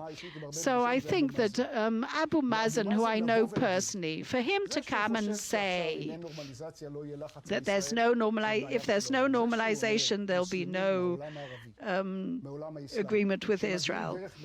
But But if you're saying that the Arabs won't be able to come through Israel to actually to go and pray at the Al-Aqsa mosque, that is a sort of a double-edged sword. So I think that we have to, the Palestinians, for example, no one has said that they actually who is going to actually be responsible for that holy triangle of holy sites, etc. I mean, the whole argument around that is something very significant. I know that you're in friction with the Arab world and everything, but I'm going to start by asking each of you about a personal experience that really can perhaps present a personal experience about your ties with the Arab world and the connection with Israel. I think that 8 days ago, I was sitting at home in a very interesting dialogue via Zoom. We were 4 Israelis and 8 Lebanese people. It was fascinating. Of course, we're talking about very enlightened, distinguished people who functionaries, dignitaries, and we only asked questions. We didn't express our opinions. It was fascinating to hear them. It was just after the explosion. And I think they succeeded in persuading me that Israel should not come close to us. We're not asking for help. Please don't give it to us. We are deliberating our own problems, and one of their biggest problems is how to preserve the Lebanese, that they will remain in Lebanon. I once did a course in the United States, a security course in the INSS in the States. And the only person who came, they were the only people who didn't talk to me, were the Lebanese. All the other people, all the military people from all the other Arab countries spoke to me.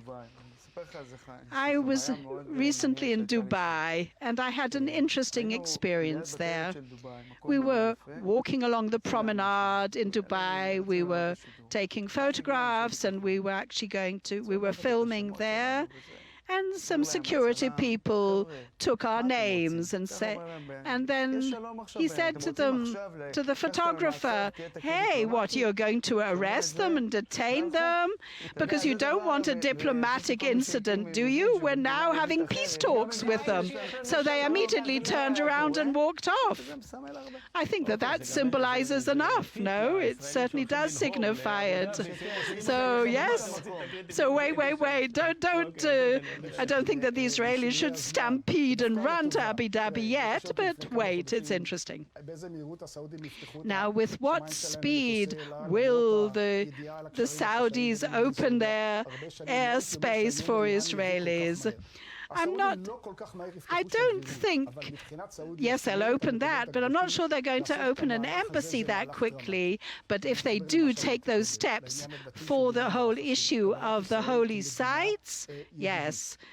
And the fact that they're accepting us as actually that we're actually there, that we exist, that we're on the map. Now, Khashoggi, for example, brought Begin a proposal from the Saudi king of $100 billion, so that there would be 100 million, that there should be a flag, a Saudi flag on the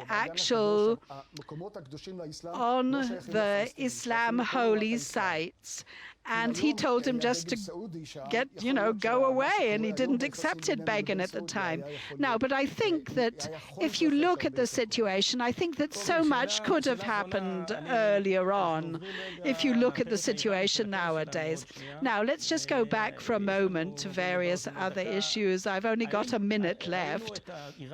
We saw that the Iranians are oppressing and assisting to oppress their masses in Iraq as well, with the oil demonstrations and in other places. We've always said that the Iranians are stirring the actual soup and the broth with the actual other leaders of regimes. And they've always said that. Are they still doing that? Is that still the sentiment towards them?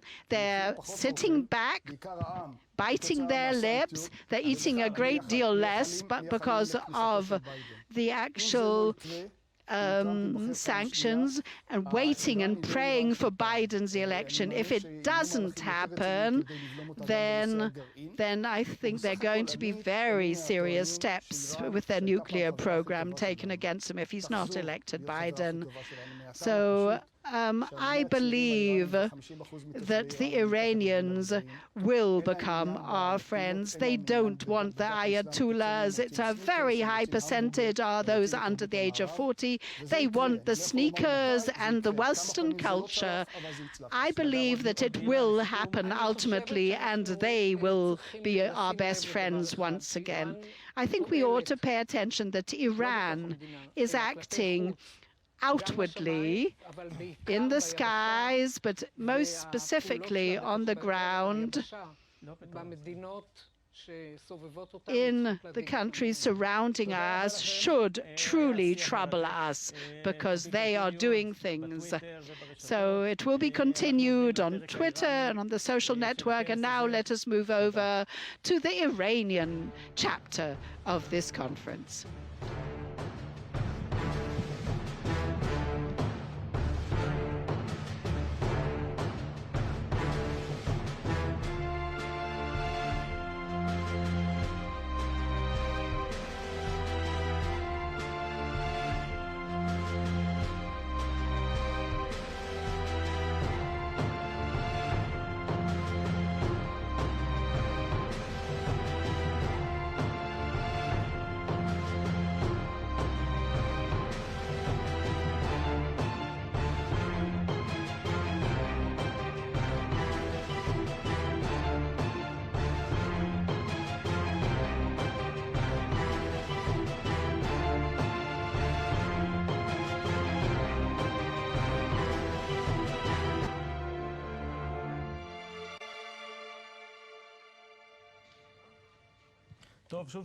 Well, hello again, and now we are moving on to the Iranian chapter of our conference, the IPS, and the title of this session is The Israeli-Iranian Conflict, Will Israel Be Left Alone? And with us is Raz Tzimet, Dr. Raz Tzimet, Research Fellow at the INSS. I'm Udi from the IPS, and we will begin this Iranian chapter. You saw the dramatic video, and Raz, we're looking at an interesting phenomenon. It seems that the incident, the event that will impact things most in the Iranian-Israeli relationship is happening outside both of these countries, the U.S. elections. Everyone is waiting for the elections, including Iran, but I'm wondering whether we're going to have a bit of a surprise. Maybe there'll be something domestic within Iran, something on the street, because coronavirus doesn't seem to be going anywhere. Do you think it's going to happen? I agree with that the U.S. elections is going to be the next event, the relevant event, but I'll tell you something else. The fact that we're sitting here now, less than 2 months before the elections in the United States, and we're asking, and we will be asking later, whether or not there'll be a negotiation and what the nuclear agreement and what the future of it will be. And because we all know that over the last 2.5 years, since President Trump has exited and has withdrawn from the agreement, and people didn't even believe that not only will we get to 2020 when the Iranians will not be asking for the negotiations to renew themselves, they have been managing to go through the last 2 years, maybe weekly, but they've managed to get through them. So now we're asking whether there'll be protests on the streets, whether what will happen if Trump will win the elections or Biden. Nobody believed that Iran will manage to get through these 2 years with all the sanctions, and look, nothing much has changed. Okay, the Iranians are not going into negotiations because they're looking for the re-election, or they're waiting for the re-election. So I want to ask you, after they, and we'll be talking again after the panels that will follow us, we'll be talking about how Iran will react to this scenario or another. But let's say Biden is elected. Will Iran even be in a situation, is the regime in a situation where it can actually go into deep negotiation when they're going into these elections, and in June 2021 will be in such a terrible state? Can they even go into these negotiations at all? I think it'll be very difficult to convince Khamenei to re-enter negotiations with the Americans. It'll be impossible to convince. It doesn't matter if Biden wins or Trump wins. They will not re-enter negotiations unless they make some concessions, the Americans. It'll be very difficult to convince Khamenei to give up on any one of their two conditions.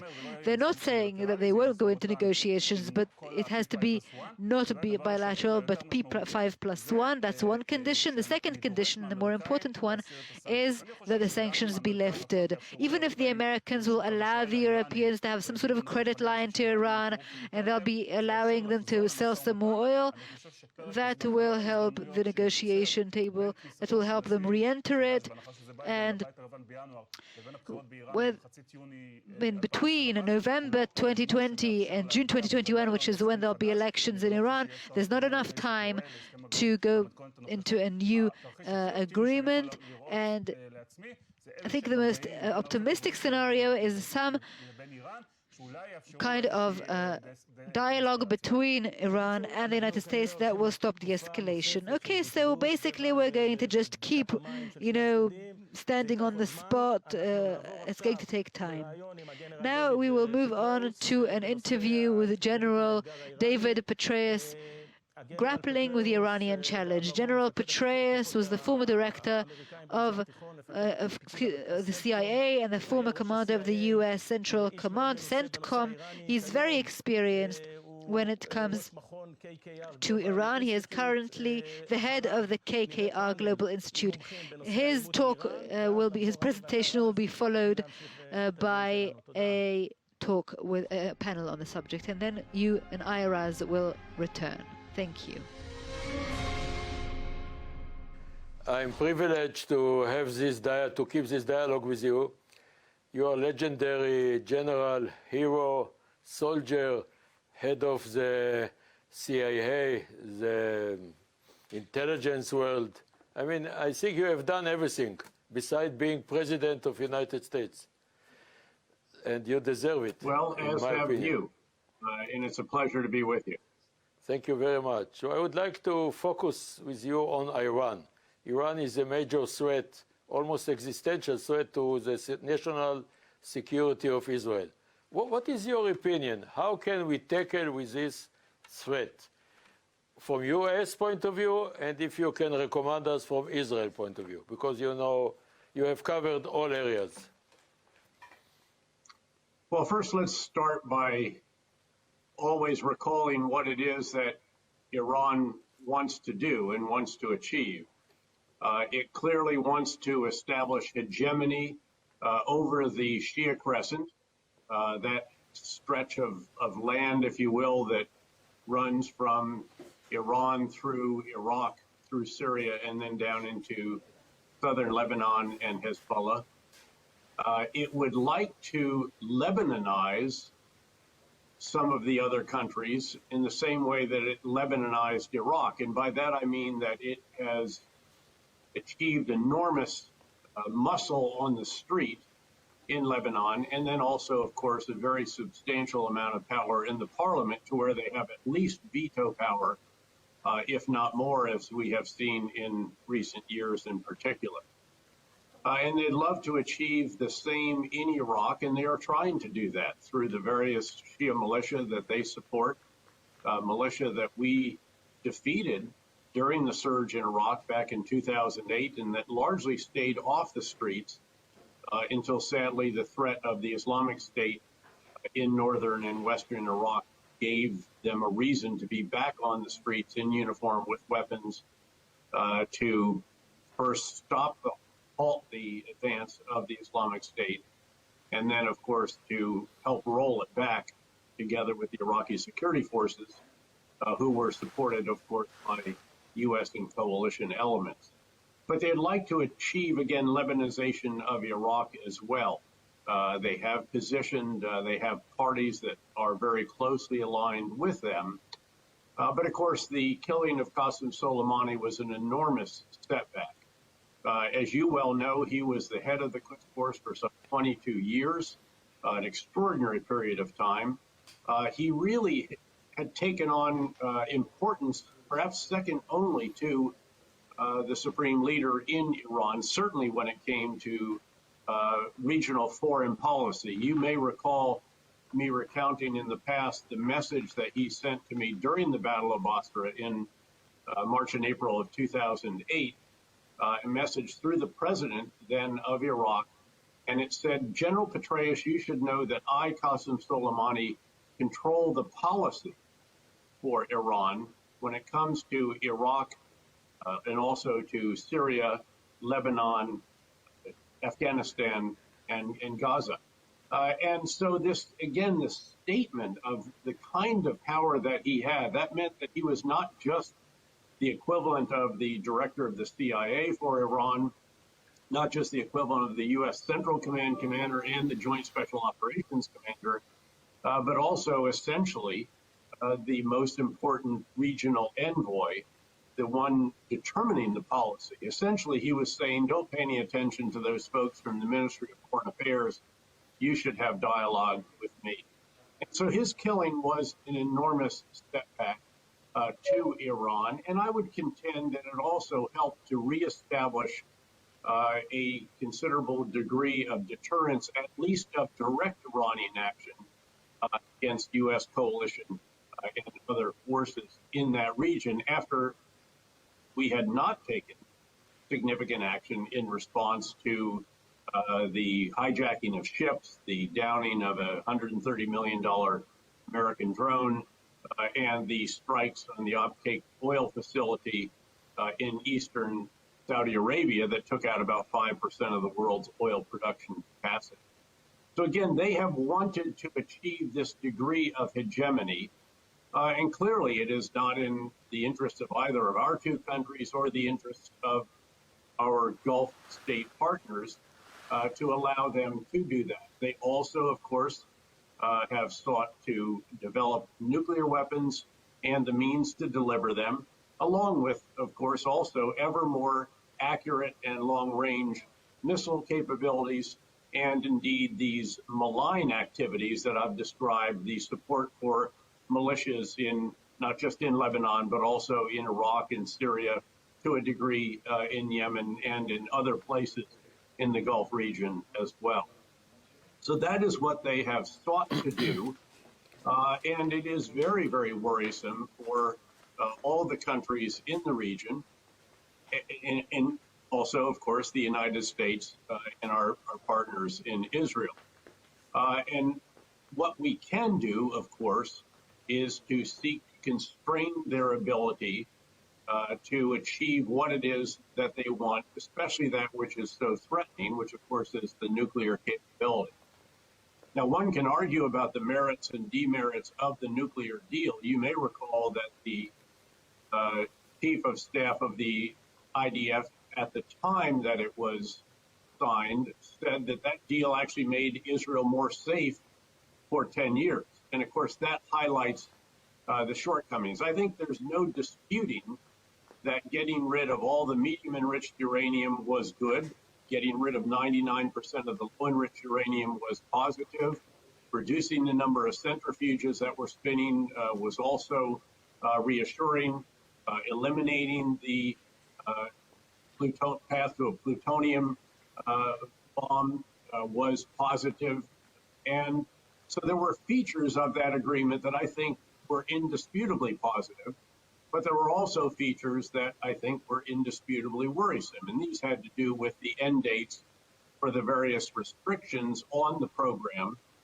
And of course, in the intervening years, we are now closer to those end dates.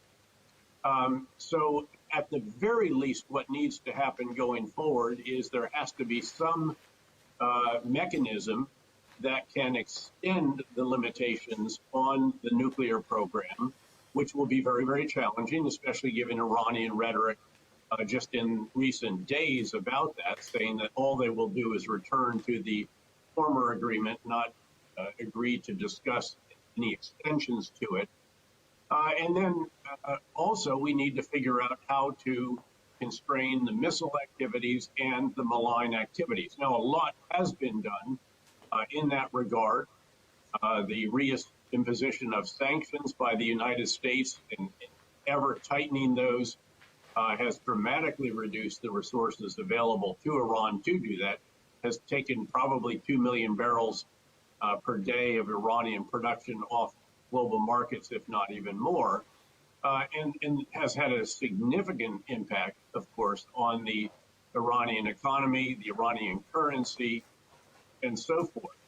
But the challenge is what to do going forward, and ideally, how to do that with partners and allies around the world, because if other major countries are willing to evade those sanctions or not to observe them, then there are considerable challenges.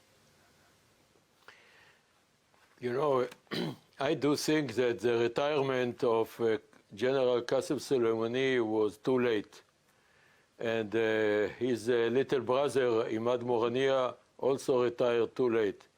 Maybe based on what you have shared with us, the best solution for Iran is to cause the collapse of this terrible regime. Because as I see it, since 18th of October, Russia and China will supply them modern weapons. They are not stopping their efforts in Syria and so-called Lebanon, that is more Hezbollah. And the regime, very vicious and very determined and very fanatic. I know it's a very sensitive question, but can you share with us some ideas about what we need to do in order to win them? Because I'm afraid of the moment that they might become existential threat to, at least to Israel. Well, this has always been the big question, and it involves several subordinate questions, if you will. One, could we bring about regime change? What would that require? And as you well know, we have seen episodes of regime change in this century in a number of different countries, and they have not always turned out the way we would have hoped that they would. Certainly the regime change in Libya is an absolute mess. You can certainly criticize certain of the actions that we took and have taken in Afghanistan and also in Iraq. And there are others, of course, as well. So, you know, that decision to roll the iron dice, as Bismarck referred to the decision to go to war, is not one that always has a very clear path as to what will unfold. And the unknowns, I think, are so significant as to give any U.S. administration and other countries' administration pause.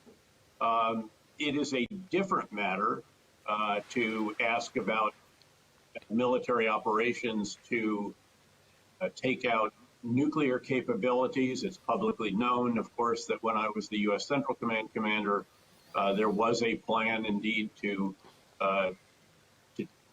address the nuclear situation if, in fact, Iran reached a certain point, although that was never clearly defined, and I think probably rightly so. Red lines can be very constraining, especially if it is not clear that you're going to take action if the other side, if the adversary crosses that red line.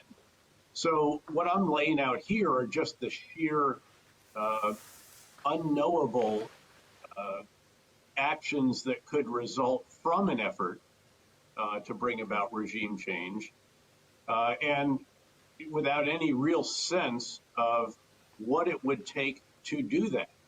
And I am quite skeptical, actually, that leaders around the world and even here would embark on that path unless there were some catalyst, unless there was some action by Iran that was so outrageous that it was clear that there was no alternative to that. I would contend, in fact, that given the experience of Iraq and Afghanistan, and also, again, of Libya and some other situations, Syria perhaps comes to mind as well, that there is a reluctance to embark on the kind of operation that would be required to bring about regime change. And once again, then you have this whole issue of if you break it, you own it. And of course, as you well know from your own background, Iran has many different ethnic and sectarian groups, just as have some of the other countries that I've been discussing. And again, no one really has a sense of how you would put Humpty Dumpty back together again if you push it off the wall. Again, we're certainly seeing that to a degree in Syria, noting that, of course, there was never a decision to actually pursue a regime change by the leader of that coalition, the United States. What are your recommendations for Israel for the next presidency, whether it will be Trump or Biden? Look, I think there is a bipartisan commitment in the United States to Israel.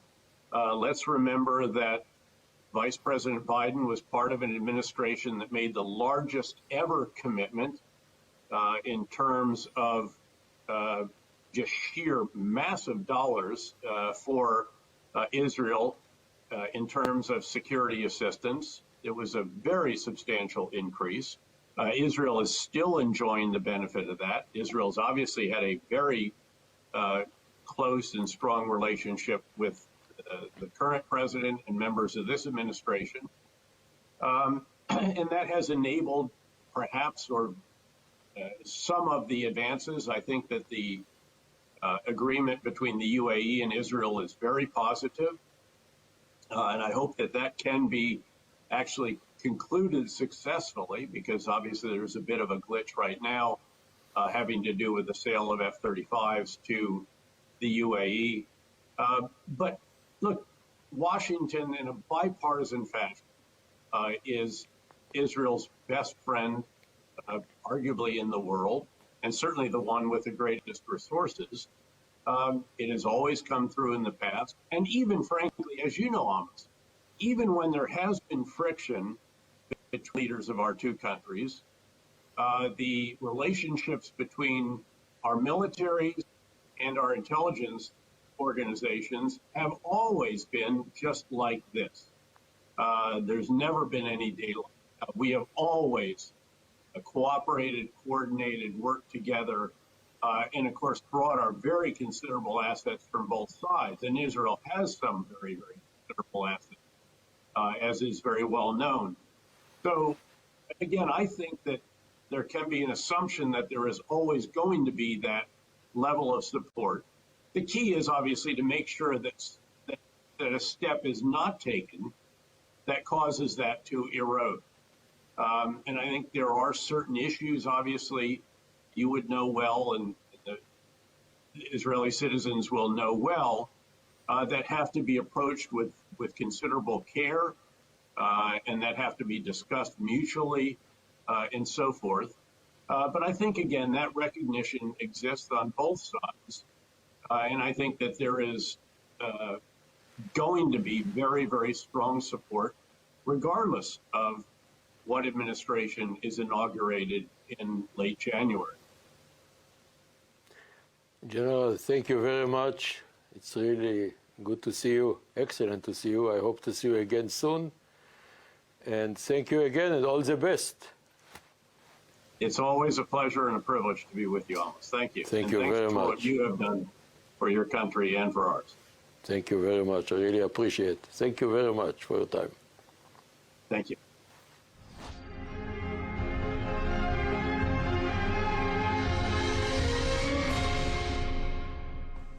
Shalom.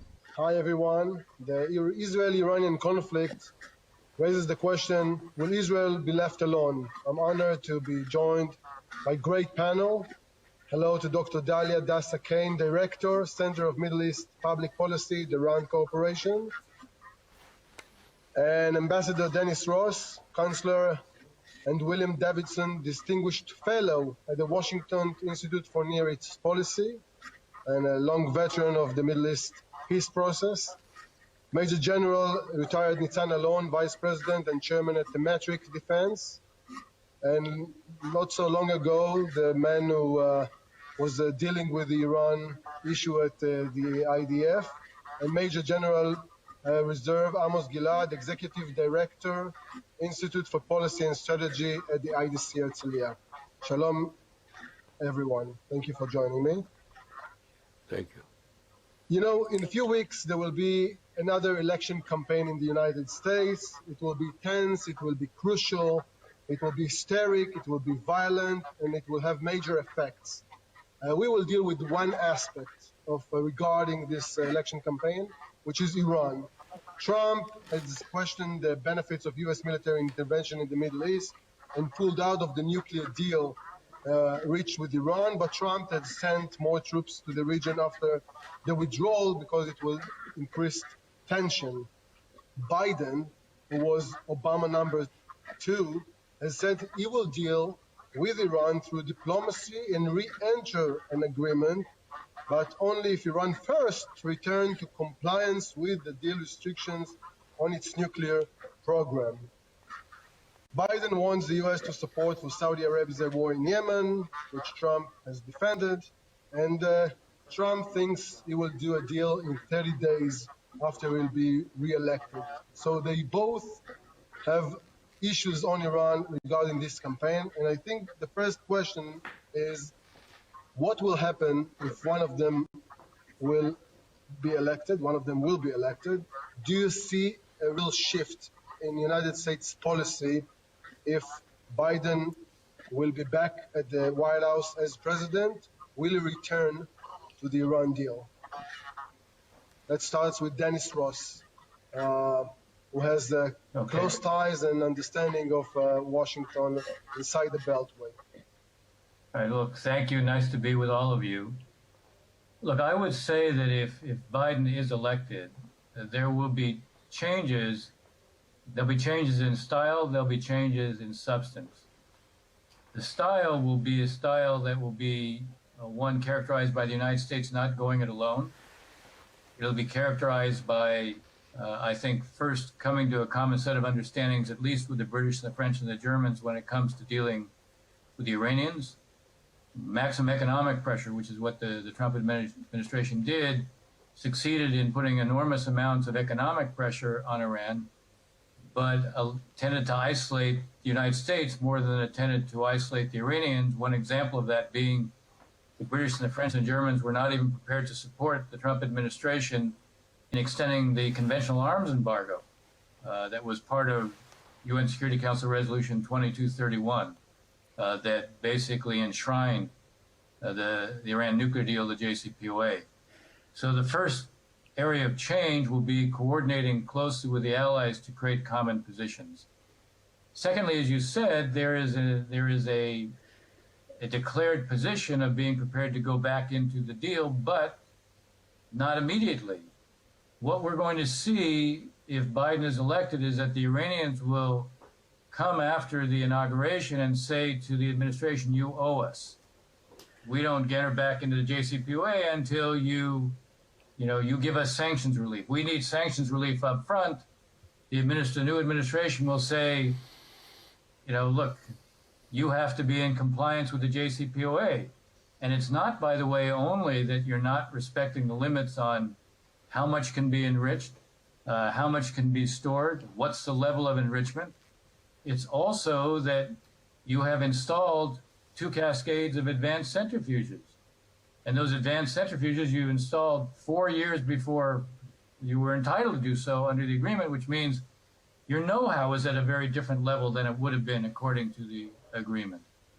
So what we're going to see is a negotiation that will follow discussions, I think, with the Europeans first, maybe some of the Russians and Chinese, but the alignment with our allies will be the first priority.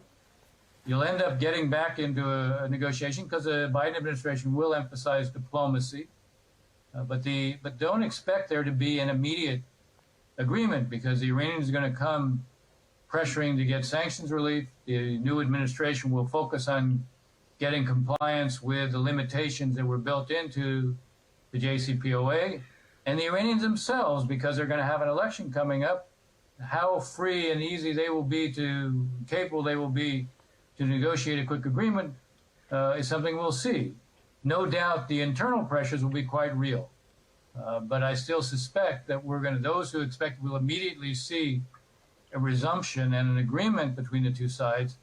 I suspect they're in for a surprise, and it will be that we won't see an immediate agreement, which isn't to say that there won't be diplomacy. There will be direct diplomacy again. That'll be one other big difference. Yeah, Dalia, maybe if Trump will be reelected, he said he will have an agreement with the Iranian in 30 days. So maybe he will do the trick he did with North Korea. Maybe the way to diplomacy with Iran is going with the re-election of Trump. Yes. Well, the president says a lot of things that don't always transpire. So I wouldn't hold my breath for a New Deal 30 days after election. I think, as Dennis said, whether it's Biden or Trump, although I should remind everyone that there still is the JCPOA exists. So there is a deal, and that deal, presumably, if it survives until election, and if Biden becomes president, it could muddle along. And though I do agree with Dennis, it may take a while to renegotiate new terms. I think if President Trump is reelected and we see a continuation of current policy and nothing to suggest otherwise, there have been many junctures where the administration could have reconsidered maximum pressure, which has not yielded results, and they have not. I think what we could be facing, as much as we might want to ignore the Iranian issue, we have other distractions. I don't think the Iranians are likely to lie low. I think the way they're likely to look at things is they want to reclaim leverage in any potential deal. And the way they might see it is that actually to get to the nuclear deal in the Obama administration, they pursued capabilities that got very close to nuclearizing their weapons, their nuclear capabilities. So I think we could see actually a ramping up of Iranian activity both on the nuclear front and on the regional front. As we saw in the past year when they lashed out in the Gulf, and that led ultimately to the Soleimani incident. So I would probably speculate that there would be more likelihood of an escalation than a new deal immediately. Thank you, Dalia. Maybe we'll ask the generals among us, the one that's dealing with the military. Let's start with you, General Alon. Do you think that the mysterious explosion in Iran can solve the nuclear problem? You know, we're waiting, they're dealing with their cascades, and then we can see an explosion in Natanz, an explosion in Iraq, and maybe this kind of military behavior by few forces in the region, maybe this is the formula to stop Iran from having nuclear weapons. Well, there were a lot of news and rumors regarding explosion in Iran in the last couple of months. But I think that, first of all, not all of them are real, not all of them regarding some nuclear capabilities or military capabilities at all. Actually, the explosion in Natanz was probably really caused some damage to nuclear facility, R&D facility, and manufacturing facility of centrifuges. And probably they suffered severe damage in this event. But of course, that this is probably just one part of some clandestine operation, which itself should be part of some more enhanced framework of countering Iran ambitions. So in itself, it won't won't solve the problem. Don't wait to some clandestine action to solve the Iranian nuclear problem. Okay, when we look at this explosion, Major General Amos Gilad, last but not least, we look at the explosion, we look at the maximum pressure policy, which has a lot of sanctions, but let's speak about the strategic goal. The strategic goal is to have an agreement, but a better one. What are the defense, what do you think the clauses or the parts in the JCPOA that we can and we might and we should fix if we have another deal with Iran? There are two tracks, the nuclear and the regional. As I see it, even Trump is ready to sign agreement about nuclear, and he will not touch the regional threat in Hezbollah, Syria, Iraq. We are threatened. It's increasing. Allegedly, we are operationally, we are attacking it. Whether it's true or untrue, it seems to me as a great operational success, but not strategic one. What is the difference? The Iranians keep continuing to build their capabilities and surround Israel from all sides and to build the missiles.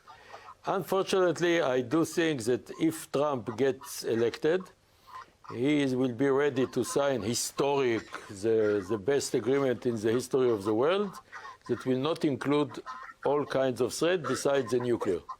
And that will be very sad if I use the terminology of President Trump, because the Iranian threat will increase, the American troops will diminish, and since 18th of October, Russia and China are entitled to sell modern weapons to Iran.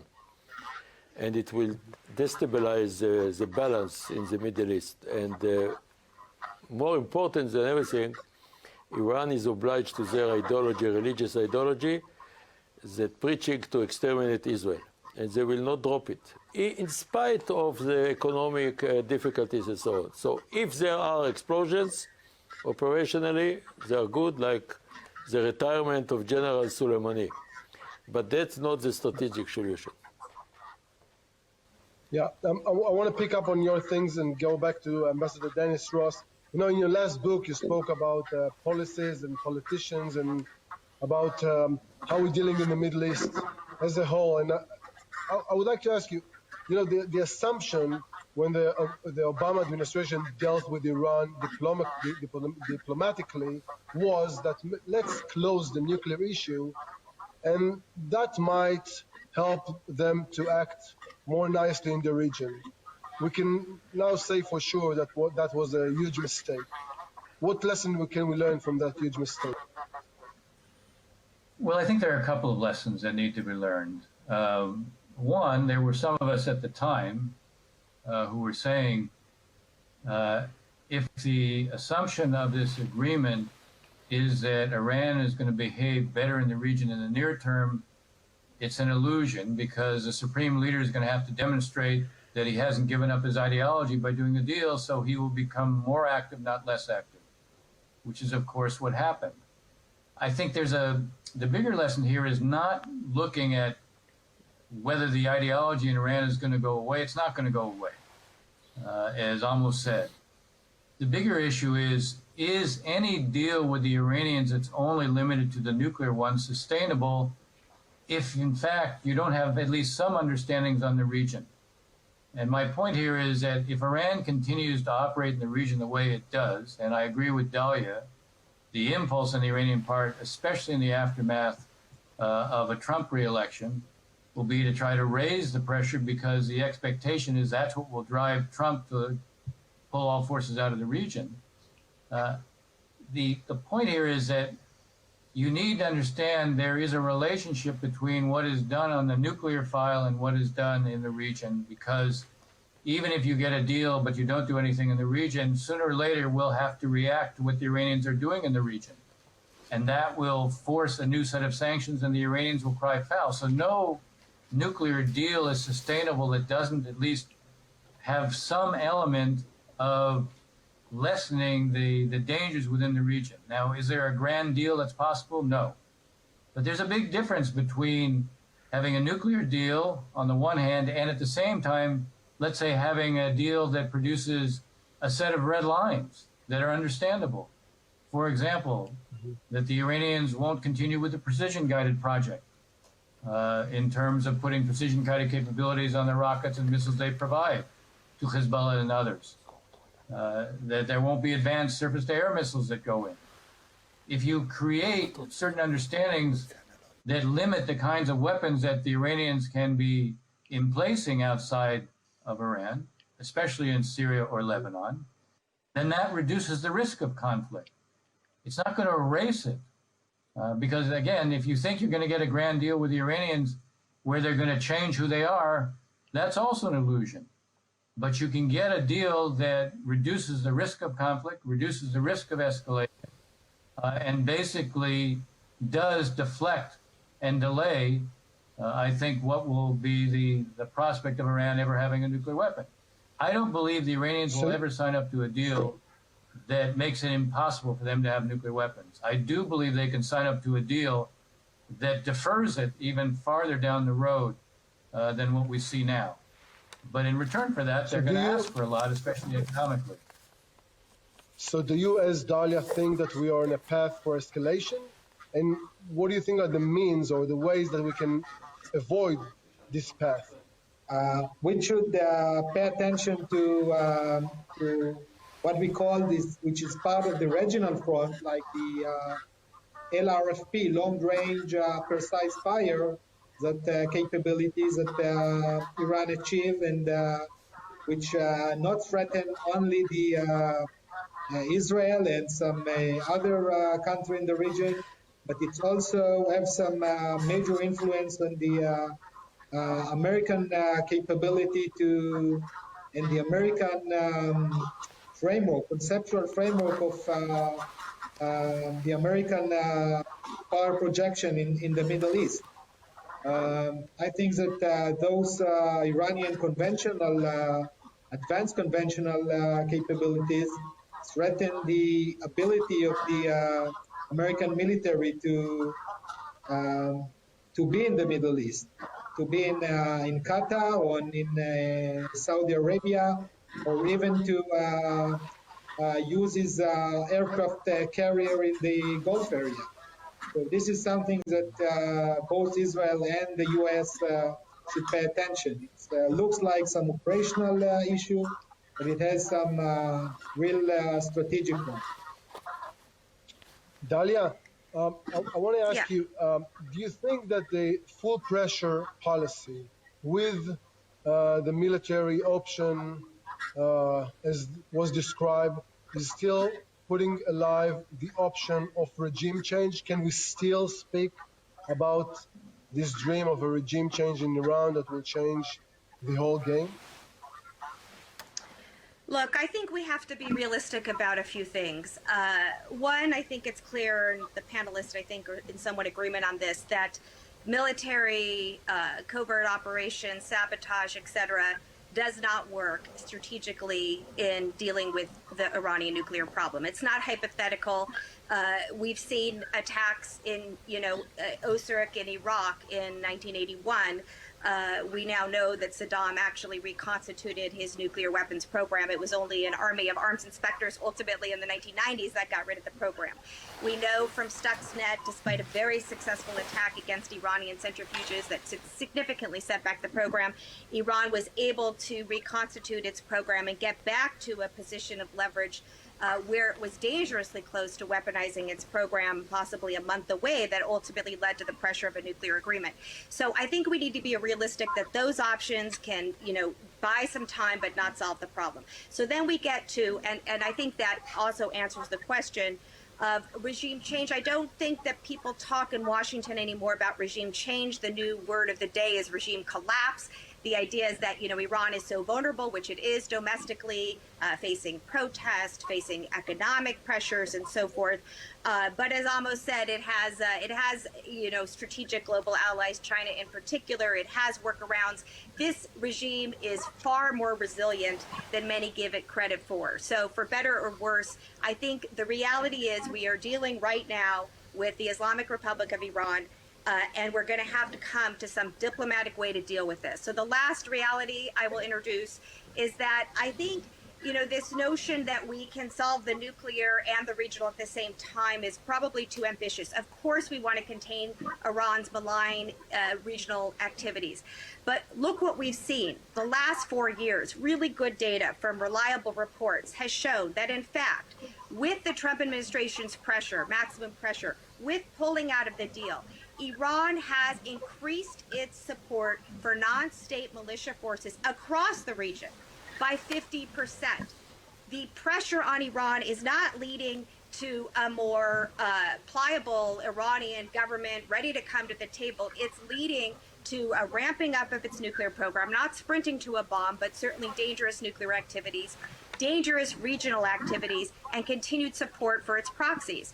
So I think we're going to have to be smarter about this. There's natural pushback in the region to Iranian exertion of influence. There are a lot of forces in the region that don't want to be influenced by Iran. You see this in Lebanon. You see this even in Iraq. It's natural sphere of influence. We need to leverage those natural places of pushback.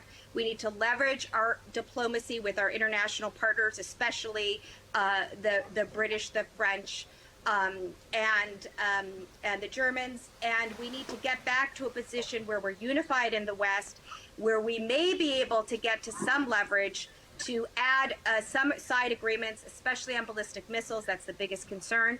But the Iranians, we need to be realistic. They need to get something for it. They didn't like the deal either. We didn't like the deal. And now in retrospect, they're finding the deal didn't give them a whole lot of economic relief. So I think we're going to have to be realistic when we hopefully get back to the bargaining table about what kind of deal is possible.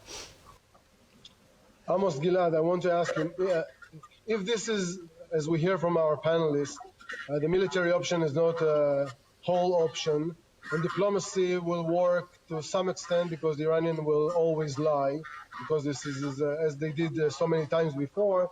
Maybe the only path, or simplistic path, is full pressure policy that will make the regime collapse. Do you think this is a realistic avenue of thinking? I think it is the only solution, but it will not happen. That's the problem. So we will continue to deal with Iran. Regionally, we will be left alone, as I see it. And we need to be able to weaken Iran because today we are not dealing with Lebanon, Syria, Iraq. We are dealing with one front. At least Lebanon and Syria have become one northern front against Israel. Hezbollah is attacking us from Lebanon, so-called Lebanon. It's Hezbollah. And the retaliation is by proxy, Iranian proxy from the Golan Heights. But the mastermind is Iran. So if you ask me what is the real solution, what is the serious solution, is collapse of the regime. It will happen? No. There is no capability to cause it. And I do think they will be more powerful militarily. And there will be, the pressure on us will be more intensive. So we need to be able to cope with them. As I have said, I think operationally, and I would like to take this opportunity to thank Nitzan Alon, that was one of the masterminds of these successful operations. Operationally, we will be very successful. Strategically, they will continue.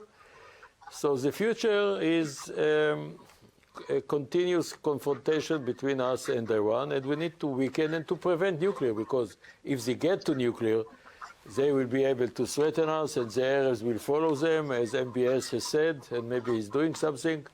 There are some rumors or some pieces of information, so it's wider than it looks.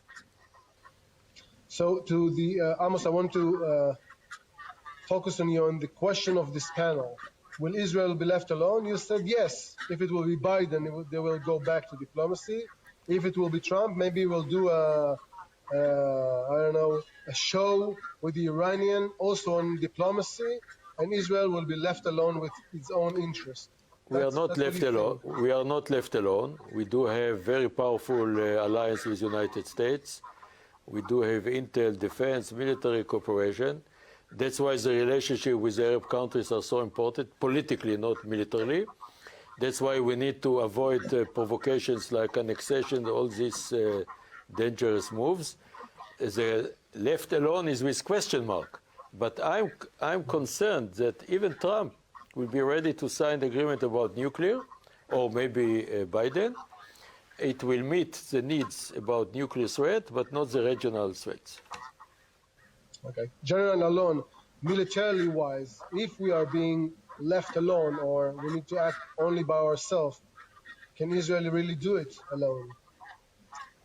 Well, I think that the most important issue regarding the question, would we left alone, is the fact that Iran is not an Israeli problem. Basically, Iran threatens many of the countries in the region.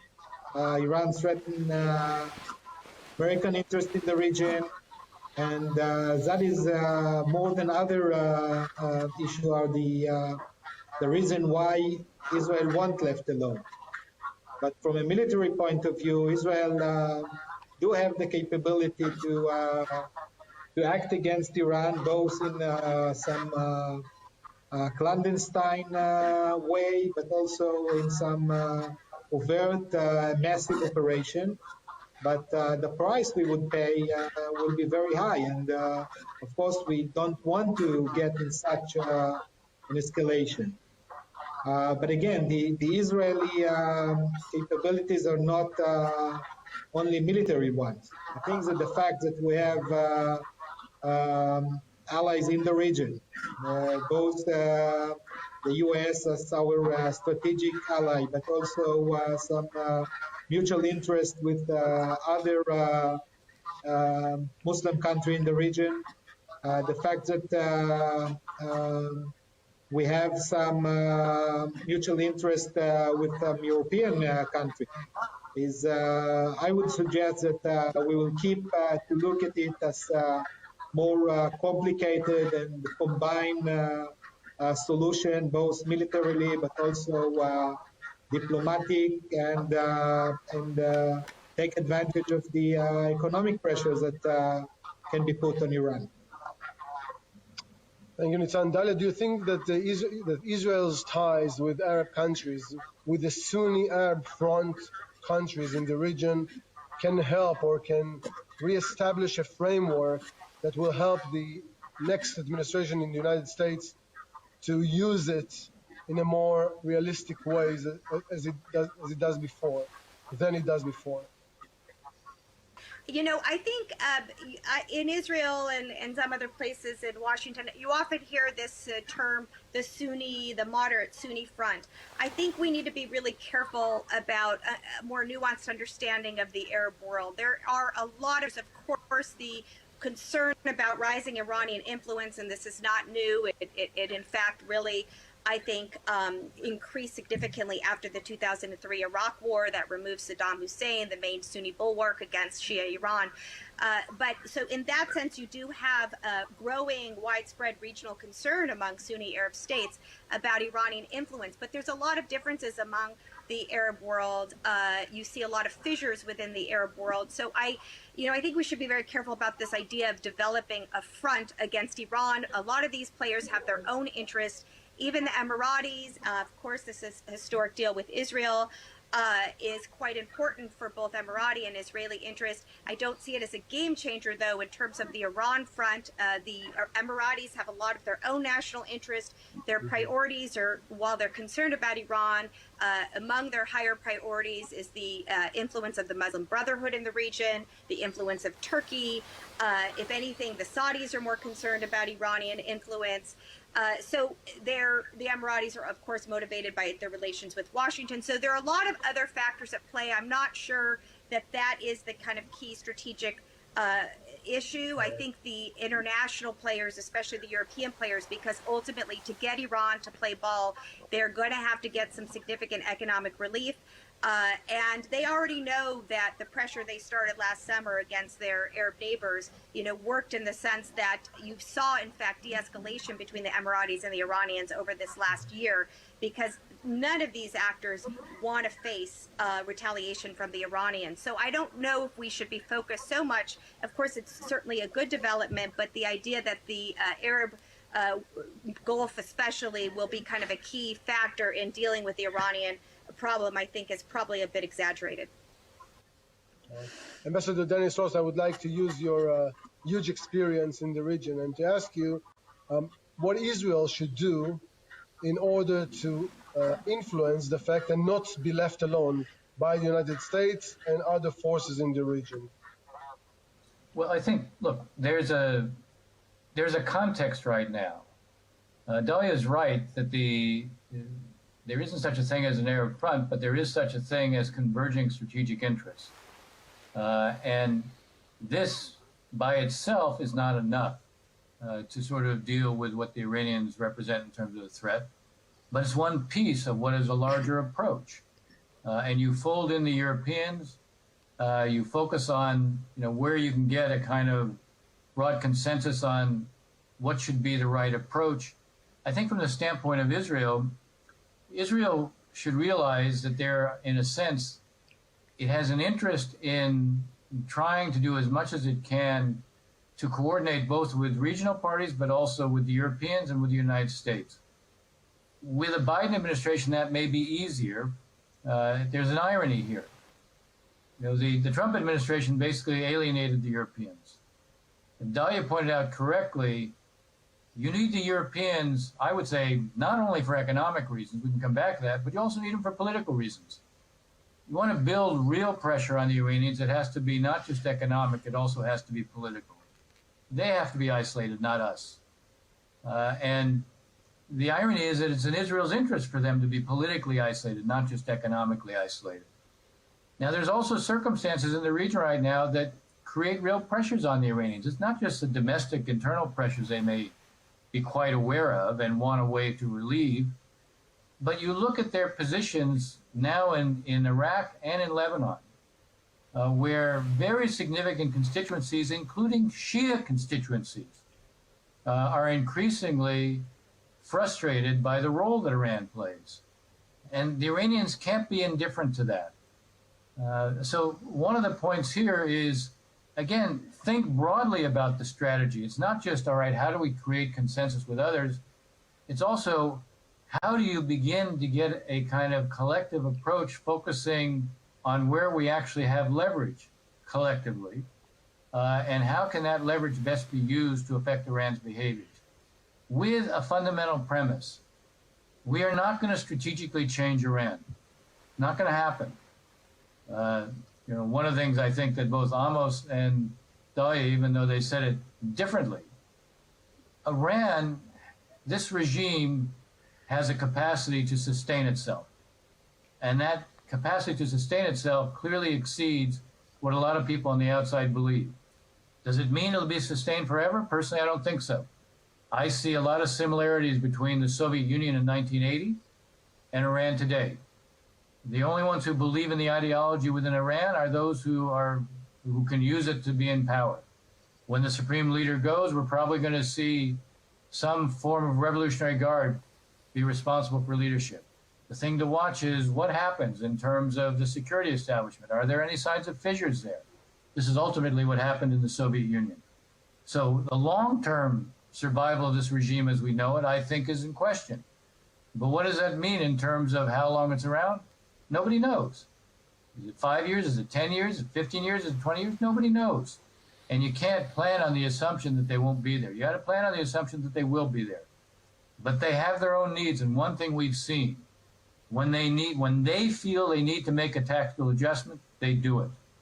So it's a question of how you both can orchestrate the threats against them or the price, the cost that they incur, but it's also how you give them some incentives. When you put a regime like this completely in the corner, their reaction is to lash out. And if you look at what they did after the Trump administration ended the waivers, there were 8 countries that were given waivers to allow the Iranians to continue to sell oil. While their exports were greatly reduced, they still were able to export around 1 million to 1 million barrels a day of oil. When those waivers were revoked, that's when they began to apply their own counter pressure on the U.S. They had their own version of maximum pressure on American interests and American friends in the region. So the requirement here is to realize, A, where the leverage is, number one. B, to realize that if you completely corner the Iranians, the regime's not going to collapse with whatever those who wish it might be the case would believe, and they will lash out instead. The question is find the right balance, and it's in Israel's interest to find the right balance. In the meantime, Israel carries out what are tactical steps to reduce what is the more immediate threat that they face and to buy time. That's what Natanz represents. That's what the, mowing the grass of the war between the wars represents. It doesn't solve the strategic problem, and I think we shouldn't kid ourselves. So long as this regime is there, you're going to have a problem. But you may be able to reduce the character of that problem. And the more time you can buy as it relates to that problem, eventually you may see Iran change because, as I said, this regime has really lost its legitimacy.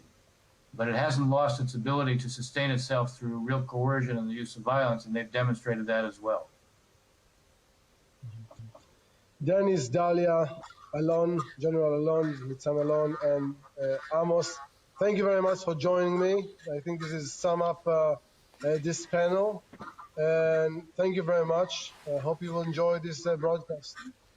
Thank you very much. Thank you. Bye.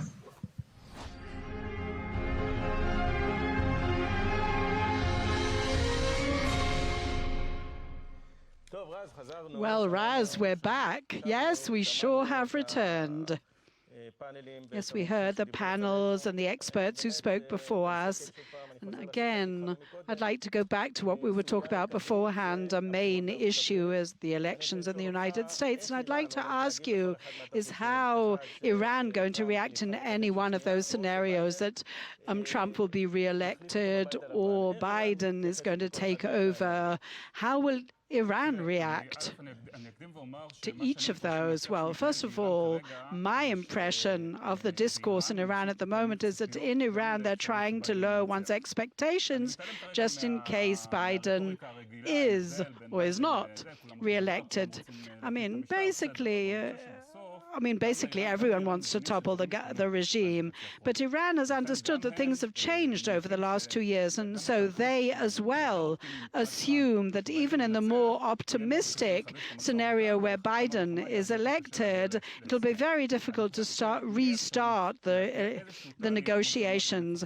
But I think if we're talking about a de-escalation, if Biden is elected, it will be very difficult to actually restart it all. And so I think that until the elections in Iran in June, it'll be very difficult to reach some kind of agreement.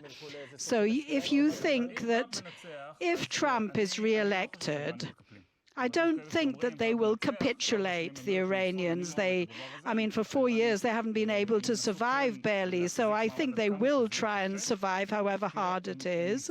They did try. Dalia spoke about the leverage. It didn't really succeed. The Iranians didn't since May 2019, a year after the Americans left the JCPOA.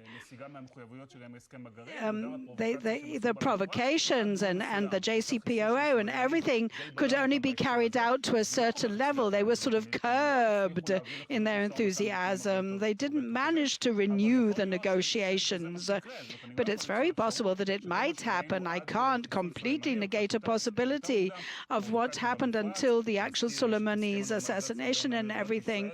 So, and now the Emirates and the Israeli peace agreement might actually motivate them to start their provocations. But it's a bit difficult for me to imagine that they will reach negotiations without the Americans, and it doesn't matter if it's Trump or Biden, show some kind of readiness to actually ease the sanctions to a certain degree. Now, if Trump is elected, my worst case scenario is that he will create an agreement that looks okay, but doesn't solve the problems and doesn't, of course, actually rectify all the issues of the centrifuges and all the issues that we want to actually be rectified. It's a kind of American bluff, and he packages it nicely, but it doesn't solve the problem.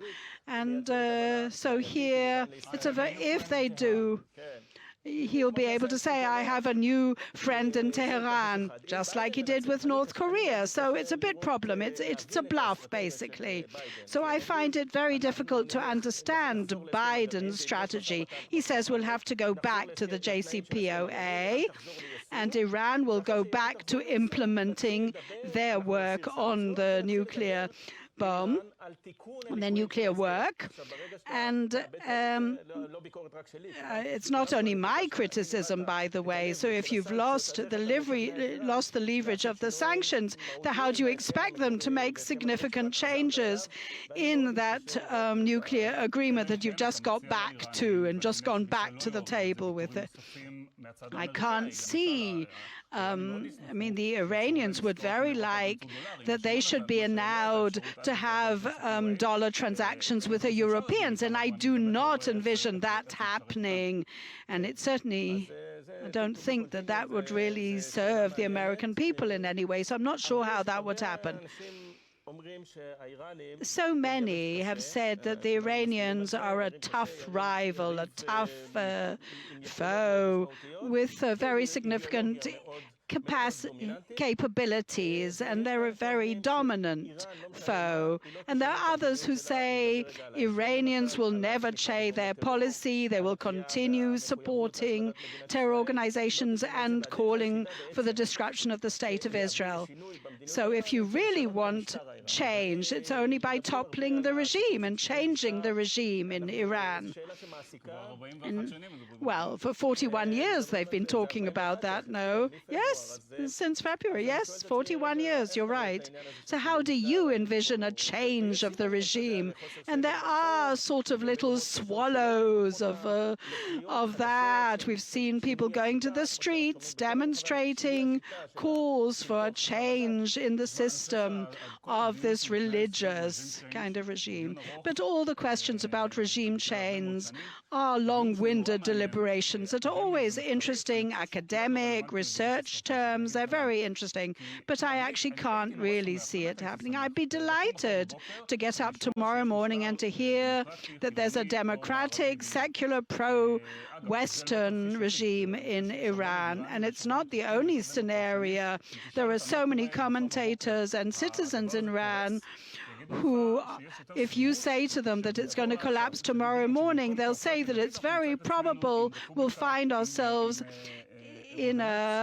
with a military tyranny kind of regime if it's no longer a theocratic one. I'm not sure if that change will be in anyone's benefit, but you can't actually decide on your strategy that is not in your hands whatsoever. If you ask me whether there's going to be a revolution soon there, whether they are collapsing in the regime or not, I don't think so. But if tomorrow morning we get up and we hear that there was a revolution, I'll be able to explain it beautifully. And I think what we've seen over the last 2 years, that alongside of protests increasing and demonstrations and tremendous criticism, public criticism, I still can't see how things will move in that favor. Unfortunately, you can still see the weaknesses, their inherent weaknesses of the actual people. The Vox Populi is not of the middle classes. It's based on actually economic reasons. They're basically, you can say that they are the merchant and the bazaar who've come and done it, but it's not a real political demonstration. And basically, I think that the merchants in the market don't really want that from an economic point of view. So they're not on the threshold of collapse. They're not on the edge of the abyss. But I don't think it's actually going to fall and be toppled. But if we look at their progress in the nuclear program, a change of the regime won't actually solve that issue. There's another danger encroaching upon us as well. I think that there's a kind that this regime is going to change, they may say. So you don't have to exert too many efforts vis-a-vis the nuclear program, because after all, that will be stopped when the regime changes. So I think that you have to look at all these things, that they're all going round and round in a circle. There's a very significant deliberation in the R&D sort of institutes in America, and they are discussing when will they go back to the negotiating table, and should they focus only on the nuclear program and continue acting against Iran with other sort of taking various other steps, or should they have a comprehensive agreement, a regional one, a nuclear one? And Dennis Ross spoke about sort of various issues connected to Hezbollah and other things. Listen, I was never actually a supporter of the grand bargain one, not because I think that they're undermining things in Yemen and Syria, because that was actually what Israel believed in for many years, because Israel believed that this was an existential threat against them, the nuclear program. And with the other things you can grapple with in a different way. It's not as if we don't need to grapple with all the other diverse issues, but the focus must be on the nuclear program. They must try and curb and thwart their progress in the nuclear program. One cannot consolidate a grand bargain whilst detrimentally affecting the nuclear program issue. So again, once again, it was a true pleasure hosting you. We're now concluding that chapter, the Iranian chapter, and we're now going to focus on the corona issue, no lesser evil.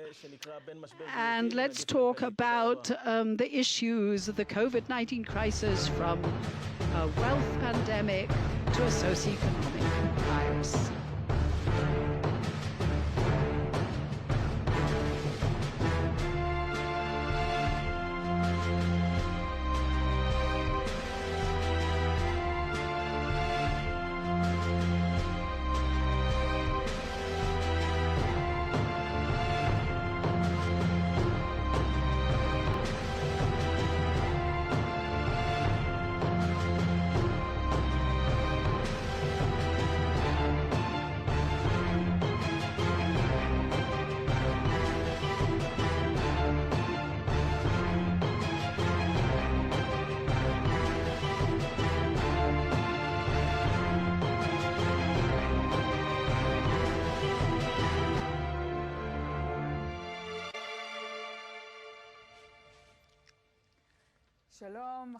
Hello, good afternoon.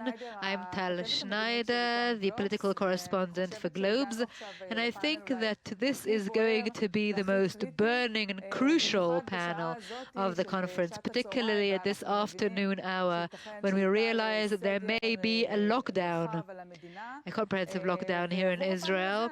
And for this panel, we have with us some experts. We have Professor Shuki Shemer, chairman of the Institute Medical Center and formerly the Director General of the Ministry of Health, Professor Johnny Gershoni from the Tel Aviv University, who is an expert on inoculation, and Professor Rafi Melnik, an economist from the Lauder School of Government Diplomacy and Strategy at the IDC. Before we begin with the questions, we are looking at these times from a historical perspective, and I read about Athens and the way Athens collapsed. According to one of the historians at the time, what happened was that within the walls there was a pandemic, and that pandemic allowed Sparta to conquer it. And I'm talking about that because these pandemics across history change the course of the history of countries and societies and create a new era. And from this perspective, we will look at things now. History is currently happening. But Professor Shemer, let's start with you. When we look at this current situation as a health crisis, it's not only a hospital crisis, but it's one of national resilience. How do you look at these moments? Yes, indeed, we sat here a year ago at the Herzliya conference, and I think that I placed on the map, or I defined the fact that the health system is a factor in the national resilience. And until this pandemic, I don't think the decision makers really did view health as a factor in national resilience, because national resilience is defined as the power and ability to withstand. It's how a society can withstand a threat, whether it's internal or external, in routine times and in emergency times, and that's what I said a year ago. Resilience is also our ability to recover after a crisis, and we talked about the health system, its ability in Israel, its weaknesses. We have a very strong health system on the level of on the professional level. We have amazing advanced technologies and amazing physicians. But until this virus came into play, and we'll talk about that in a moment, the system had no resources. It was depleted of resources. The hospitals did not have enough human resources, didn't have enough beds, enough infrastructure, and we entered this new pandemic with these weaknesses, and from these weaknesses this virus had to be addressed, and that created a huge problem. Another key element, which we will probably elaborate on further later on, is that this virus, the way it came in, the way it hit the entire world, the way it is changing the world order, everywhere around the world, it is a global virus, and it posed a problem and a challenge for the health system. Will we reach a situation whereby we will not be able to treat people, whereby we will not be able to place people on respirators? Because the most difficult thing for a health system in general, and for physicians in particular, is when you have a patient that you can treat, but you don't have the resources to. I want to ask you, hospitals are currently about to collapse. Within the next 10 days, they can collapse, and you are part of the Hospital Directors Forum. You are already seeing the system on the brink of insufficiency. This is the red flag, as everyone's calling it. Yes, and now we have to pose a question, which I suppose the government, and I have been taking part in some of its meetings, they have to make decisions at a time of uncertainty. And when there's uncertainty, if we're currently somewhere between 400 and 500 patients who are in severe condition, what does it mean when you are in severe condition? What is the threshold at which the system will collapse or will not be able to function? If we see the data from today, there are 4,000 people who have been infected, and there are people around us who are asymptomatic. So if this rate of infection will continue, we will get to 708 or 800 who are in severe condition. But with the current way of schools being operated, and when people are getting together too much, we will be in a difficult place. And that's why the current situation is where people are making decisions at a time of uncertainty. Professor Gershoni, we're talking about the vaccine, and there is some sort of expectance, so psychologically, behaviorally, people are talking about the vaccine being ready tomorrow. There's a president who's saying that it'll happen on November 2nd, the day before the elections.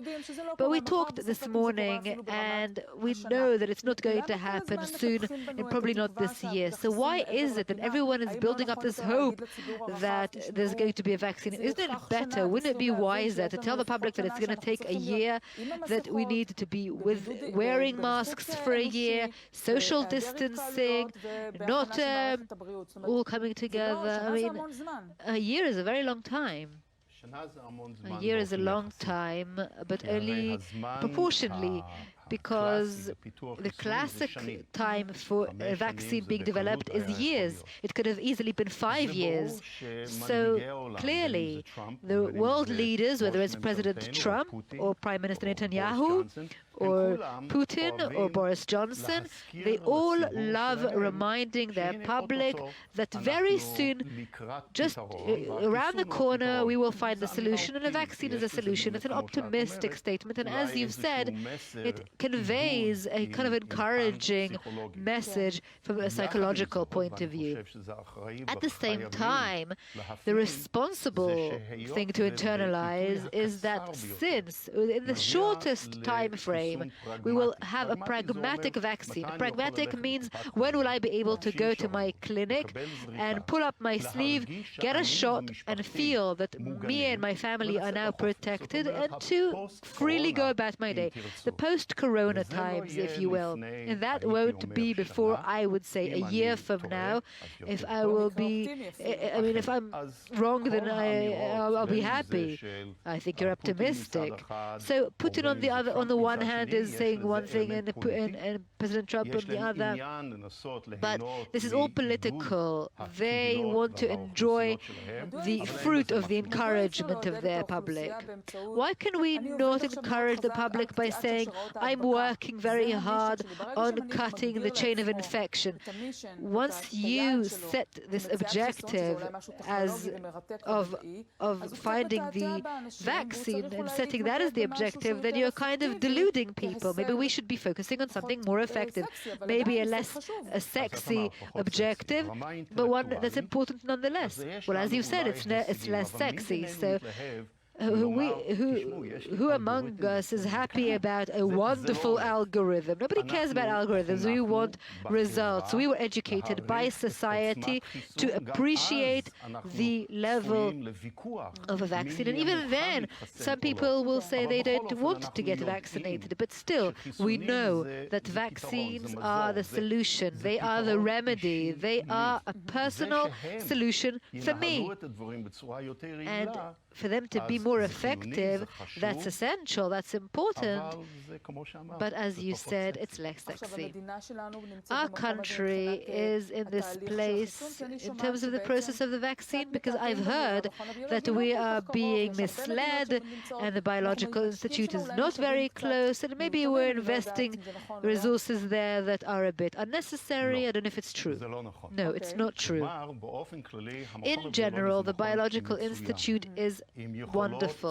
It's excellent. It has outstanding capabilities in terms of both the people, the researchers, the scientists, and I think that they certainly will have all the means they need to conduct preclinical research, to identify the infrastructure of a vaccine. But to get a practical level, the Prime Minister has instructed the Biological Institute to end this problem. Well, I think globally this is more of a political statement, and this is perhaps the economic issue. At the end of the day, ultimately, we are small consumers in the world. We have 10 million people, so when it comes to the number of vaccines we need, not in order to solve the global problem, several billion vaccines, but maybe 10 million, that is a far more modest, pragmatic and possible objective. And personally, I would be very happy if the Biological Institute or this country, under more modest leadership and less ambitious leadership to try and solve the world's problem, will be able to provide a solution for this country. And to do that, to go for a more operative, a more logical, a more modest vaccine plan. I just wanted to say that I agree with what is being said, but I think if the state of Israel has to create its own powers, because look at the flu. We are now going into the flu, and we can't buy vaccines from the world. The same is true for the coronavirus. If we allow some company to create a vaccine, we may not be the first in line to receive them. If we have the capabilities, and the Biological Institute, which I know well, if it has the capabilities to develop and produce these vaccines, it will bring us strength and power. And Professor Gershoni will probably be able to say that better than I, with his vast knowledge, but we don't know yet if it's going to be a one-shot or if it's going to be several shots that everyone needs to take. So if we are able to get an Israeli vaccine ready, we should do that. Okay, maybe it's not always, doesn't always seem like we are on par with the rest of the world in this race. Maybe it is good to make progress. So let's talk about the economy and the scenario and the situation that has to do with the absence of a vaccine and the national resilience that is being impeded. Where are we at? The psychological impact of people's economic behavior seems crucial. And now we're talking on Thursday afternoon, but perhaps we will be in lockdown quite severely with economic repercussions. I spoke to a minister and on my way here, and we're looking at the data from the Ministry of Finance, and it looks terrible. Where are we headed? Well, this is the most crucial problem, the biggest question, and it all comes down to how the public is conducting itself. And I want to put this into perspective, because the fact that there is a panel here of people from the medical field and from the economical field, that's exactly what this crisis is all about. It began, and it still is, the pandemic and its onset, but it has become a financial issue of a magnitude that we have not seen since World War II or since the 1930s huge crisis. The fact that the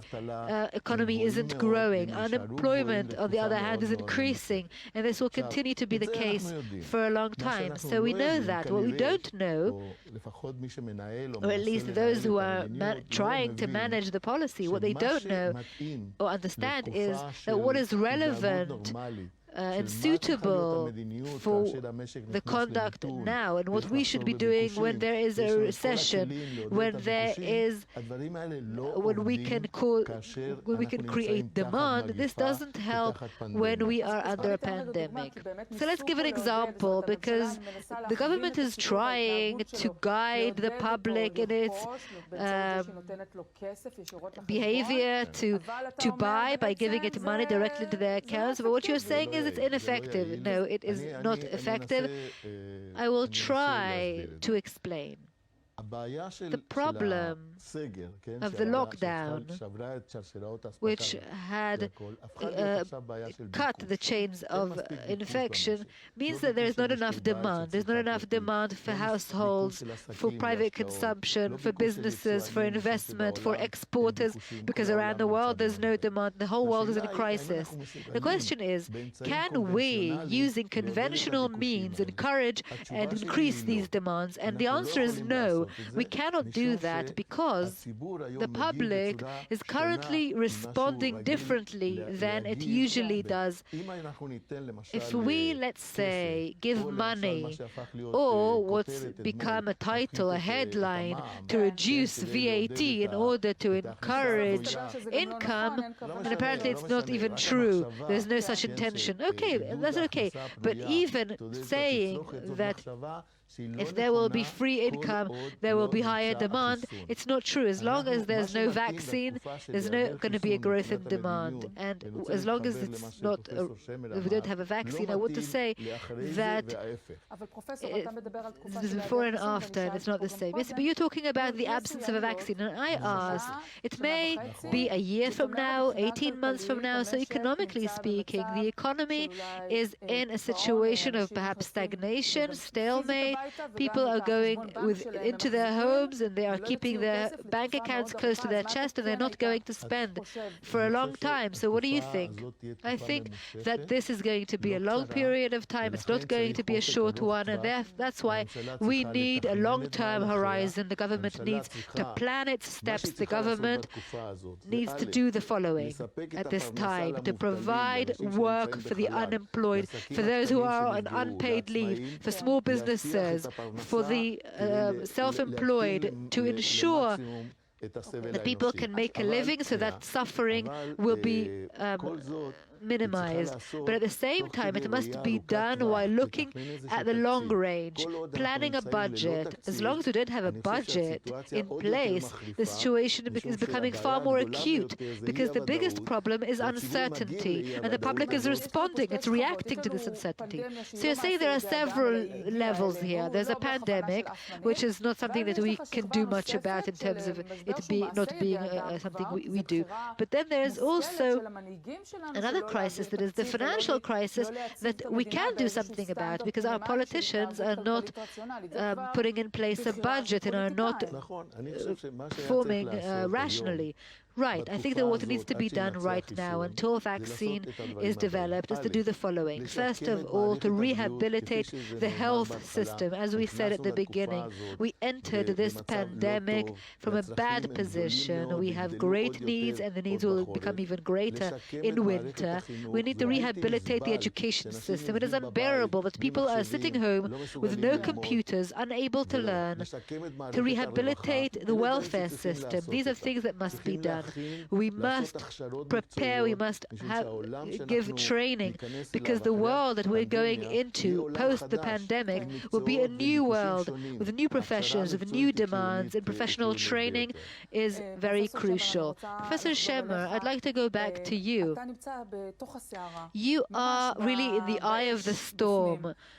And there are people that are perhaps a little on the outskirts, like myself, and the way people are talking, it seems as if, and it's not, I'm not saying this about you, but about the government, but about the leaders, that they are being neglected, that they are not being cared for. There's a kind of sense where there's each neighborhood, each town has to take care of itself, because there's no central support. We've come to a situation where one group, one community, one school, one neighborhood, we see it in lockdown now, because the government doesn't seem to be caring. It doesn't come off as caring. And I'm not talking about the directors of hospitals. I'm talking about the government or the regime. They're not doing enough for everyone.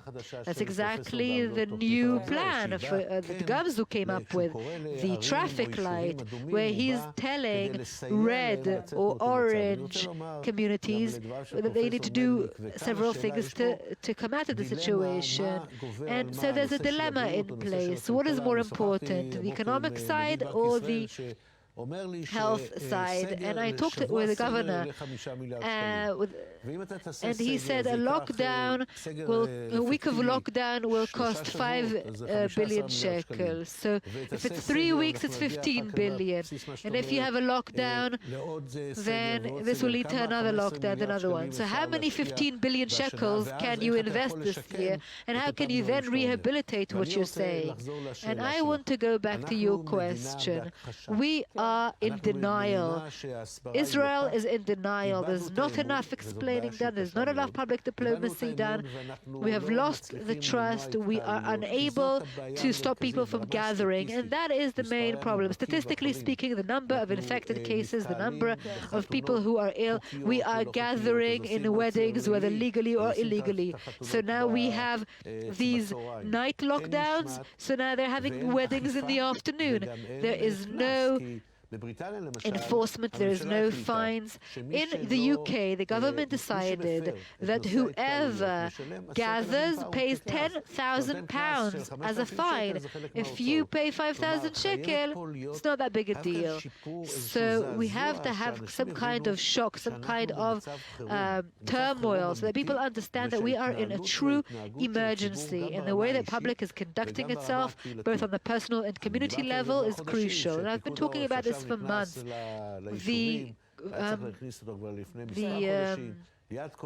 command, the home front command should be going into this, should be getting on board. They should have a commander in certain cities like they did in Bnei Brak. There's no reason to go into national lockdown across Israel, because those who are in green cities, those who are adhering to the directives are also being harmed. We have to understand that in order to address this pandemic, we have to take local steps. And I think that the mayors and the health clinics and the welfare communities, like in Yarka they had an outbreak and the IDF went in and now it's over. Yes, but the mayors are complaining that they're not getting enough information. The Bet Shemesh mayor said she heard things through the media. Yes, I know, there are a lot of problems. I don't want to call it chaos, but this is a pandemic. We haven't, it's unprecedented. We don't know exactly how it's spreading. And we're at a problem. But the way to deal with it is first and foremost to have a clear policy, as we've said, on the financial level, on the health level, on the social level, a clear policy. And once we have that, I mean, we cannot manage the pandemic with each person doing what they want. Professor Gershon, you are such an expert team and you know things well. I feel that the public, the people, don't understand that humans are the ones who are the carriers of this virus. They think it's in the air, that if they will go into a closed space, they will get it from the air, they'll contract it from the air. They don't understand that it's the people who are carriers of this virus, and they are the ones who are passing around and infecting this disease. So maybe there is a problem with the way this is being explained to the public. I think the public in general has already heard all of these arguments, and they find it difficult to internalize it because it comes with some kind of discomfort. Clearly, all the aerosol theories of the tiny drops that are in the air, even if it is still in existence, it's in the margins. People realize that it is people who are infecting people. A person who is a carrier of this virus, and they are the ones infecting. And therefore we need to do social distancing, to wear masks, to perform hygiene. But when you see the gatherings and when you see the schools opening, it's an antithesis to everything we need, and therefore we have this danger. People must internalize this, and I think that in theory they do know. However, the internalization and application must be done, because as Rafi has said and Shuki, ultimately the virus is here and the vaccine will only be here a year from now. And I just want to say briefly something about what Shuki just said. I don't want to be misunderstood. It's not as if I think Israel shouldn't be independent.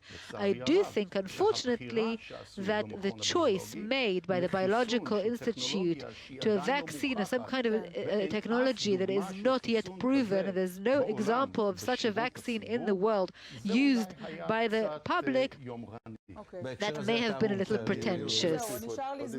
I have a very short time, so let us hear this Professor Shemer. I'll just give you a message about how we should prepare for the post-corona times. This is going to be a huge job, and that is to lead the market back to full employment, to growth. I think that the depth of this task, or the size of this task, is very similar to what we did in 1985 with the stabilization program in the early 1990s, when we had all the immigration waves from the USSR. Remember how we had finance ministers one after the other until we had someone come up with a stabilization program. Yes, I think that we need to have a team in place that will put together the plan so that those steps will be taken as soon as the virus is over. Of course, these steps are ineffective before the virus ends because the public conduct is contradicting it. But before this pandemic, people talked about productivity in the market, and that requires investment in infrastructure, in bandwidth. I think that now to provide internet to homes is like providing electricity and water. It has become a basic need that we all need to be connected, and we see that, and that requires huge investments by the state. So when we come to the point, and all the economists agree that it is required, we'll say, okay, but we're not ready. It requires all kinds of coordination with the current deficit. The deficit doesn't scare me as much if it is used for good things, if it is used for just throwing money away, like decreasing VAT. I completely disagree. Well, the state will come and say, I want to improve the deficit because politicians want quick wins. We will need this infrastructure. We will need a comprehensive plan that will be put in place after the stabilization plan. And in this plan, I think the taxes may be reduced so that there will be more free income. But it is not relevant now. It will only be relevant post-coronavirus. Otherwise, I hope we come out of it very soon, but we will not be ready to cope with the challenge of returning the market to full employment. Well, thank you, professors. It's been an honor to sit here and listen to your wisdom and logic. And of course, stay healthy. And we will now move on. Thank you very much. Thank you for being our moderator. We will now move on to an interview conducted by Ronen Bergman from the New York Times and Yediot Aharonot, and he'll be talking with Major General in Reserves Amos Gilad, when we'll be talking about maintaining Israel's quality military edge as a supreme value.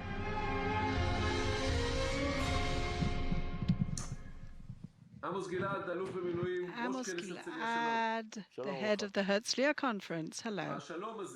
This peace, this declaration about normalization and ties with UAE, did it surprise you? Yes. I mean, yes, I understood what was happening. I was in on it. But these ties between Israel and the UAE in the security issues were always amazing, positively. One has to remember that this amazing asset with these Arab countries, you have to remember we have to always retain our fortitude, our strength, our power, that should always be that much more qualitative than and be supreme above all other them.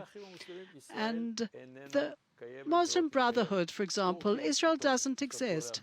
Turkey has suddenly overpowered them as well. It was an ally. Iran was actually in our family. They were so close, and they've also become an enemy. So therefore, I think that this reality, on one hand, we have to congratulate and be very happy about. But on the other hand, if we talk about F-15 and submarines, and if we have to believe all these publications, then we have to be very careful. So if you're talking about the QME, what is the chance that this public joining and all this positive energy and the UAE, that they really desire to have, to really trade with us and have business with us, and not to listen to the Palestinians? Will this bring a comprehensive peace to the Middle East, you think? This is not a peace agreement. This is a normalization agreement, which is very important, because the UAE have got very sophisticated, very wise people, and they're very sort of affluent. But after all, our neighbors are the Palestinians, and unfortunately, we're being distanced from them. And I think, it really does interest those who are interested in our security.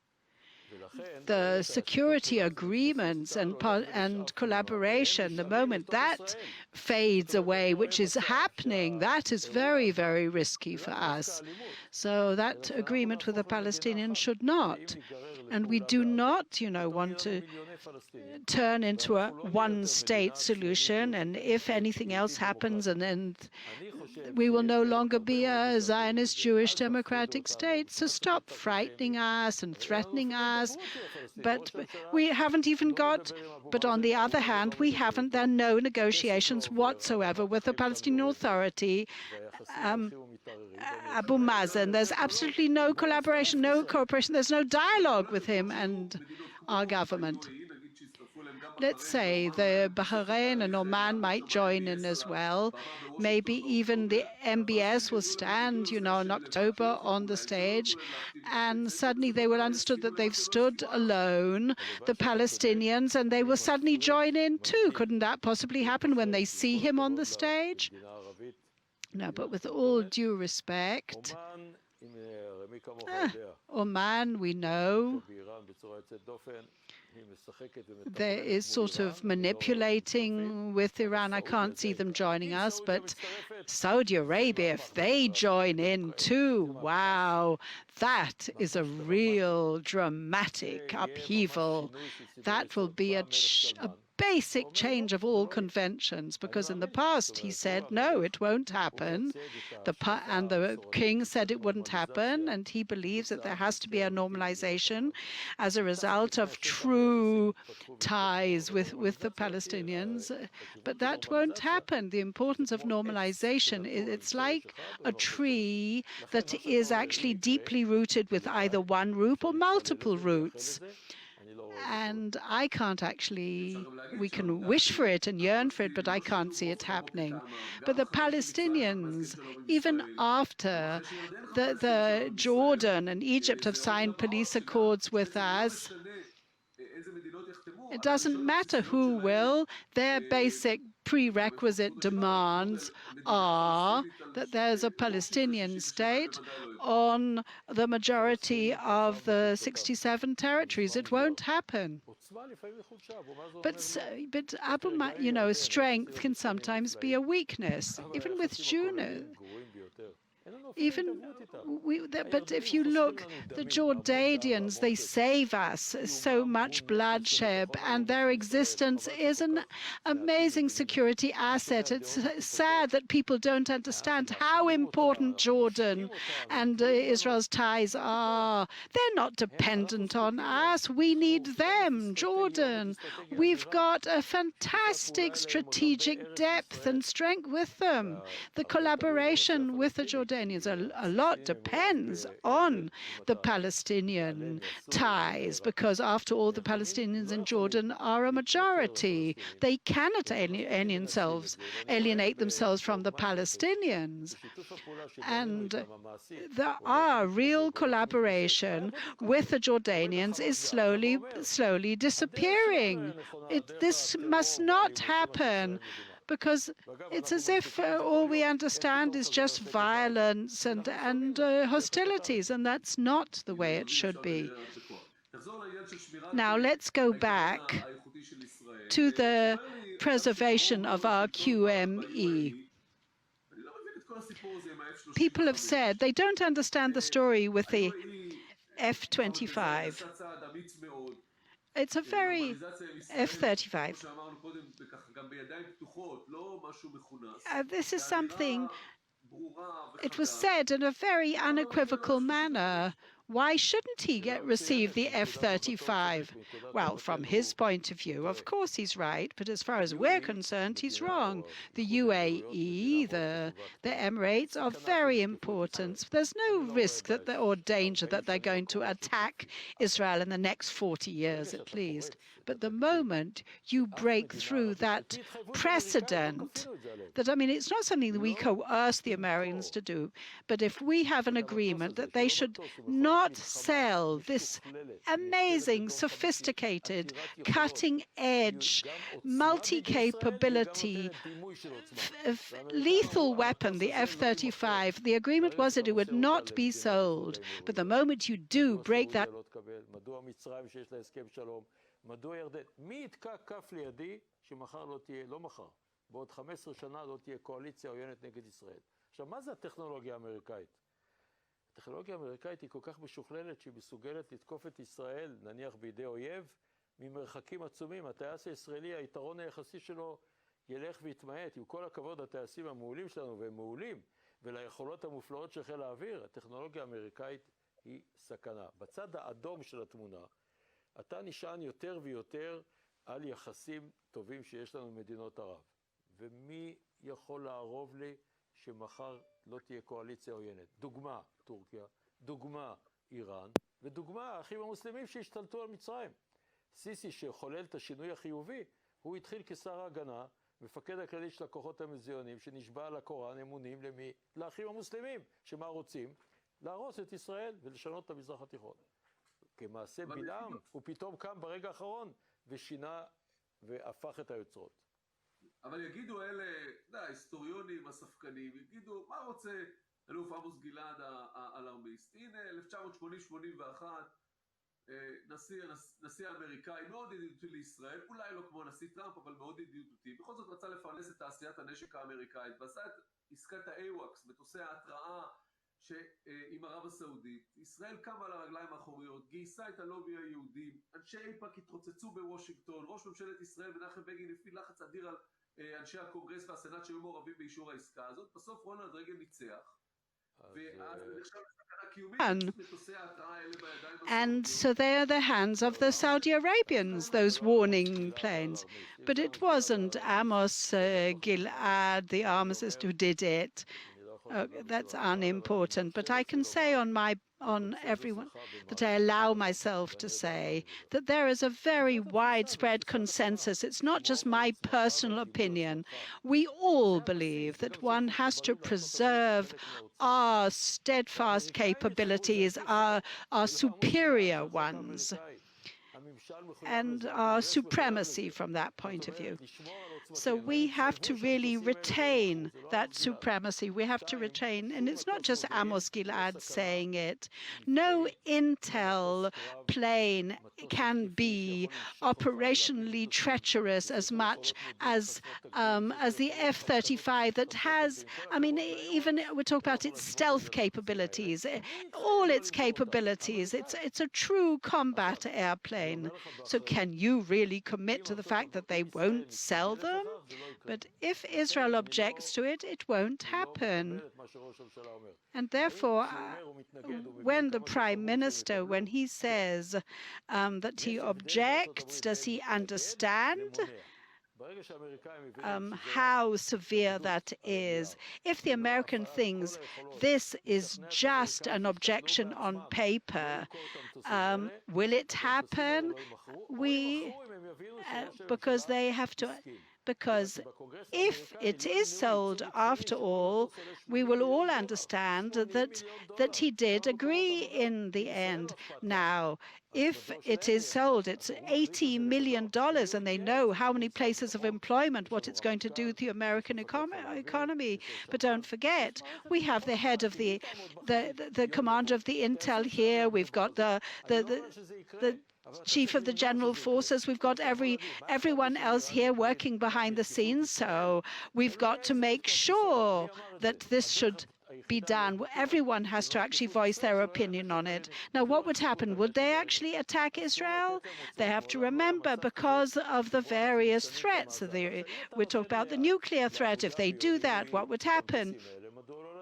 Now, if you give them to the UAE, why not give it to someone else as well? Lockheed Martin, it's an issue of policy. It's not that they don't want to sell them. It's not me sort of standing alone who says I don't want to.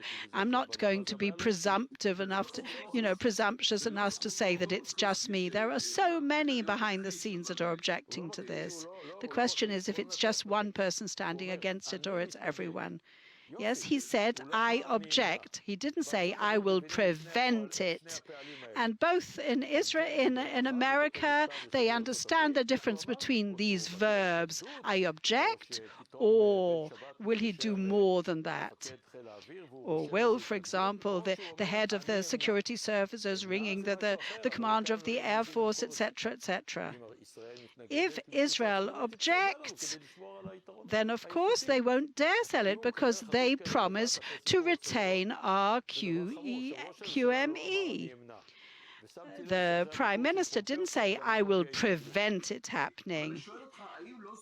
But isn't the Prime Minister's right? And I'm going back to the submarine issue, if the Egyptian submarine issue, I approved, or in his, I stopped sort of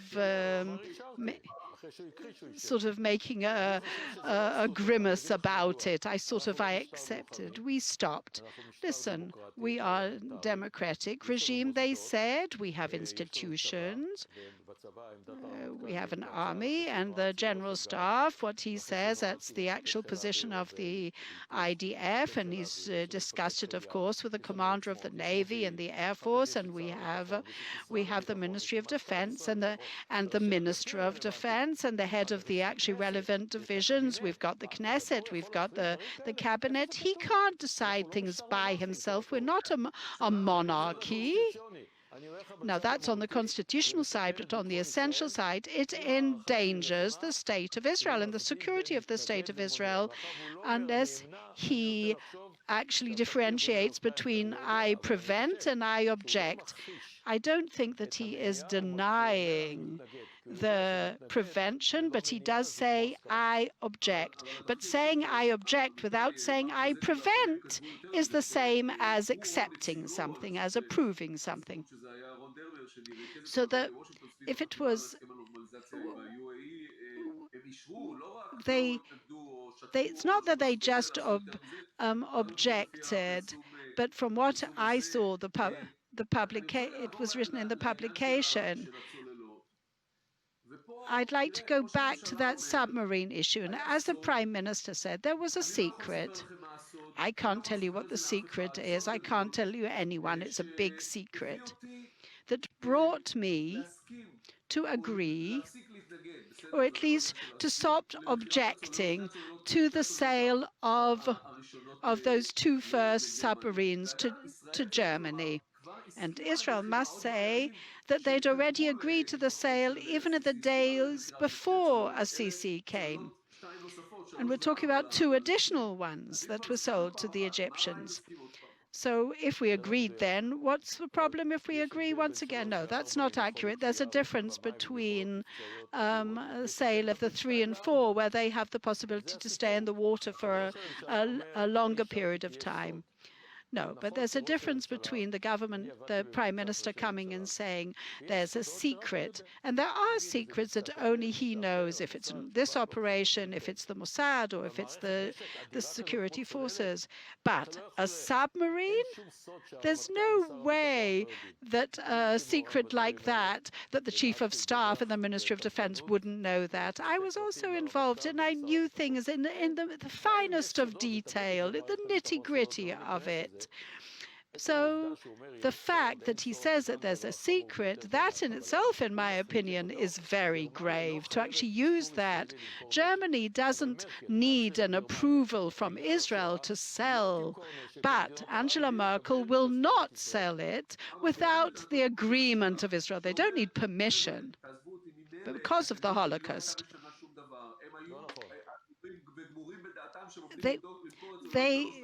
They were going to sell the 3 and 4, and they decided to the Egyptians, but I only agreed in return for a secret.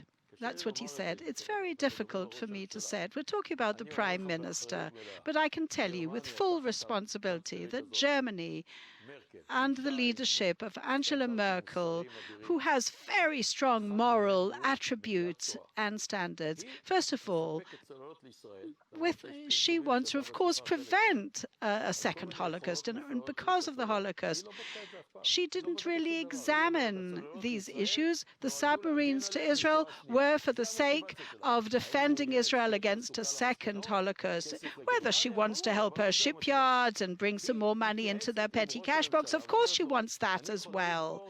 But she can say, it is very important for me. What is this, a dictatorship? A prime minister shouldn't be allowed to say something in that way. Yes, if you're telling me the word secret, the fact that there was actually a public use of the word secret, that in itself is extremely grave and unacceptable. If you think that he can leave something that can affect the balance of power, it's like endangering the future of a second or a third generation. What? Do you really think that the submarine can be sold or bought without the Ministry of Defense knowing about that, or the commander of the Navy? I mean, there's no way he would do something like that without their knowledge.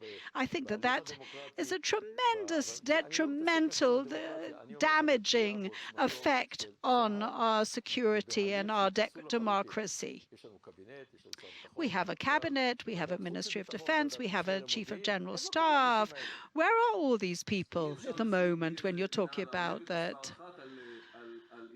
I must just, before we conclude, talking about Iran, the United Nations didn't accept the United States recommendations vis-à-vis the sales of arms to Iran, etc. What impact does that have on the future?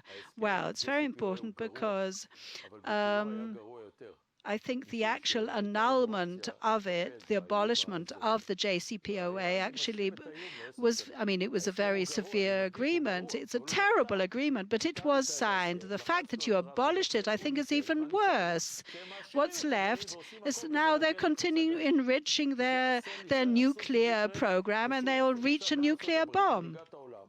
So here, the United States goes to the United Nations, say we have to expand those sanctions, and they should not have the sales of modern weaponry to Iran. So what does the word say, except for the Dominican Republic? No, I'm afraid you will not tell us what to do. The sanctions will expire. And Russia and China didn't even use a veto, didn't even cast a veto vote. So, of course, there's going to be an arms race now, and of course they will be supplied. Iran will be supplied with their weaponry and their arms and the munitions. But I'd like to thank you very much for your time. Thank you. Thank you.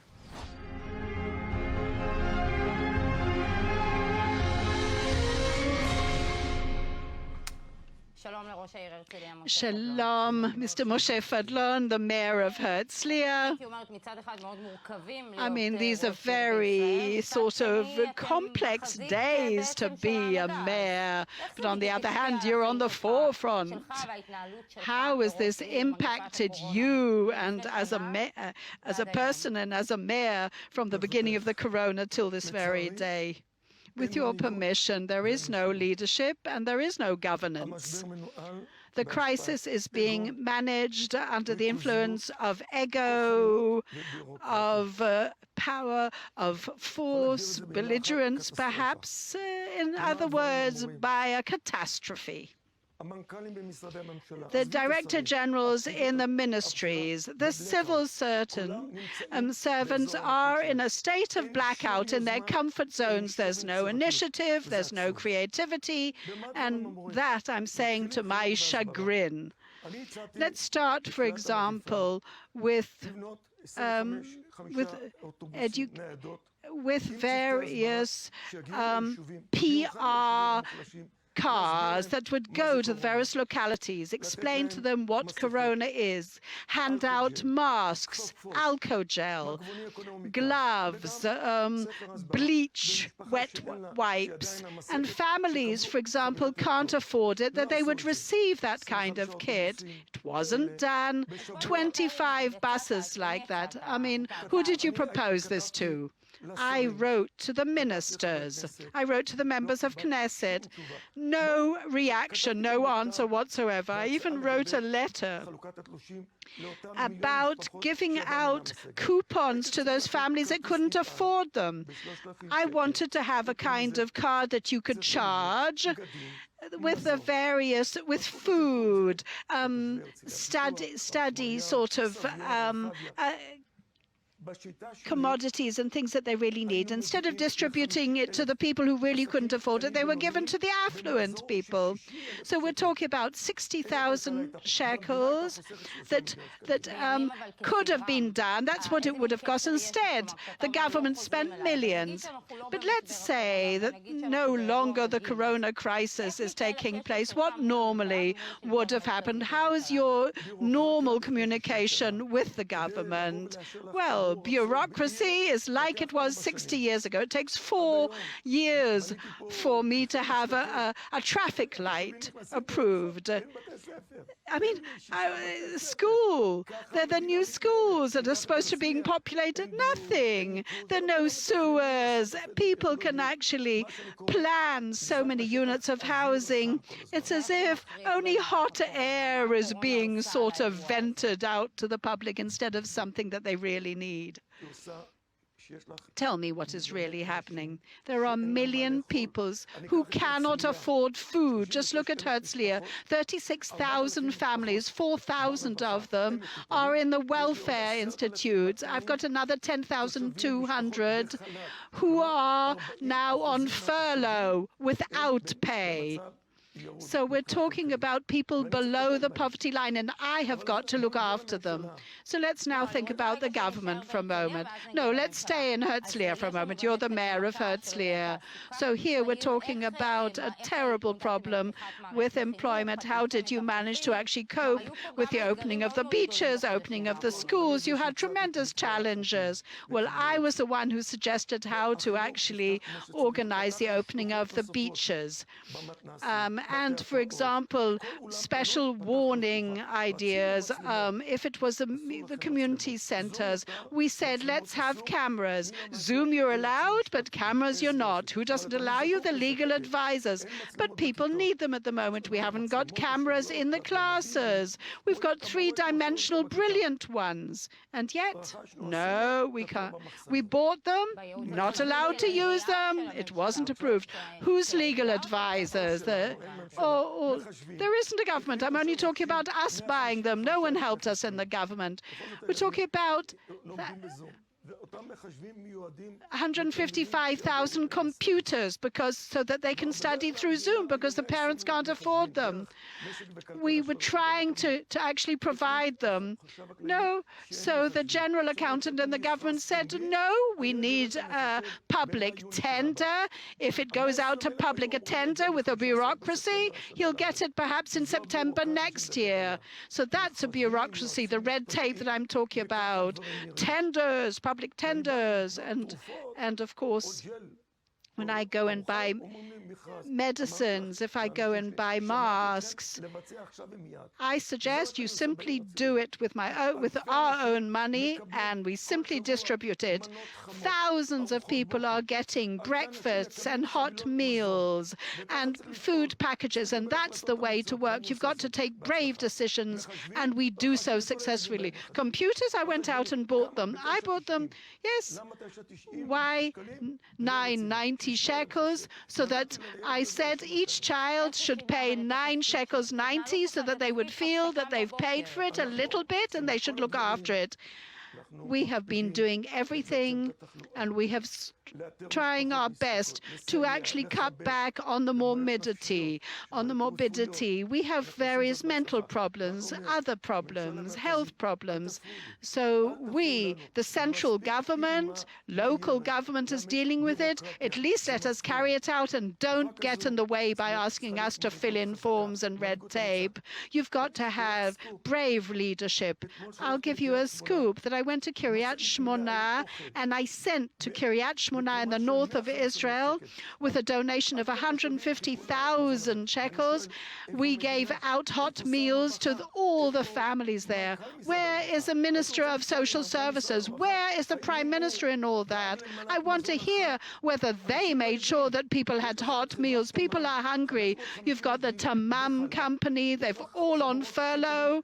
You've got catering companies that are not doing anything, that they're unemployed.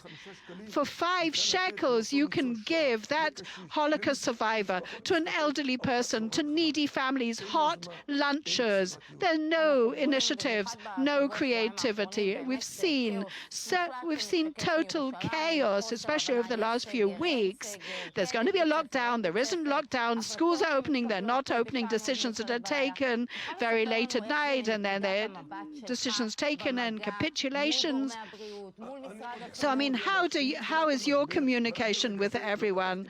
Well, I haven't opened one government document since the beginning of the crisis because everyone covers themselves with, and I am knee-deep in paperwork, but I haven't looked at any of it. I have simply done it according to my own decision-making. So Avigdor Lieberman, the chairman of Israel Beitenu, said civilians don't need to actually do what the government says. You have to listen to local government. No, I'm not saying that. All I'm saying is that the leadership, that the top echelons of power do not have brave decisions. They have no creativity. They're not making those brave decisions. You want a child, every child to have a computer, then do so. So, I mean, what is the main problem that needs to be unraveled? I think at the time, basically, there used to be people who'd come and bang on the engine of the car and say, come, and bang on the table and say, come and start working. Believe me, if I succeed, everyone should be able to. How does this actually impact all the local governments and municipalities?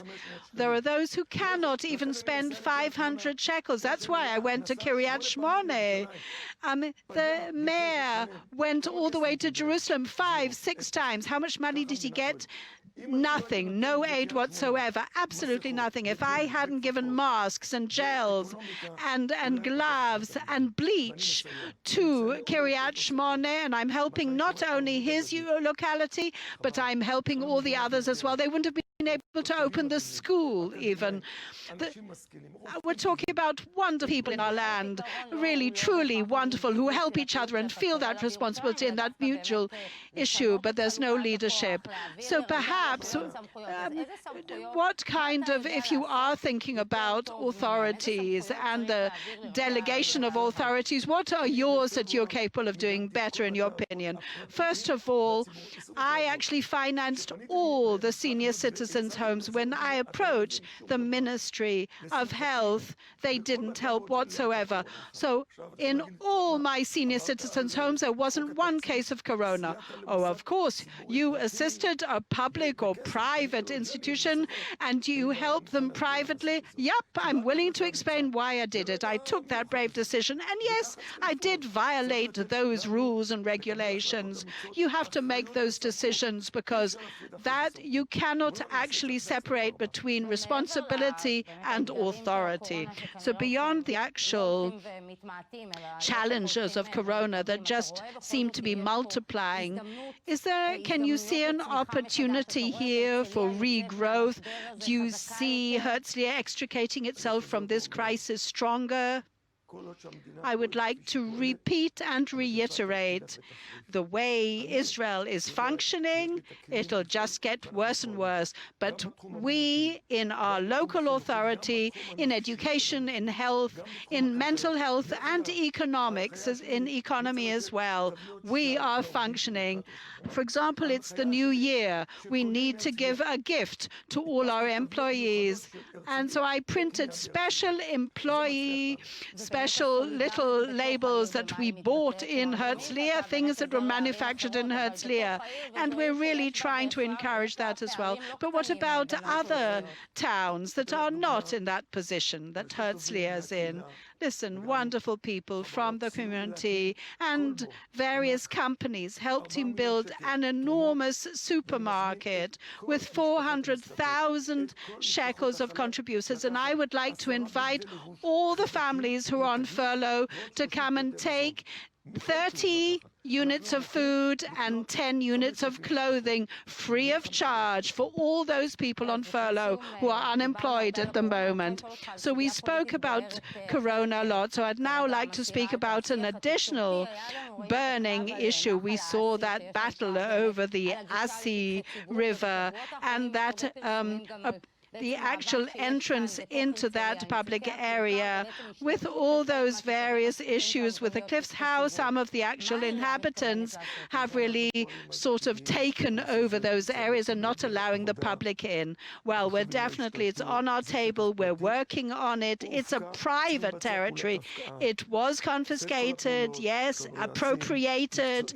So we have professional consultants and lawyers, and it'll be agreement will be reached. We're sitting. After all, this is private land, and so that everyone can enjoy it, we will reach an agreement with them, and they will be compensated. After all, it's private land. So thank you very much, and I wish you all health and happiness in this new year. We'll now continue on to an interview between Major General in Reserves Amos Gilad and Michel Flournoy, former U.S. Undersecretary of Defense for Policy.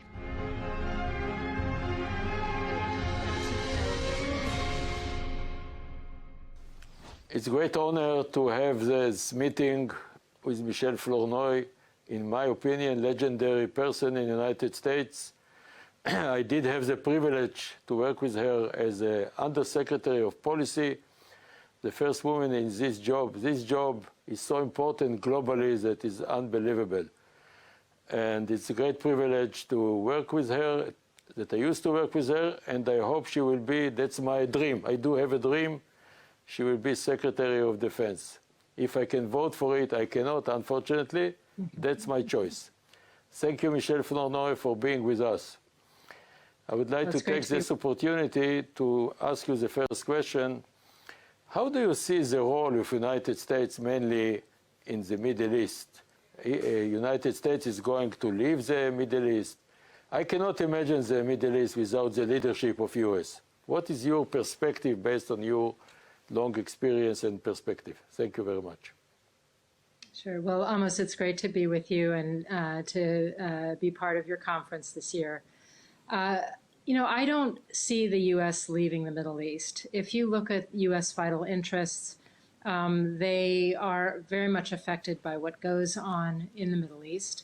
But I do think in recent years, there have been questions about U.S. leadership raised. And so I think whether there's a second Trump term or a new Biden administration, the U.S. is going to have to really invest in redefining its leadership role globally. How do we see our interests? How will our interests and values determine where we engage and how we engage? And I think that will include a sort of rethinking of our posture in the Middle East, but not in a, you know, I would have a hard time imagining an abandonment of the Middle East. Obviously, our posture there was extraordinary during the Iraq War, and if you include Afghanistan and the greater Middle East with Afghanistan, and certainly that will, you know, undergo continued adjustment. But the U.S. has, you know, very high stakes relationship with Israel. Israel is a critical ally and partner historically, and I think going forward. We have other critical relationships. We care, even though we've achieved greater energy independence in recent years, we very much care about the price of oil globally and the supplies of oil globally to our allies and more broadly. And of course, we care about terrorism. We care about the fact that Iran is still very much a destabilizing influence in the region and is continuing to pursue nuclear weapons. So there are all kinds of reasons why the U.S. needs to remain focused in part on the Middle East, even as we give attention to other regions like Asia Pacific, and to regain some degree of leadership and greater credibility in the region. So I have a hard time imagining any U.S. president walking away from the region, given our interests and given our history there. Iran is a main threat to Israel, but it's also perceived as a global threat to the whole order here, the stability of the region. But for Israel, it's almost existential threat. How can we tackle it? How can United States tackle it? What is a preferred policy vis-a-vis Iran, politically, diplomatically, operationally, militarily, and so on? Well, I think the United States shares Israel's concerns about Iran, first because of its pursuit of nuclear weapons, but also because of its growing ballistic missile arsenal, and quite importantly, its support for proxies like Hezbollah and terrorist groups across the region that are constantly seeking to destabilize regimes and threaten others. So I think the U.S. and Israel share that concern, even though it's not an existential threat to us. It's a very serious threat in the Middle East, probably the greatest one. I think my own view is that it was a mistake for the United States to walk away from the JCPOA. It was certainly an imperfect agreement, but it did succeed in rolling back the nuclear program in Iran somewhat and buying us some time to negotiate more long-term and sustainable agreements to try to keep them from going nuclear. The fact that the U.S. pulled out unilaterally isolated us in the international community. I think if we have a change of administrations, my hope would be that you would see the use of pressure, like sanctions, to lead us back to a negotiating table where we could reopen the discussions with Iran to extend the constraints of the JCPOA, but also the timeline. And then to talk about the other things that we're concerned about, which is particularly their support for terrorism and so forth. So I believe that it has to be, what worked for us before was a combination of using coercive tools like sanctions and military posture in the region to get Iran to the table to negotiate seriously. I think you need to use that kind of recipe of coercive measures to underwrite diplomacy to try to get to a point where we have a more satisfying agreement come out of negotiations. So that would be my hope. I think the chances of that kind of pursuit are quite high if we have a President Biden, and quite low if we have a second term of President Trump. Thank you. We are dealing a lot with the United States about keeping the qualitative military edge of Israel. It's unique in the United States that this commitment is by law. And also policy bipartisan in the administration, president, Congress, of course the Pentagon. How do you see the QME now vis-a-vis the allegedly information that United States might supply, I'm using might, from Israeli point of view, F-35 to UAE. It will open, for example, the sale of F-35 to other countries. How can we keep our QME? What is your perspective in our time? Thank you very much. So, I think the U.S. commitment to Israel's qualitative military edge has been very solid across multiple administrations. And as you mentioned, the Congress also strongly supports this. So I think that commitment will stay firm. And any, sales of the most advanced weaponry, be it fifth-generation fighter aircraft or armed UAVs or what have you, those will be topics of, and should be topics of discussion to ask the question of, is it possible to go forward with these sales and also maintain Israel's QME? So I would hope that, as has been the case with every major arms sale, in the past, that we would have those discussions and really review the particulars. Being out of government now, I'm not privy to the particulars of exactly what was promised to the UAE.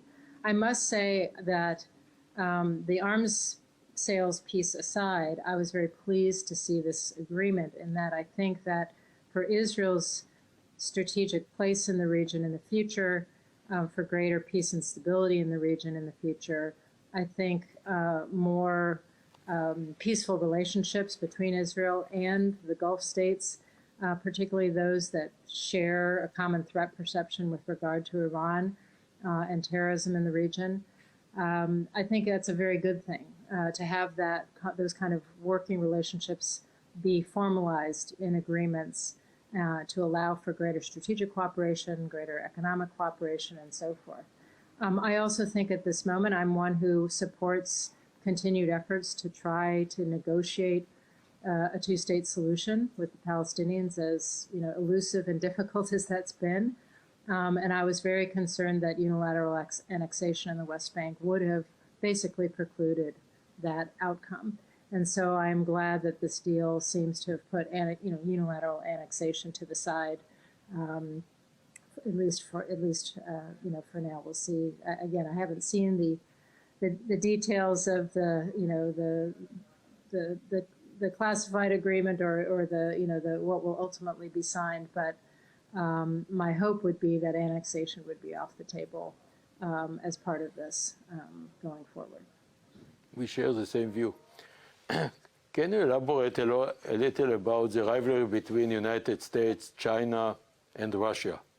It becomes more and more important. Sure. I mean, I do think that when the U.S. looks at its challenges longer term, I think the biggest challenge we will face will be the competition with China and trying to prevent China from miscalculating and actually becoming an adversary and getting into a conflict. And so I think a lot of what needs to be done is first reinvest in the drivers of U.S. competitiveness at home, be that science and technology, research and development, 21st century infrastructure, smart immigration policy, all of those things that have driven periods of economic growth and innovation in the United States in the past. We can do that again.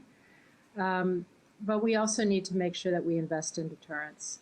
So there's no question in the minds of the leadership in Beijing that the U.S. has the resolve to defend its interests and allies, and we have the capability to prevent their aggression from being successful.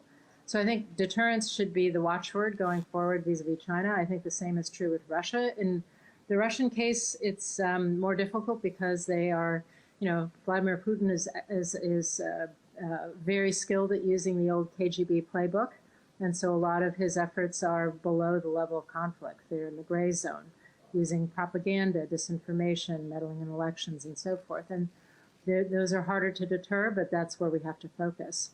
And I would also say, I should have said on the Middle East and vis-a-vis Iran, I think a lot of what we need to do is reestablish a more effective deterrence posture with Iran. Because I think in the recent years, we've allowed them to test our resolve too much. And we need to be very clear with them where the lines are drawn and sort of reduce the risk of further provocations coming from Iran. The election in the coming week, 3rd of November, will be very important and significant to the whole world, whether Trump is elected or re-elected or Biden. What are your recommendations to Israel? What is your view? What will happen after the election? What is needed to happen? Well, I think the very important thing will be for Israel to be ready to have a strategic dialogue with whoever is elected. It's very important for Israel's security that Israel not become a partisan issue in the United States. You've enjoyed decades of bipartisan support for your security.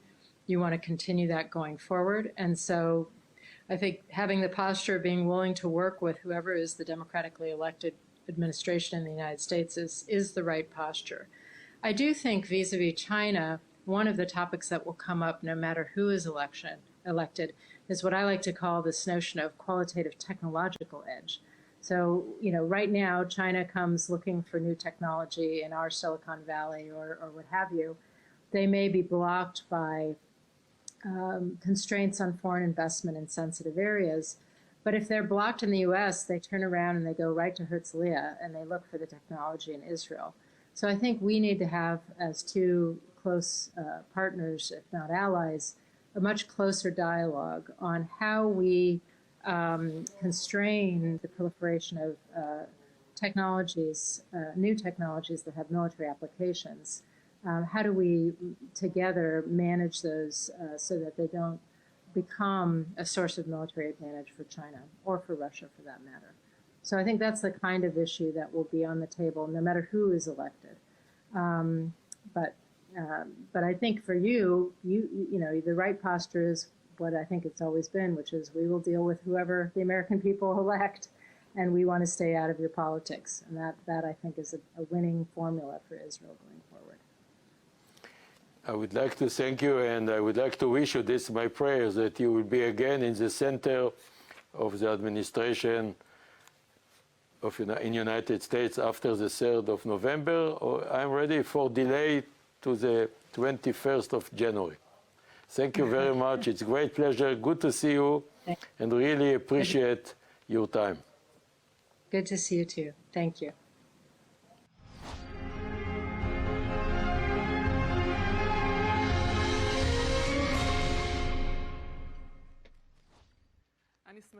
I'm very happy to be opening our concluding session for this conference to talk about a strategic international perspective.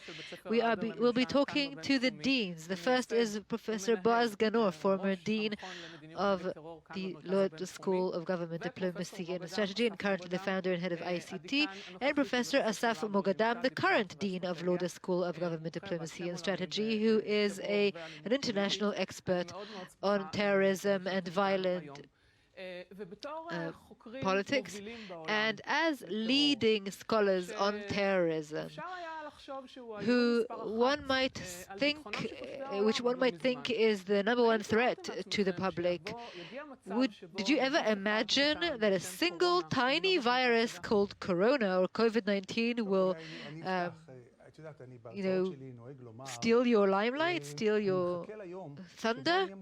Well, I'm waiting for the day when I'll be unemployed. And I always believed that when the day will come, terrorism will end too, and I will be able to learn how to be a cook or teach flower arrangements. So now you might say, well, coronavirus has come around, and now suddenly terrorism is no longer important. But it's not true. The opposite is true. It's true that in various places you see some kind of a step back from the importance of terrorism, but it's still bubbling there under the surface. And when the solution will be found and the coronavirus will be behind us, this will come back and more forcefully. Now we're seeing new forms of terrorism, like the extreme right wing and the radical Muslim. And the same terrorist organizations will probably try and use biological terrorism in future. But what's most fascinating is the comparison between the two phenomena. And I call it the two epidemics, the global terrorism epidemic and the coronavirus pandemic on the other, and how you would grapple with these two epidemics, where you can see similarities in challenges and methods of coping. Well, I must say that your basic assumption, your premise that terrorism was the main threat on the security of humankind, well, I don't really believe in it, because it's my profession to study counterterrorism and terrorism, but I still think that even during the times of 9/11, during that period of time, terrorism was a very important threat, but there were other threats alongside it, a nuclear threat, threats between Russia and other countries that I can't say are less important. And now this tiny virus has allowed us to put terrorism into perspective as a very important threat, and it's very important to focus on it, and I continue to research it. But we must also remember that there are other important threats alongside it, including global warming, nuclear threats, and so on. But I do believe that it's all interconnected. So it's not just a matter of either or. It's not as if terrorism is no longer a threat and it's now being replaced, but instead we must cope with several threats at once. Okay, we are facing the final weeks where it's clear that the government system has failed in addressing the coronavirus crisis. We are number one, unfortunately, for morbidity per capita, and we've heard from Gadi Eisenkot, the former Chief of General Staff, and he said there's no leadership. How do you feel the failure in addressing this crisis has affected our deterrence and how our enemies perceive us?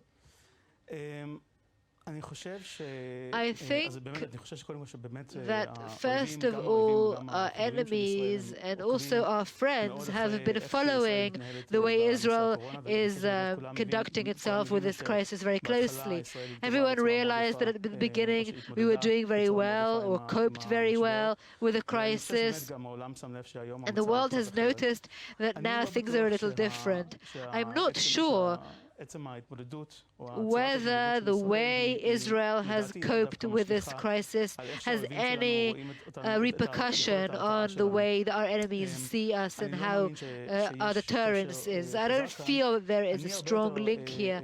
I am much more concerned not about the way we coped and how Israel is viewed in light of the coronavirus, but I'm more concerned when it comes to the coronavirus by world jury. Because we see, for example, that in many countries around the world, there are conspiracy theories, there are theories that are trying to connect this crisis to Jews. I think that in the long term, that is a far greater threat. Professor Ganor, I agree with Asaf.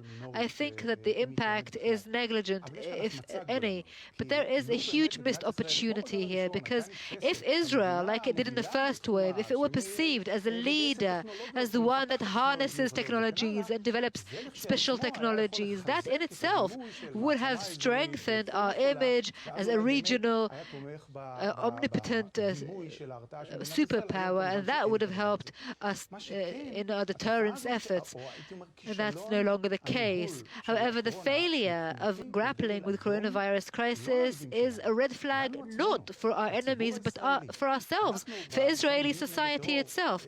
At the ICT, which is the sister organization of IPS, which is the one organizing this conference, we for the last 2 years have been building an emergency preparedness for a scenario like the Second Lebanon War, which we call the Third Lebanon War. And when we built these scenarios, I thought that Israel was in a very complicated situation, given the fact that the scope of arsenal, rockets, and missiles to be launched at the home front, but always somewhere in there was a thought whereby we have someone to count on. It'll be managed properly. It'll be handled well. The coronavirus crisis is kind of an exercise, a kind of a drill that shows that, in fact, we'll be failing.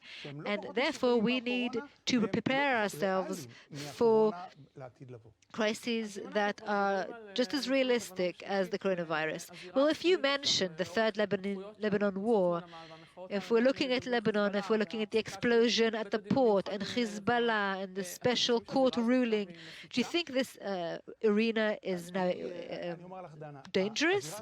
I'll tell you, it is always dangerous, because the problem is that when you look at danger or hazardness, you are looking at two things: the enemy's motivation to escalate the situation and their ability to do it. And I don't think Israel has ever faced such a challenge. 150,000 rockets and missiles that are aimed at all of Israel. It's like General Briggs said, it is like an atom bomb, like a nuclear bomb without the nuclear effect. In terms of motivation, well, the question is, when will there be a motivation?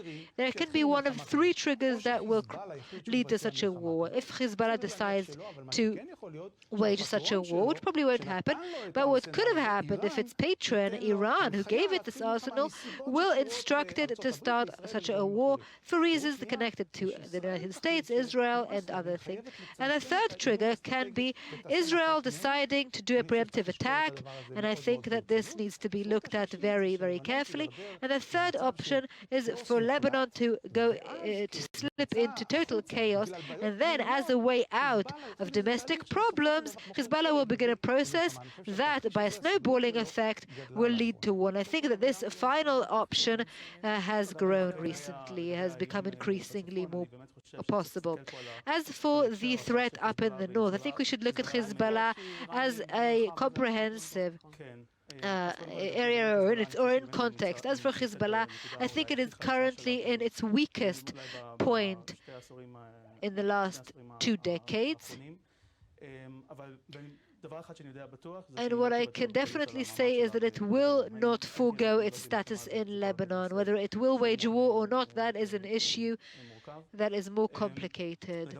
As for Shiite terrorism in general, I think that now that we have the normalization agreement between Israel and the UAE, Israel is far deeper and far closer to Iran.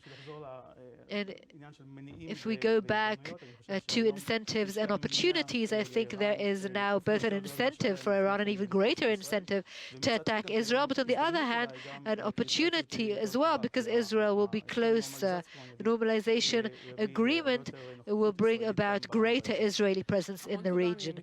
Thank you very much. I'm so sorry I had to cut you short. I have so many more questions and also interesting, but we have to conclude. Okay, we'll have another conference in a year's time.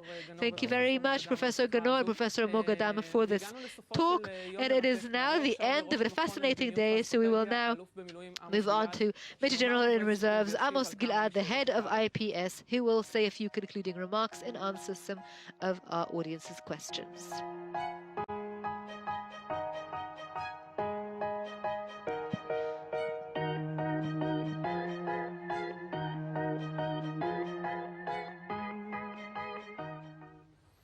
Hello, everyone. We have come to the end of this complex and challenging conference, especially in these coronavirus times. It was very difficult to organize.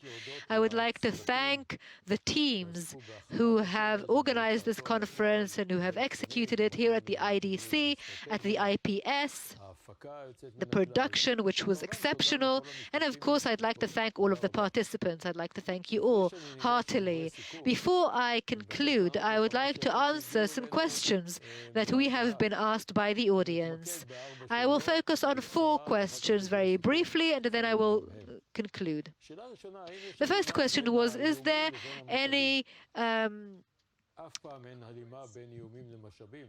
compatibility between the threats and the solutions? But the question is, how do you manage the resources? And I am very concerned by the way the coronavirus crisis has been managed in terms of resources, because the virus, the coronavirus, is an invisible enemy, but it has created a crisis in many areas, in many dimensions, and that needs to be learned from. That's what I'm concerned about. And we saw it in all areas: strategic, political, security, economic, and so on.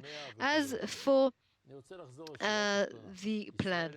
Israel is a Jewish and democratic state. The annexation plan, which is one of the outcomes of the 100 plan, was a